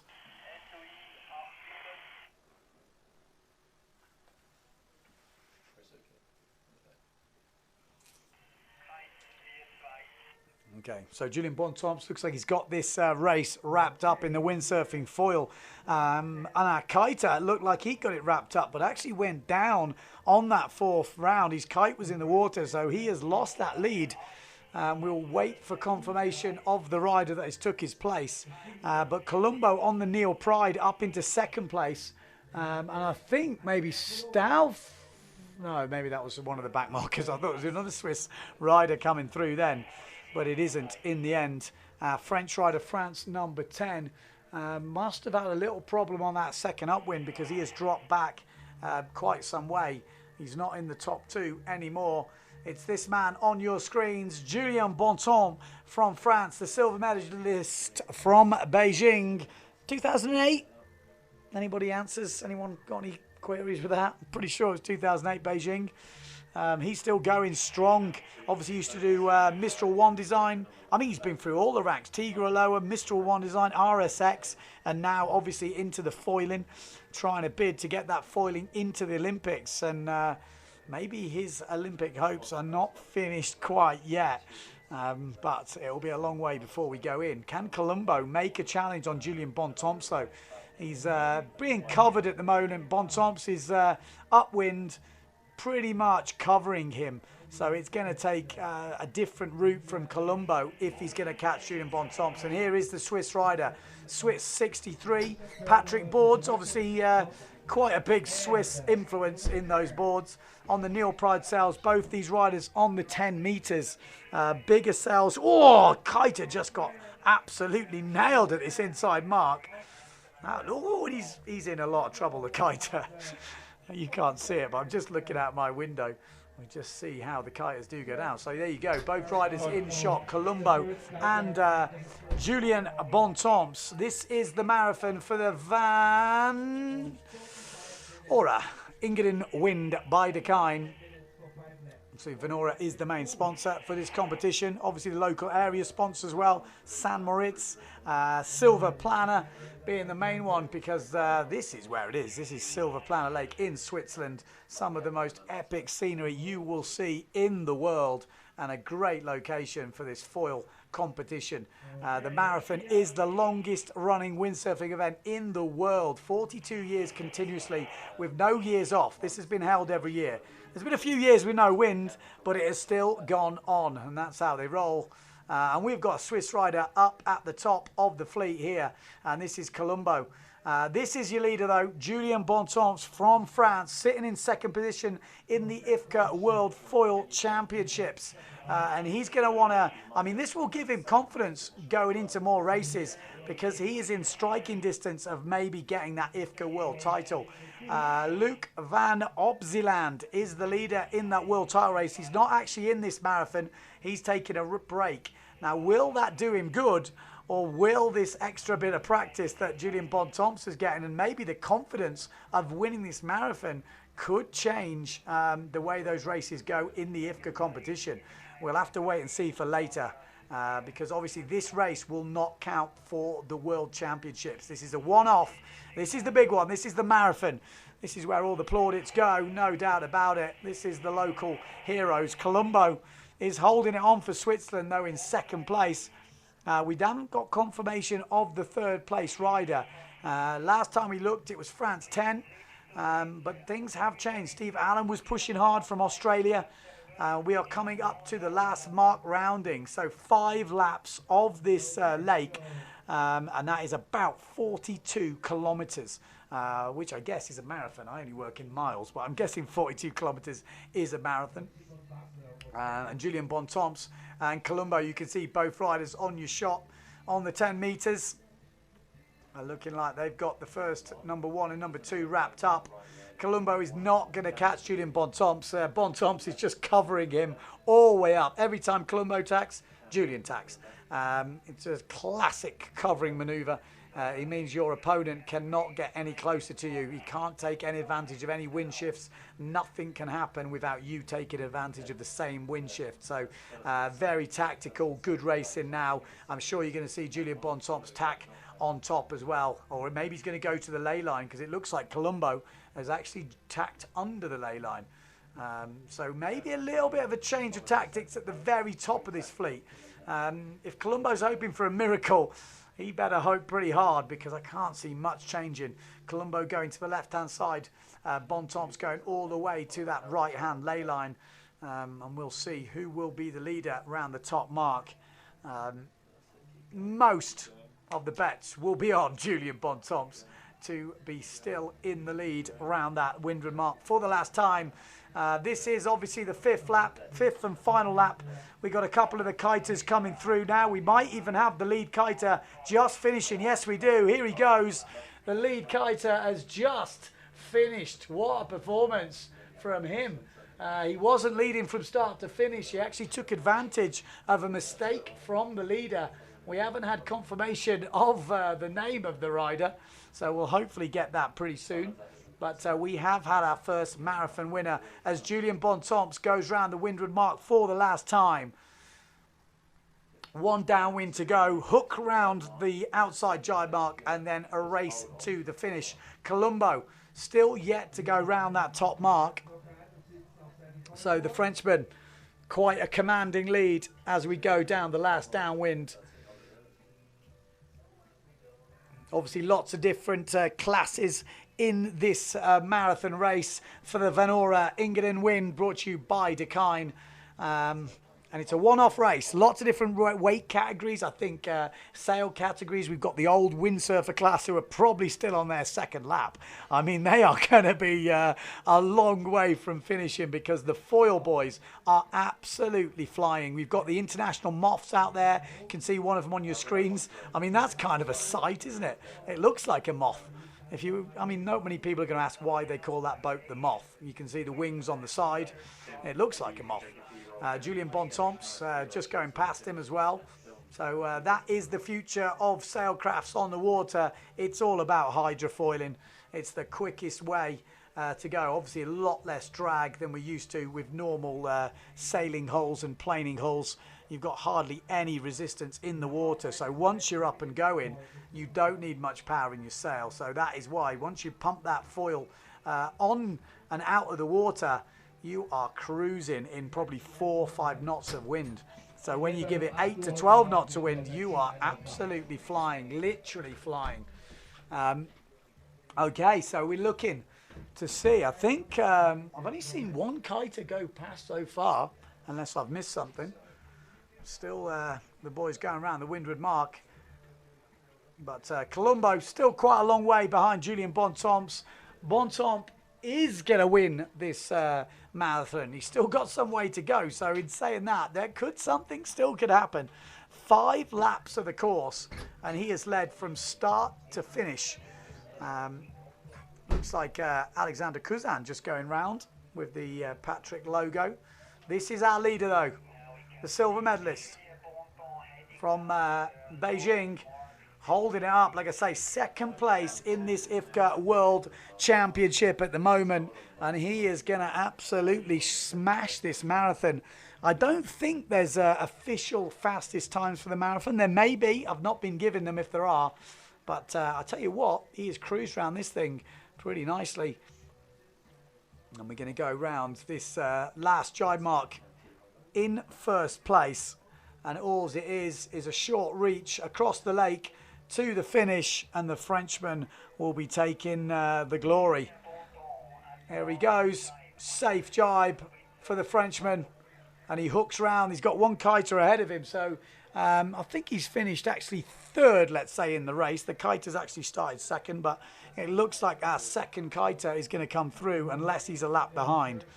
But I have a feeling the second kiter is heading towards the finish. Julian Bontemps is the third in the overall race. Yep, we've got a second kiter coming through. Let's have a look at his number. 47. I don't know where the official list is for the kite surfers, but solid performance from him, but a solid performance from the man who's just left your screens. He's on the right hand side, there he is. Julian Bontemps from France will take home the prestigious trophy that is the main marathon winner. Solid performance, claiming it. Let's have a look at his face. Oh, you missed a claim. Everyone loves a claim. Oh, and he's not crossed the finish line just yet. That could have gone super wrong for him. He's probably going to have to kind of swim himself over the finish. But that's the way to finish if you're going to finish, getting a bit of airtime. We're still waiting for our second place rider. He's not far behind. Colombo is catching up pretty quickly. He was probably a couple of 100 meters behind, but Julian Bontemps, great performance from the Frenchman.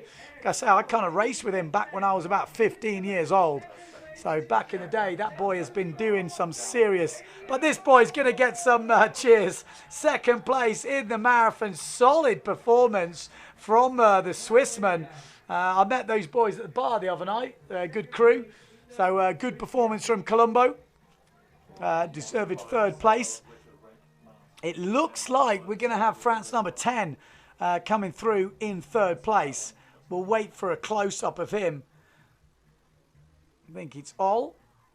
And third position, Poliquin. another Frenchman, it's Foilmania. Oh, Poliquin, apparently. Oh, Poliquin. He's got the glasses on as well. He's got the speed goggles. Good performance from the Frenchman, though. That's a solid performance. Third in that marathon race. It's a long way round. Did a few people give up? We haven't seen Gonzalo Costa-Jovo for a while. He's in the mix for the overalls in the World Championship, so maybe he thought about maybe just holding back, saving the energy. I'm not sure. We've got Sebastian Kördel, the big German, is going to come through in fourth place. As we've got Raw Ham out there doing a bit of speed sailing with the best of them. There we go, Kördel. Just look at the difference in equipment. Sebastian Kördel flies home in fourth place. Fifth place, Alexander Cousin. Solid from him. Stauffacher just coming through. So good performance from the Swiss riders in the marathon. Got another kiter coming through now. Number 52, I think it is. And then we've got the windsurfers. I mean, the speed of the windsurfers, you have to feel sorry. It's going to be a long race for them. It is going to be a long race. I mean, that is a long race, isn't it? We got Cosilino from New Zealand. Oh, just someone going down there. So we've got a few of the riders coming through. Like I said, we are going to have a long go race. Eighth position. Cosilino.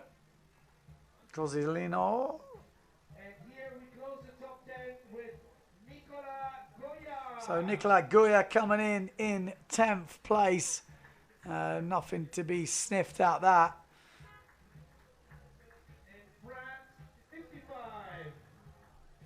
So there we go. I mean, plenty of more riders to come over the finish line. But I think I'm just going to leave you with some views of the rest of the field. I'm going to take a short break and we'll be back to give you a bit more of an update soon.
Okay, so we're here with the winner of the marathon, the big race here in Silver Planner.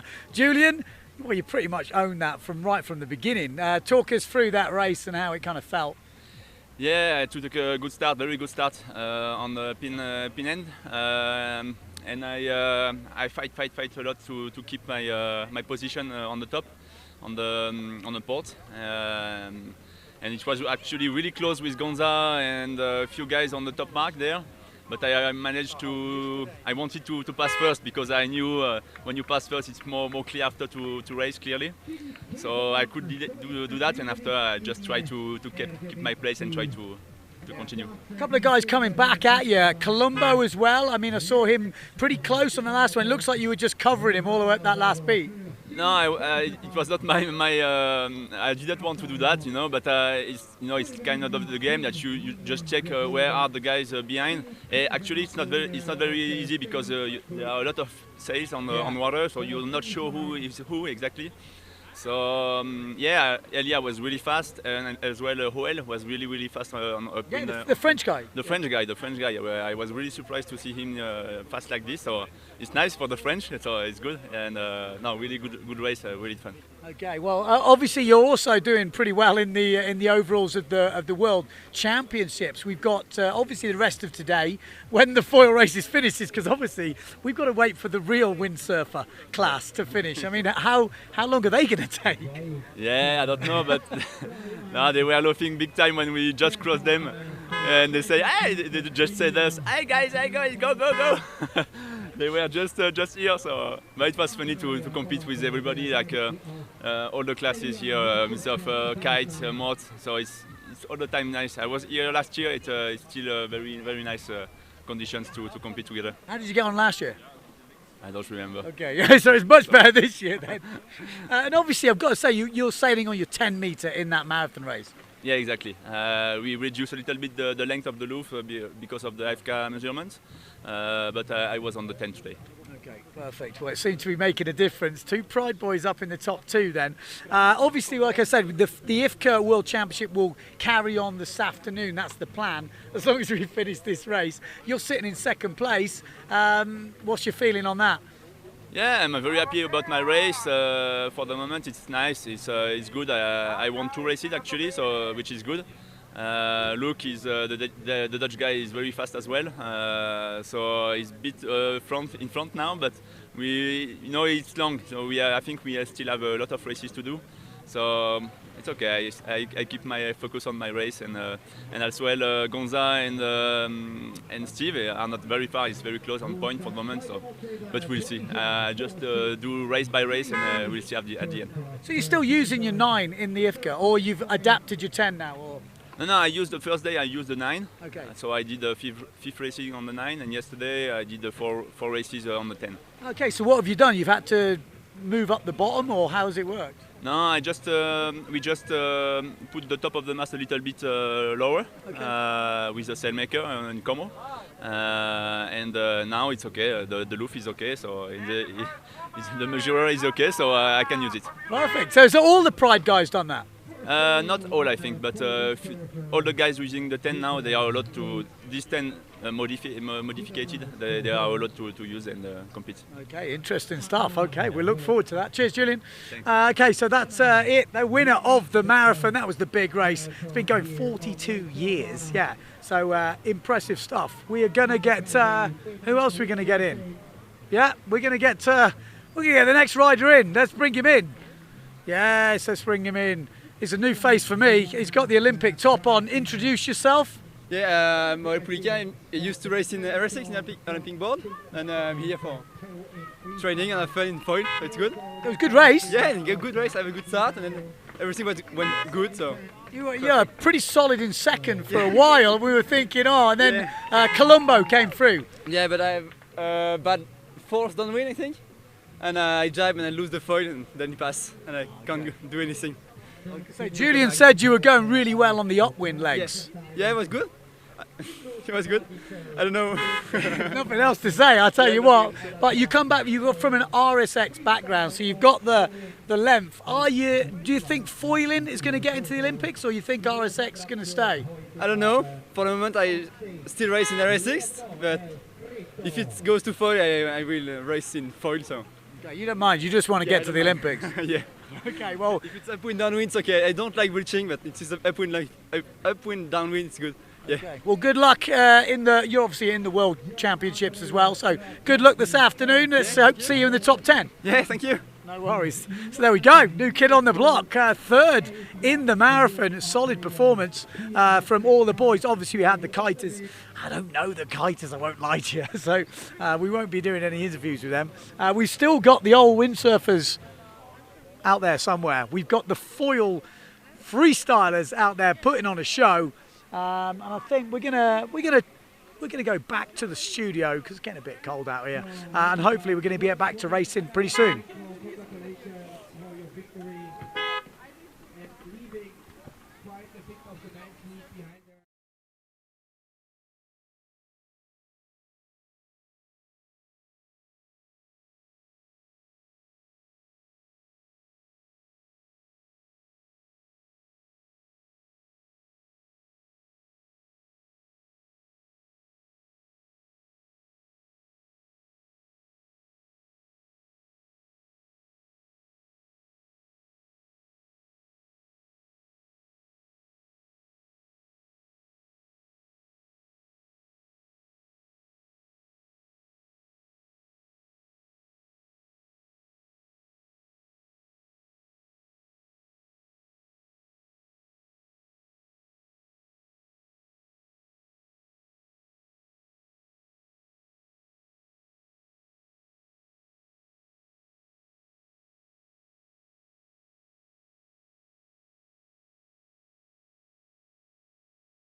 All right, back in the studio, you can see the foil freestylers are getting lined up. We've got the Muller brothers, Balls or Balthazar. I think his proper name is Balthazar. We've got Jacob as well. We've got Raw Ham, and we've got a few others by the looks of it. So these boys, and there's a few girls, getting ready for the foil freestyle. So while we'll get these boys ready, we are let's check out yesterday's highlights. Why don't we do that? Let's check out yesterday's highlights for a bit of a short interlude. Ladies and gents, welcome back to the 2019 Engadinwind. This year, it's all about Foilmania.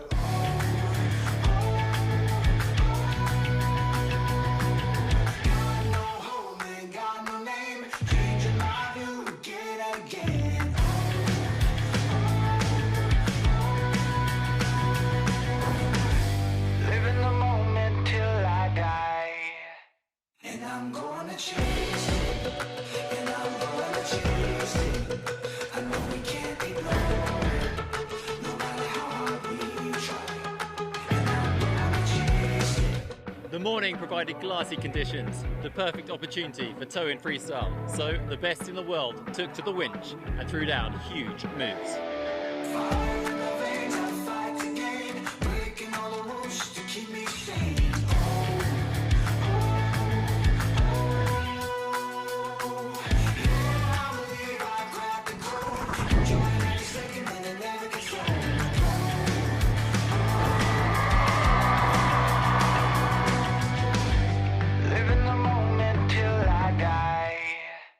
I'm gonna chase it, and I'm gonna chase it.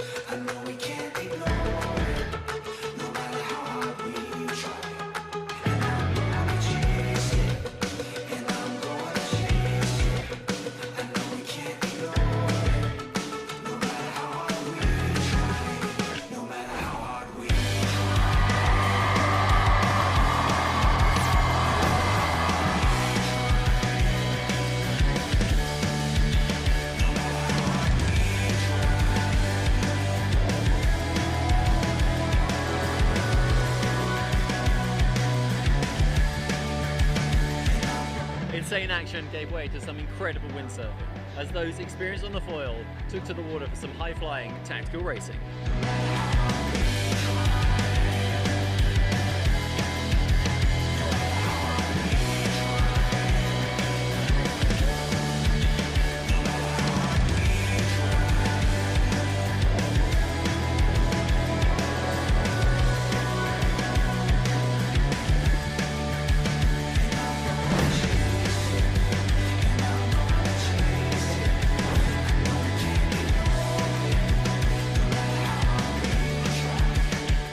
And that's just day one. We've got 3 more days to go. Plenty of action to watch. You want to see it live? You can check our social channels for more. Stay tuned.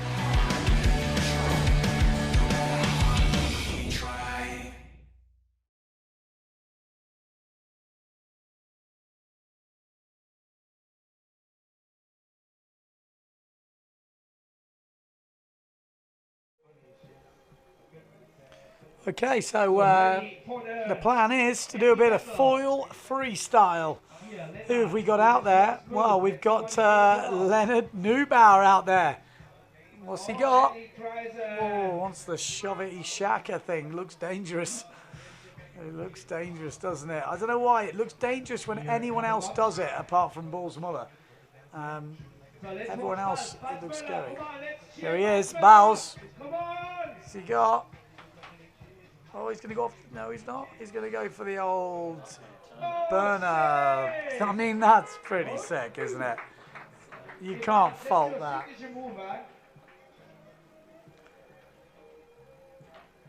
So that is a burner. He calls it the upwind turner. The upwind turner. Okay, the upwind turner. Swiss 51. Youngest competitor in foil freestyle. I mean, that move probably will win this competition.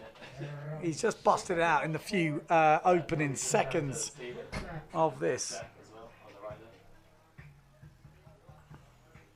Okay, here we go. Another trick for Balzmüller on the way out. Balzmüller on the way out. Oh no, that's Stephen. Balzmüller is looking like he might be firing. We've got an international moth going for it as well. Balzmüller doing the leg tap.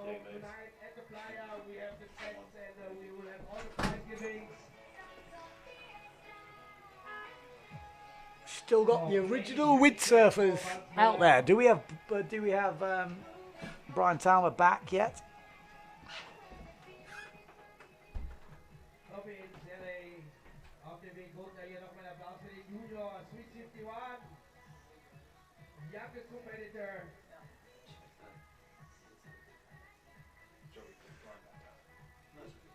Here we go. Who's this coming in? Leonard Neubauer. Neubauer. Neubauer, what's he got? We've got Jacob in the background. Neubauer, oh, you think he wanted what Balls has had. That board looks a little bit harder to manoeuvre. It looks a bit thicker or something. Beautiful. Look at that little angry drone following him. Oh, I mean, does it get much closer than that from the drone? That actually got flipped around with the sail. It was like the perfect timing. I'm pretty sure that wasn't planned, but pretty sick nevertheless. Be interested to see what that looks like.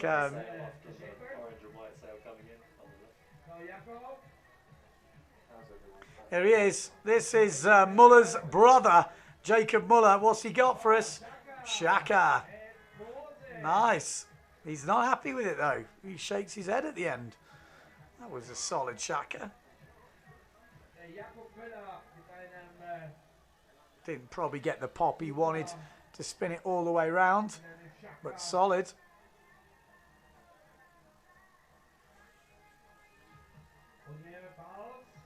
Balzmüller heading in.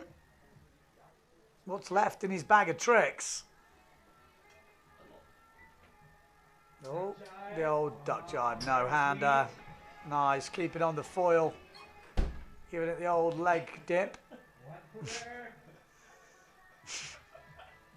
He loves it. He absolutely loves it. Stephen van Broekhoven. What's he got for us? Oh, it was carnage yesterday. Oh. Well, I mean, well, it didn't work. Oh, it's just not the same as when Balls does it, is it? It's just not the same. You can see you've got to get that foil out the water. Oh, there we go. Raw ham with a bit of flacker action. Oh, did that a punch? Pretty incredible stuff from Ballsy. Wow, one-handed burner. Huh? Yeah, one-handed punch. Ooh, solid. Not with your cameras, with maybe another camera. We've got cameras. Pretty impressive stuff what these boys, or Balls, can do, let's say. Really impressive stuff.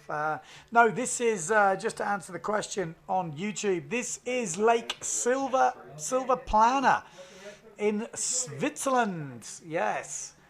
This is the Venora Engadinwind. That's brought to you by Dakine. We've got the foil freestyle battle going on. It's the MB boards battle. We've got the boys out there putting on a freestyle show on the foils. It's kind of a big thing in Switzerland as the guys are pumping off. Let's follow them down. They're going to probably try something on the way out, maybe.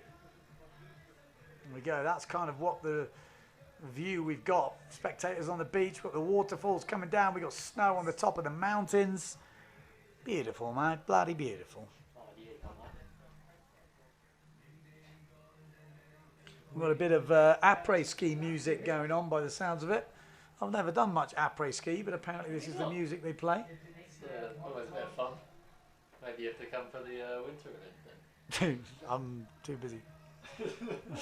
Cold. Too cold for me. I like the sun. This is some beautiful music they got rocking out. I don't know if you can hear it in the background, but pumping it out. Raw Ham coming in. It's not his real name. His mom and dad didn't go, oh, so what should we call him? Dave? No. Brian? No. Raw Ham? Oh, yes, that's a good one. Oh, Spock. Pretty much. Oh, just a big Vulcan in the end, but that was pretty solid as well from Ballsy Muller. Mixing it up as only Balls can.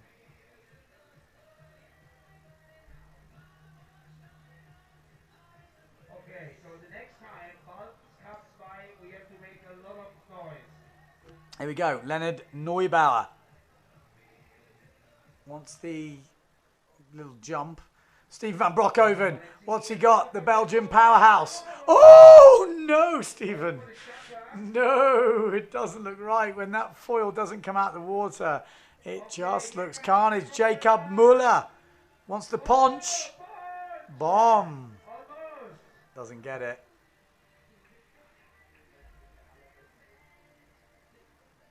There's not many guys going for punches. It just looks so dangerous. These boys are crazy.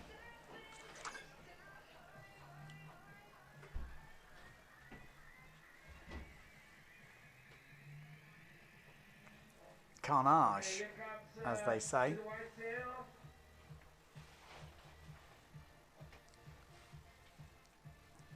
Oh, this music is epic. Leonard Neubauer, what's he got? Is he on a race board? Looks thick. Oh, he wants it. He wants it. The Muller. Mullerlicious.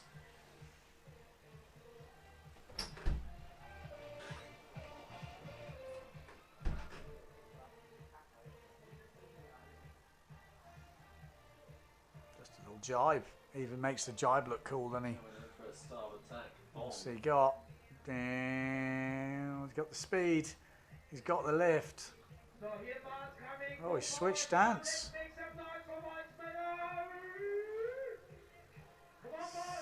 Switch stance, not much breeze. You can see it.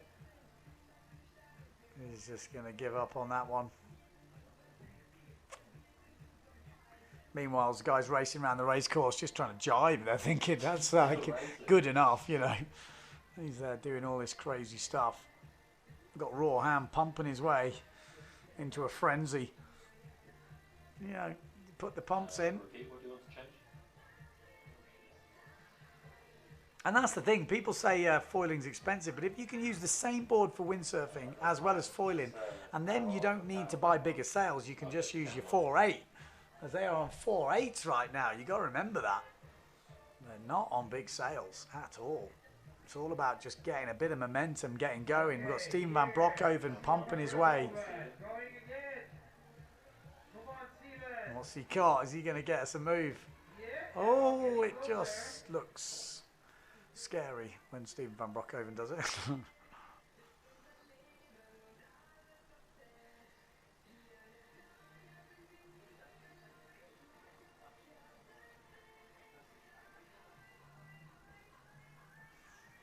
So if you're just joining us, the boys are just throwing down the freestyle battle on the foils.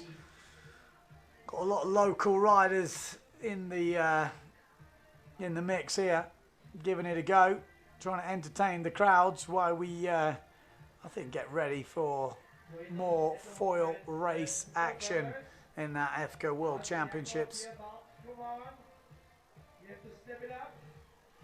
There we go. Oh, I mean, that is pretty sweet, isn't it? It's as good as any normal Kona you'll see without the foil.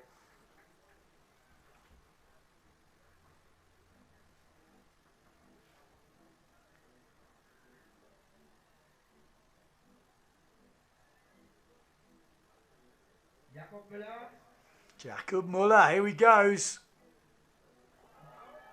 Oh, that was, for me, the best move of the competition. Did he just win?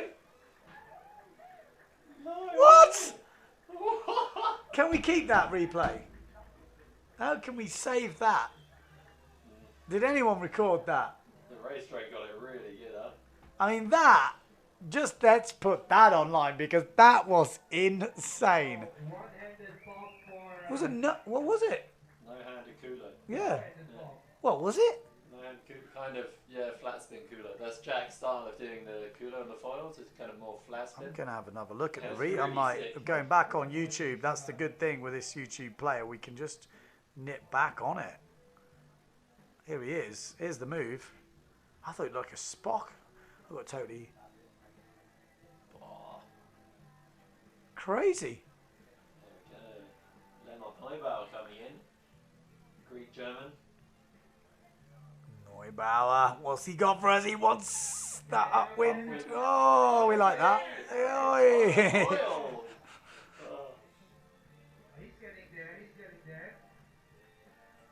This is Lake Silverplana. Silverplana in Switzerland. Yes, it is. We've kind of gone through that.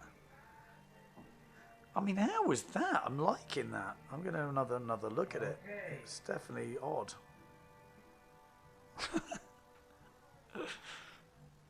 Jakob Muller. So I wonder how this is working. Who's voting? Who's giving it the scores?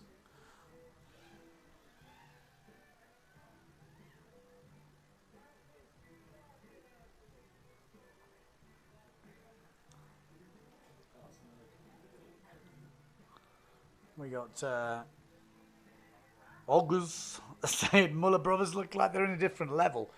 I would say that's probably right. Oh, no hander. No hander, no hander.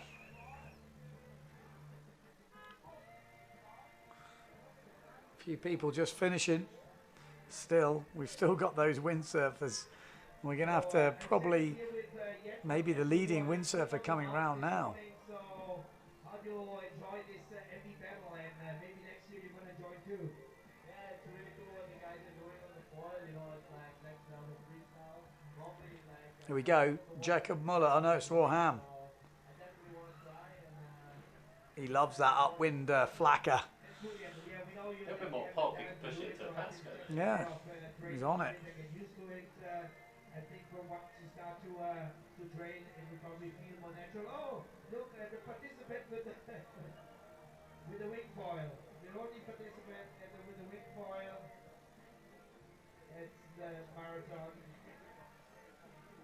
Ja, du bist aber nicht durchs Ziel gefahren, ne, Flo?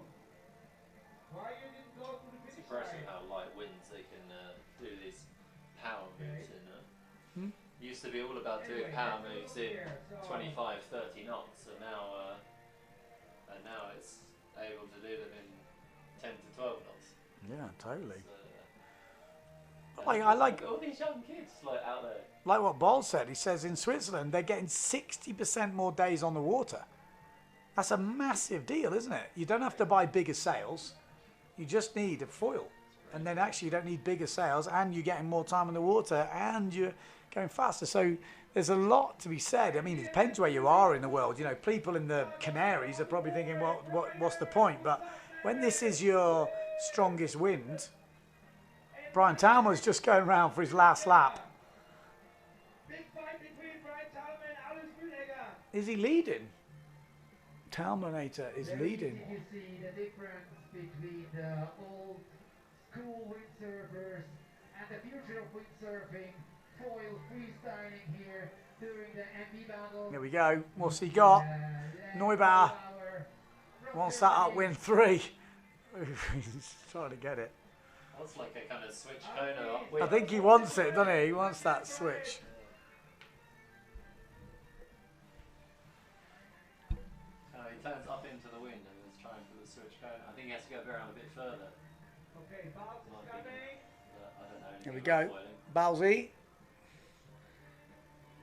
No-handed burner. No, just whips it round. Lands so clean. Absolutely crazy.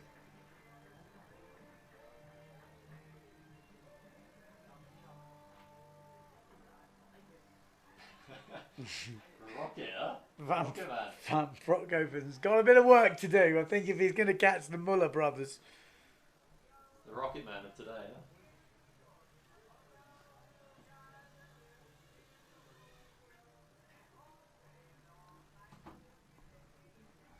If you're just joining, this is the MB Boards Freestyle Battle.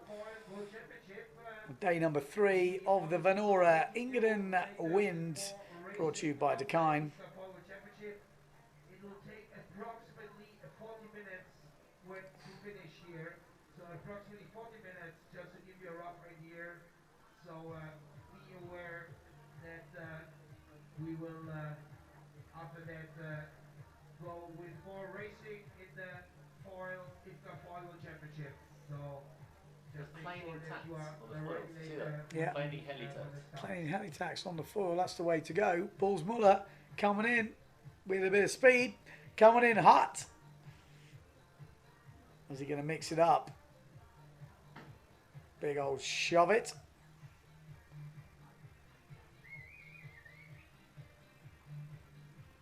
Oh, this goes down on the lay down.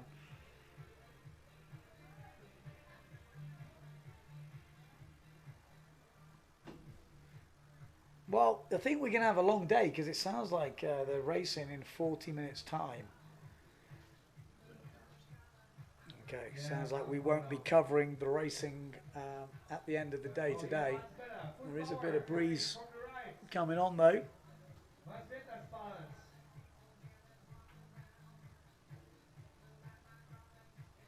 Oh. Funnel, one-handed.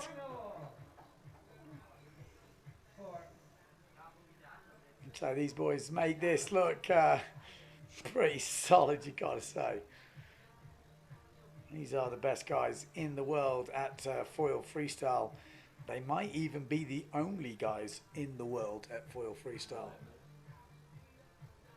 Leonard Neubauer working his way around.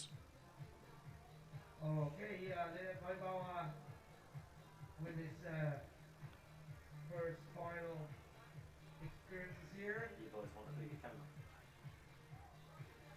Oh, backy attempt there from Jacob Muller.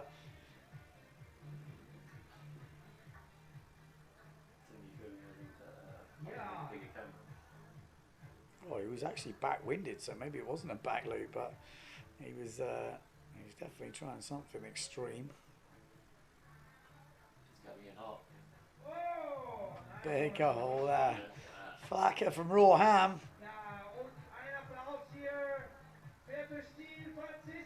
Mom. Nice work.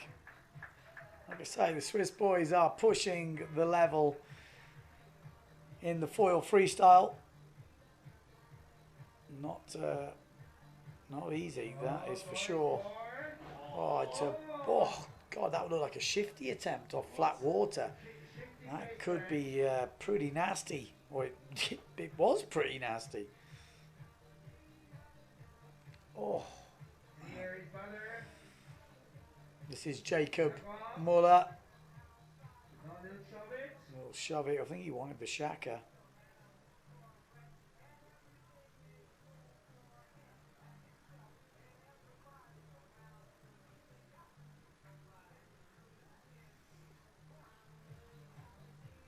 So, how are we scoring this? It's a good question. It is a good question. Well, there's no handed. Kulo from Jacob.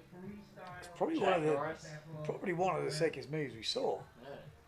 I mean, obviously, Bulls has got some pretty, the upwind turner or whatever. What is it called? Turner, yeah. Insane.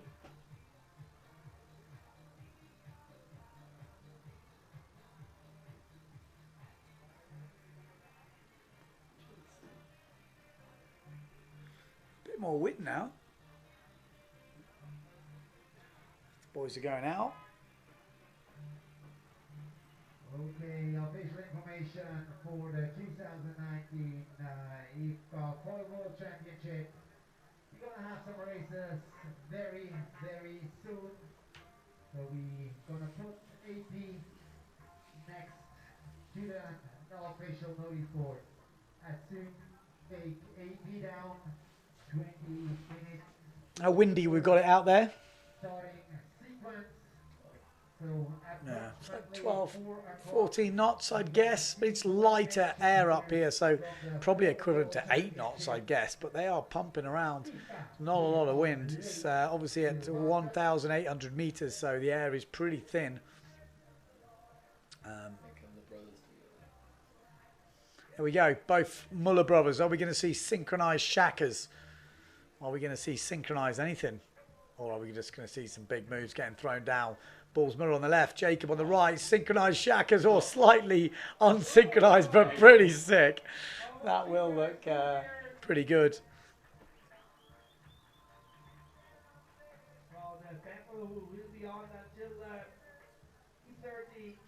Muller brothers on a charge.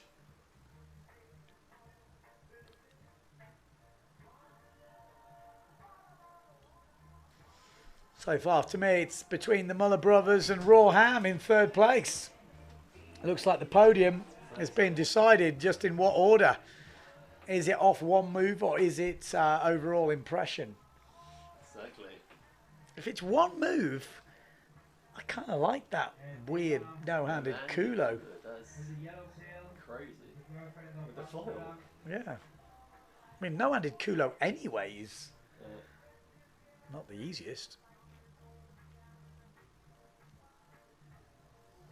There we go. There's a bit more breeze in the area now. You can see they're not having to pump as much as they did.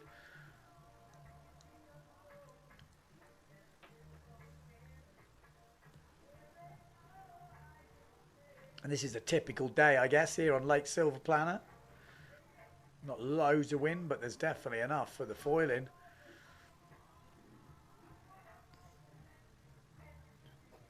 Oh, burner on the outside from Jack Norris.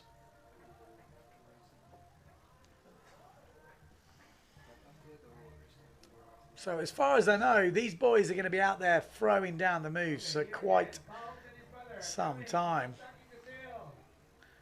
Oh, pretty solid Kulo there from Bulls Muller. What's Jacob going to answer back with? He's got some power now. Old Jack Norris, I think, is that what they call him? Oh, one-handed punch. Just throwing it through. We got Damien Ned 294 saying, what time is the second foil race? What time is the second foil race? Today. We don't know. I've been giving them the information, so we're going to find that one out. I guess it will be coming up when the last person finishes the marathon, and you've got to remember there's people out there on triangle sails or windsurfers, the original windsurfers, and they've literally just come round for their last lap, and they are moving at approximately 2 knots. So it's probably about 10k a lap, 7k a lap, something like that. We've probably got another 40 minutes, I would guess. It's going to be a long time before they make it round the course. Yeah, that's right. I mean, our planned live stream is to end now, but we need to film the B-roll content and some of the highlights. I think what the best thing to do is, I think I'm going to take a bit of a break from at least the commentary. We might leave you a wide shot, or we're going to... Okay, what we're going to do is we're going to give you the highlights from day 2. And then we're going to take a little break before we come back in, I guess, with that first IFCA World Championship race that's coming on after the finishes of this marathon, which could take some time.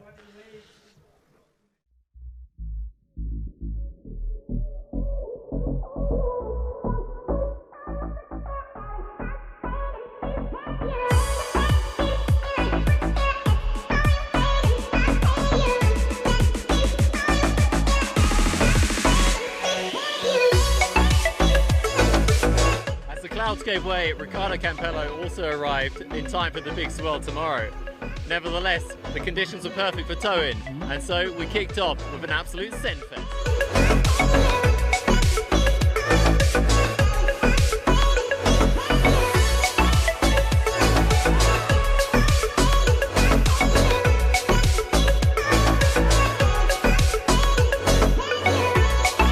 So freestyle stepped up to new heights as the freestyle foilers cut loose.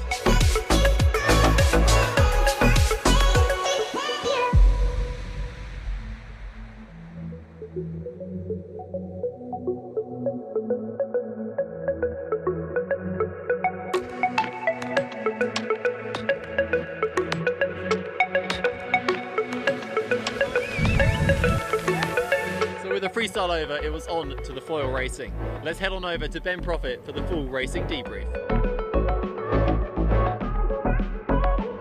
So a quick roundup for day 2 of the IFCA Foil World Championships. Ned 55, who is he? Well, we know who he is now, yeah, Luke Van Opzilan at the top of the tree. He's over 2 meters tall and he is sitting there looking very good.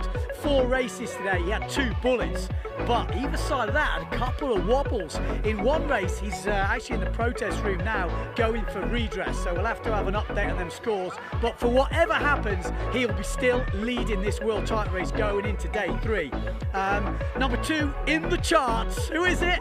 It's the silver medalist from the Olympics in Beijing. Yeah, Julian Bontemps had a pretty consistent day, won the last race, and just by winning that last race puts him just ahead of Gonzalo Costa-Hovel. Obviously, Costa-Hovel sitting in 3rd place now, had probably the best day out of everyone. I think he had a couple of 2nd places. He won the first race. He was looking very consistent, looks on top form. He's won this race here before 3 times. I think he's won every foil race here in Silver Planner. So he is coming on strong, and the boys are going to have to watch out. Got to mention the old boy, yeah, Steve Allen. He's still there, just 1 point off 3rd place. Let it slip in the last race, he was right up there, but another consistent day for him, and he is looking good.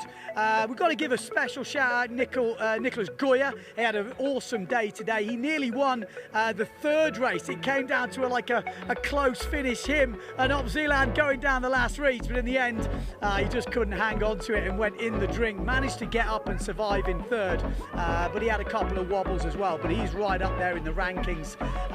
What else did we see today. I've got to mention this. Steven van Broekhoven. The wind swung in the last race and it made the start line really square. Up until then, we'd had like a port tack bias line. So everyone went off on port. He went off on starboard and it just looked carnage. We were in the live booth just cringing, thinking, is he going to make it? But he's been doing well for a freestyler and he's looking good. So there we go. 9 races all in all. That's a little bit of rundown. All the results are online. You can check them out. And that's it. Day 3 coming up tomorrow. Forecast looks pretty good. And don't forget, we have got the marathon tomorrow. 150 competitors, kites, sailors. We've got everyone thrown in. It's going to be pretty epic.